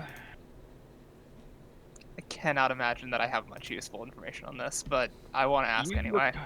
you look over the body, and seeing it in its true form, not the second-hand myths and legends people have been relaying so far, Mm-hmm. you have a fleeting flash of recognition.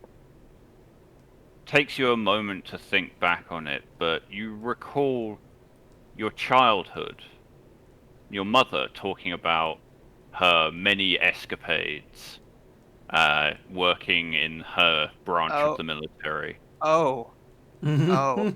okay. And one specific event where a diplomat was impersonated, and she drew a very detailed sketch of something that looked quite similar to that. She called it a, let me just find the word. Yeah. The Dabap, or dark point. I can see that. Hmm. That's actually really cool. Or, sorry, the Lost Dark One. That makes a lot of Okay. sense.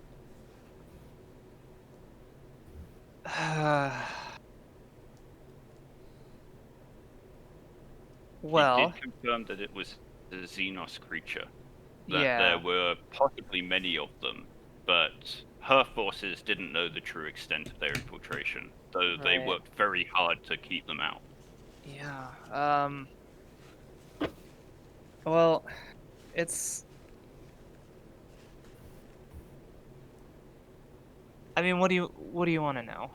I have a very old memory, but it's not much more than we already know. Hmm. Um. Honestly, I'm not sure. Just, I guess, relay it to me. If anything stands out, then that's also something useful. Sure. So I heard a story once. Um, I don't really know much about where this person came from. She says, cringing to herself. They called it a dabap. Something about it translated to something dark and isolating. They were. It, I might have been drunk at the time, but they were big on interpersonal relations, and they mentioned that's something that can undermine your trust in other people with something to be dealt with as quickly as possible.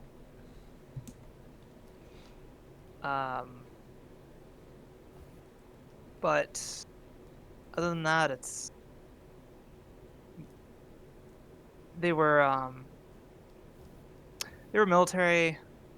They found one. They showed me a picture, a sketch, really, and yeah, the rest of it I think we know.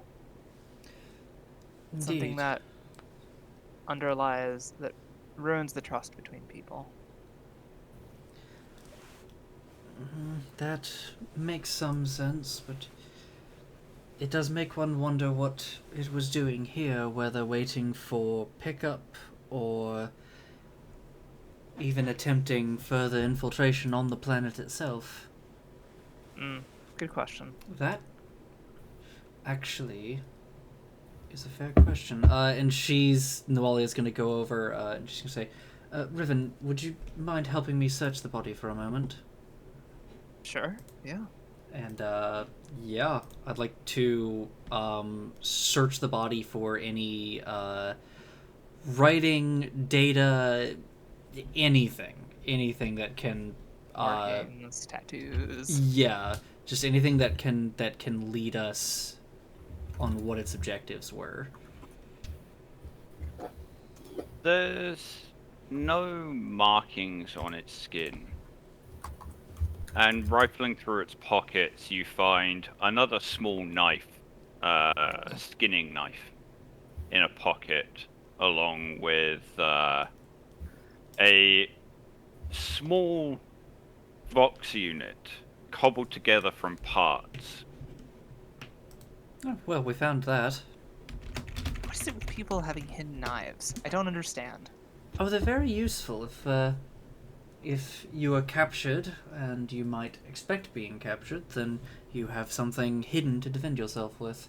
Yeah, but we searched this person, didn't we? No, we did not. We're just gonna beat this dead horse. I mean, we did, but not as deeply. Yeah, as we should not have. that deeply. Yeah.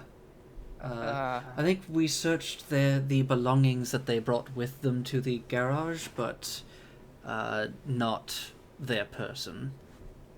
Okay, Hugh. So this small Vox unit, Yes. standard, like, cobbled together Imperial design. Yeah. Looks particularly weird. Yeah, looking it over, it's clearly made from Imperial parts. Right. Parts you recognize. Right. It doesn't appear to be a radio transceiver. It's not supposed to broadcast. It seems to be a receiver that's supposed to try and follow the source of a signal.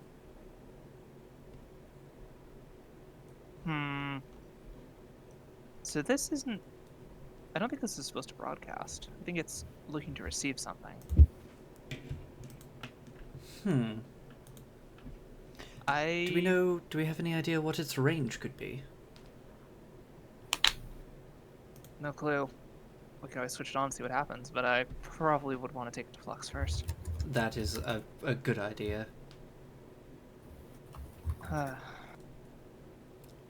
Just from a look at it, could you hazard a guess at how far of a distance it could receive from? Given that it's made from parts of a long-range box unit, at least 10 to 100 kilometers, somewhere in that range. It's definitely far enough to reach the front lines of the engagement. Potentially. That was out of character. Yeah. Yeah. Is that Hugh? Is That's what I that was enough? thinking. Is that enough to reach the enemy front lines? Just about. Just about. Okay. We did. You know what, Riven? Remember when we were retrieving the God Machine?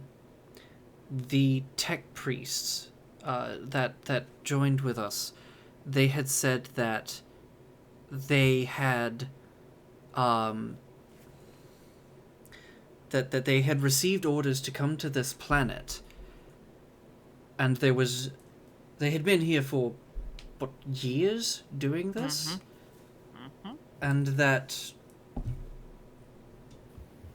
there was no hint of them working for rebels or anything of the sort. As far as they understood it, they were working directly for the Mechanicum.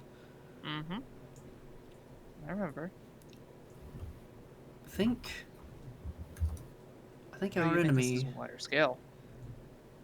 I think that either our enemy is making use of these shape changers, or they have formed an alliance, or are themselves being used. Probably some combination of all of the above. Judging by what we No, all... it makes sense. Well, judging by what we all saw happen at Mount's Edge, I would not put it past the rebel leaders to use whatever tools they could get their hands on. Well, the good news is that this is Xenos. This isn't that. That is fair. It is problematic, but nowhere near on the same degree. So what's the plan with the body? Neither the Inquisition nor Command want it, so our orders are to burn it. Just flash to Flux outside dragging a can of gasoline. just like a jerry can that's like 3 times the size of a regular one, just dragging it through a field. Yeah, they're so scrawny that they have to do the stick your butt out backwards walk thing. Yeah, Which, it's not for hard to everyone track that it, doesn't and know what I it's- look like, I would have to do it real life. Yeah, Prometheus is a bit weird. If you pull it in short jerks, because it's a very viscous kind of gel material, it would slosh and shake around and be a real problem to handle. Got a bit of a trick to it. But yeah, you're able to drag a can out a good 10 or 20 odd meters away to a rough patch of stony earth. Yeah, get myself a little area, get my Prometheum set up so I can just toss it, light up a glow stick, and wait for the body. Yep. While you do that... Actually, Fox would also take the time to rummage around and get out one of their bottles of the good alcohol. Fair. And, Perhaps sets about setting Squad 2 and the tank team to dismantling the camp. And while you're in Ribbon, I assume one of you is taking the body out. It's probably Noelia, because Yeah. I have alarms. Probably, but before that, Noalia will say, "Thank you, Riven. This actually has been helpful. We can't, of course, confirm our theory, but it is as good as anything else we have. Well, glad to be of help. And yeah, with that, Nawalia will take the body out to Flux. Yeah, you can see Flux standing with a bottle in one hand, glow stick in the other, And I next to a jug can of gas. Promethium. It has been one of those days. Yeah, Flux will just look up as you get there and hold out the jar. Trade you.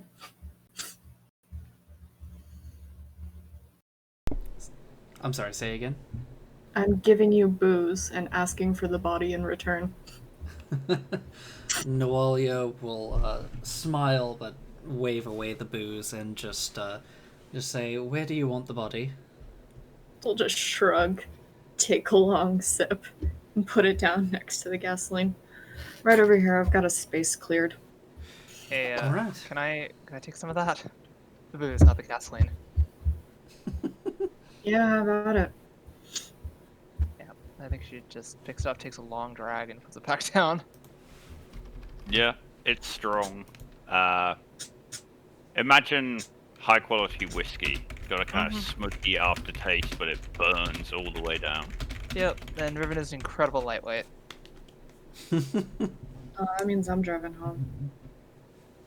I think you might have to. I mean, I'm not sure if there would really be a difference there. First off, fuck you. Bruh. I've Takes been the drunk. can, I haven't been takes- drunk in several Imperial years, so I can try. See what happens. I am almost tempted to trust Riven more. It was just one drag. We're fine. Yeah, that ain't gonna be Young- a fucking last. And Flux is just walking around the body, just splashing. Fucking Young tech priest, breathe into the breathalyzer. Yeah. You have one of those? I thought those went out of date. Wait a minute. No, I'm pretty sure I'm older than you. Am I not older than you? How old How are old? you? I am 34. Oh, fuck. No. How Nope. old are you? 26? Oh, well then. In that case, breathe into the breathalyzer, young Mechanicus. For what it's worth, you're older than Atlas by 1 year. Hey. Washes Promethium onto the body. The clear, semi-liquid gel splashes onto the body, and the very strong scent of gasoline fills the air. Ah, I love that smell. Yeah, Nice Flux and will just make an cleansing. entire circuit around the body, being very generous with the Promethium. The visor on Nawalia's helmet just slowly lowers. Yeah, drop the thing, grab the bottle, have another sip, take a drag off the glow stick, and then drop it to light it up. Yeah, as soon as it touches the glistening gelatinous material, it ignites immediately in an incredibly hot reddish flame. The body crackles and burns, withering before your eyes under the heat. Yeah, You know Flux what's really will... stupid? Hmm. Like, on top of all of this other stupid shit, I saw a dolphin today. Oh, what? The air car, the dolphin. Oh yeah, those weird hover things. Yeah, that happened today. Yeah, they looked funky. They were very shoddily made. Then she takes another swig of alcohol. Yeah, Flux is just gonna crouch down and sit next to the fire, light up another glow stick. Like, fuck it. I've earned this. Mm-hmm. I don't think they've slept in about 24 hours, maybe more. Yeah. Yeah, the three of you sit or stand in silence, watching the body burn, Ribbon and Flux passing a bottle back and forth. Mm-hmm. But eventually, it burns down, the body reduced to ashes that blow away in the wind. The camp is struck, everything's packed, and you return to your Tauroxes for the trip home, quote unquote. As much as a barracks in the middle of a fucking desert can be home. I would like to note, while Flux is definitely drinking, it's not heavy drinking. Definitely having less than Ruben seems to be. Oh, yeah, no, Riven, 100% heavy drinking. Yeah. But Flux is holding it, and occasionally just taking it back from Riven to just try and make sure she doesn't have it as much. Yeah, no, she's getting fucking. Riven is starting to get fucking annihilated. Yeah. For Flux, it's largely smoking punctuated with drinking, and Mhm. just grabbing the bottle from Riven to try and save her from herself. that is fair. It's a several-hour journey back to camp. Ribbon has some time to sleep it off. Mhm. We'll tuck her in. Flux will just pat her hair. It'll be the smoothest ride home. Yeah. You pull into the base, coming on to the second cycle. So night is beginning to set as you pull into the camp. So Flux has been awake for 48 hours, is what I'm hearing. About that. Cool. Well, no, about 36 or so. Okay. But yeah, you are met by Captain Versailles and various members of the Logia Strategos, who whisk you away Flux for debriefing, which takes a further 4 hours. As the rest of you are left to camp up. Ribbon, you are approached by a black uniformed Strategos officer Oh hell. with a lieutenant's stripes on his shoulder, who hands you a sheaf of papers. Oh hell. You have transfer orders. Welcome to the Strategos. He then salutes you and turns, marching away, leaving you with a sheaf of 3 papers. And as you read down it, you see that it is indeed transfer papers and promotion papers. You are now a second lieutenant in the Logia Strategos and have been reassigned to the Gideon 307th Strategos Special Technological Division. What the hell did I do? This is what happens. I get drunk and then I get promoted? It's no wonder I don't do this more than once every 5 years. Shit. Wait, hold on. Did the paper say anywhere about where I need to actually go? Yes, you are to hand in all of your currently issued gear except for your standard uniform kit and report to the Logia Strategos office on base in the headquarters. Okay. It doesn't give the slot for the expected time of your arrival is left conspicuously blank. Alright. Yeah, I'm waiting until Flux gets back. So. Hey, Nualia. Indeed. Did you see that? I'm not still drunk, right? I did indeed see that. Okay. I do not understand how the Imperium handles promotions. Is this kind of like a fail forward thing? You know, I would say yes, but then I got stripped of all commands, so by that logic I should have become a general.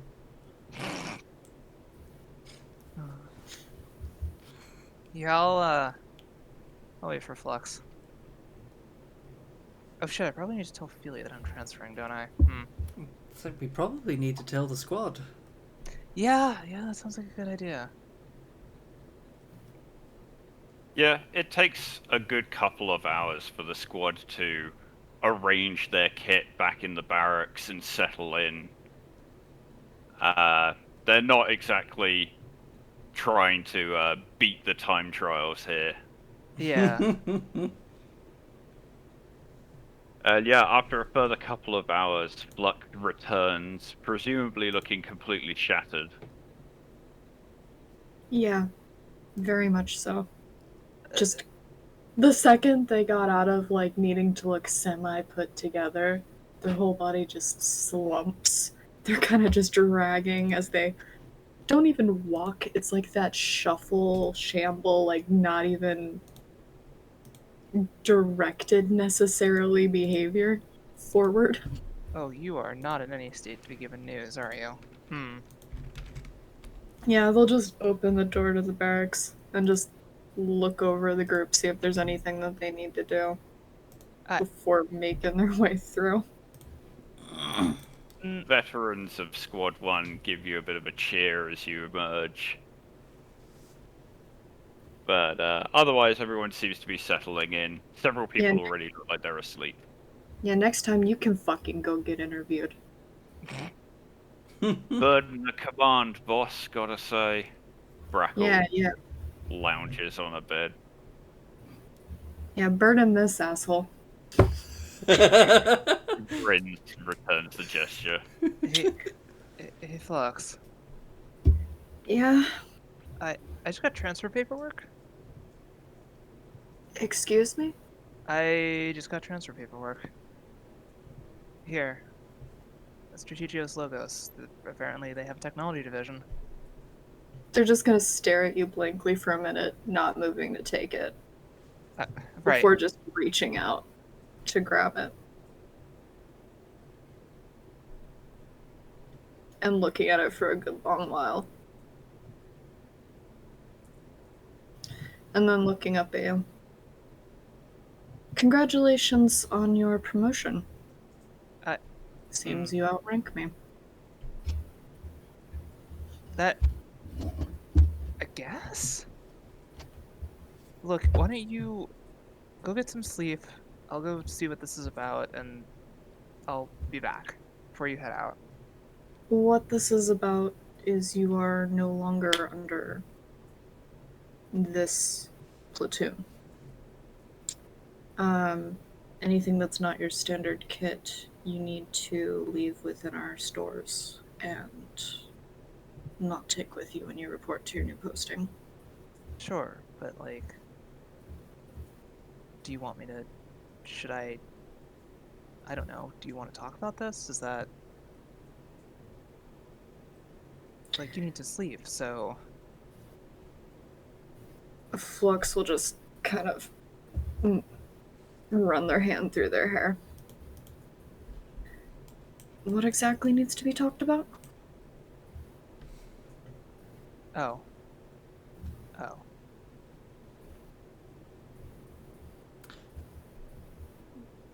Alright then. Rather harsh, that, but... I'll see you around, Sergeant Major. I'll just make sure I leave my non-standard issue stuff here, and I'll see you around base, I guess. Yeah, Flux will give Riven a nod, and we'll stop on their way out of the main barracks and towards their own. It was good having you here. And we'll just go into their room. Well, you too. Then she leaves her kit and walks out the door. Nualia. You leave Ribbon. Feely hops off his bed, steps up behind you, says, Lance Corporal will do. I guess that's just not your Riven. break. Just Riven, it's fine. Riven. I just wanted to say, look, all of us from the original squad, we're gonna miss you. It was good having you with us. You saved a lot of us. I think she just turns around and hugs him. He returns the gesture, giving you a firm squeeze. Thank you. And she just turns and leaves. Yep. Nawalia is gonna be standing kind of in the door, not quite like blocking Riven, but is going to say, I know that wasn't the reaction you were hoping, but I do think there are still plenty here who will be missing your presence. Maybe Thank you. Maybe we should go and speak with the rest of them as well. I think. Let me go and get situated, since I'll still be on base, as far as I know. But I think I still owe you a drink, don't I? Indeed. Well, but maybe we can do that tomorrow. Get some sleep. I'll go see what these orders are about, and we'll catch up. Sure, but before that, either way, Riven, so you know, I know we've had our differences, and there has been something of a wall between us, but I will miss you. I do regard you as a friend. You too. You, ironically, I think you're one of the closest friends I've ever had. But do stay alive, Riven. I hope one day that I can show you the hospitals that we once had, and that sounds very strange thinking about it, but no, but it works. Yeah. Besides that, like I said, I owe you a drink and a story, so I'll make sure to stay alive until then. Good. I will do my best to do so as well. And Nawalia will actually open up her arms, offer a hug. Oh yeah, she'll totally go and hug her. Yeah. It's probably very awkward because with power armor, it's a noticeable height difference, but 100%. I figure Nawalia is probably not in power armor at this moment. Then she's sure. Yeah. probably in sororitas vestments. You've had a couple of hours, plenty of time to get out of it. Yeah. She's been in power armor this whole damn time for the past several days. She needs out of it. Fair. So yeah, she gives you a tight hug. Yep. Riven definitely returns it, and then flees as quickly as she can. Mm-hmm. Oh, did the interrogator ever contact Nawalia, or have they contacted Nawalia yet? Yes. On your trip back, you would have gotten a ping from the Rosette. Mm-hmm. When you plugged in, you would have received the report that the report you gave matches known reports of an established Xenos species that has been designated Xenos horribilis, which is terminate on site order. So you are congratulated for that. You are informed that Packard's serial number has come back green. He is legit, though they don't know anything about what he did. Understood. I did not expect full brief on that either way, but good to know that that his story has been corroborated. There was one other thing, interrogator. Something that occurred to us. One of ours has had not direct experience, but heard a family member has. And we were remembering one of our earlier engagements, the Mechanicus prisoners that we brought back. They spoke of having been here for years, working with people they thought were members of the Imperium but turned out to be rebels. And thinking about that and the appearance of this creature who had a Vox unit on them for receiving signals within 10 to 100 kilometers, close enough for the rebel front lines to communicate with.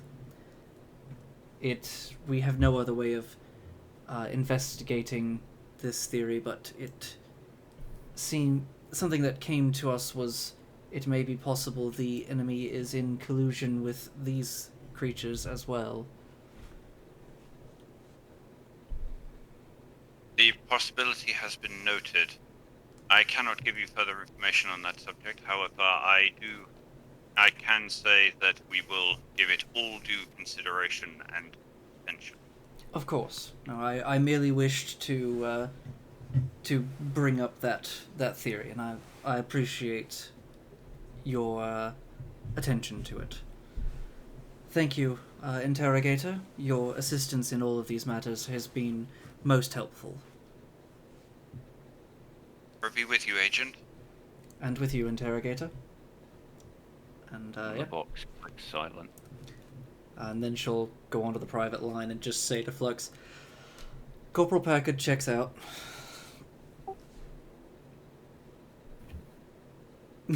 I imagine this is all Flux was driving, so just... Yeah. And then she's just going to look at Packard and then just do that motion of like pointing at her eyes, pointing at Packard. Alright. And on that slightly somber note, we will leave it there. You may all gain 3 XP. Yee. And I will say it here for the benefit of everyone, because why not? Ribbon, when you reach the HQ, you are debriefed by a member of the Strategis Logios heading up the Special Technologies Division, who informs you that due to your background and the recent sightings of potentially Xenos technology, you have been reassigned to a special division that is created expressly for the purpose of investigating weaknesses in this technology. Okay. Interesting. We Nice. should be at 188 XP, correct? Yeah, that's what I'm As far as at. I'm aware. Yeah. So we didn't get anything for the Habho shenanigans. No. Oh. That is a shame. Would we have gotten XP for the Habho if we had chased it down? If you had killed it, definitely. Somehow. How much XP was the Habho worth? If you had actually killed it, I would have given you 10 on the spot. Nice. Understandable considering it has as much resilience as a fucking Lehman Russ. It's okay, Nualia can just get up close and punch it. Look, my power sword has AP. I can get in there. I'll do at least 2 damage a round. I've survived a tank shell to the face. I can do this.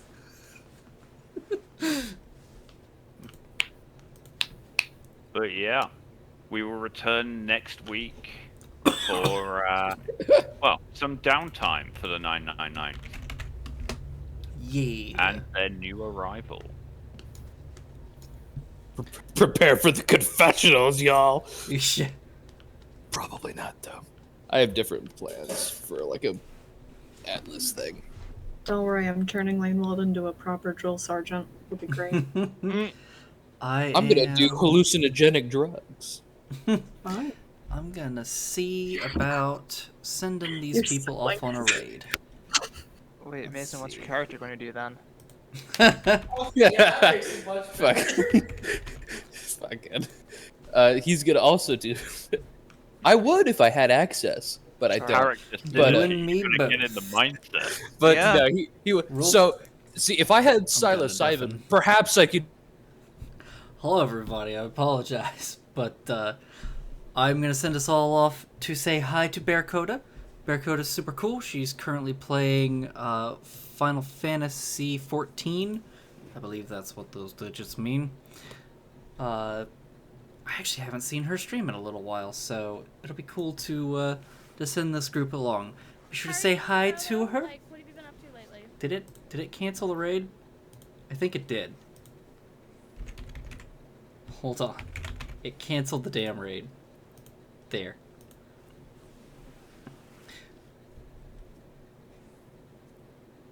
Is it? Whatever. I have no idea what the chat is doing. But, yeah, hope you all enjoy. Bye-bye.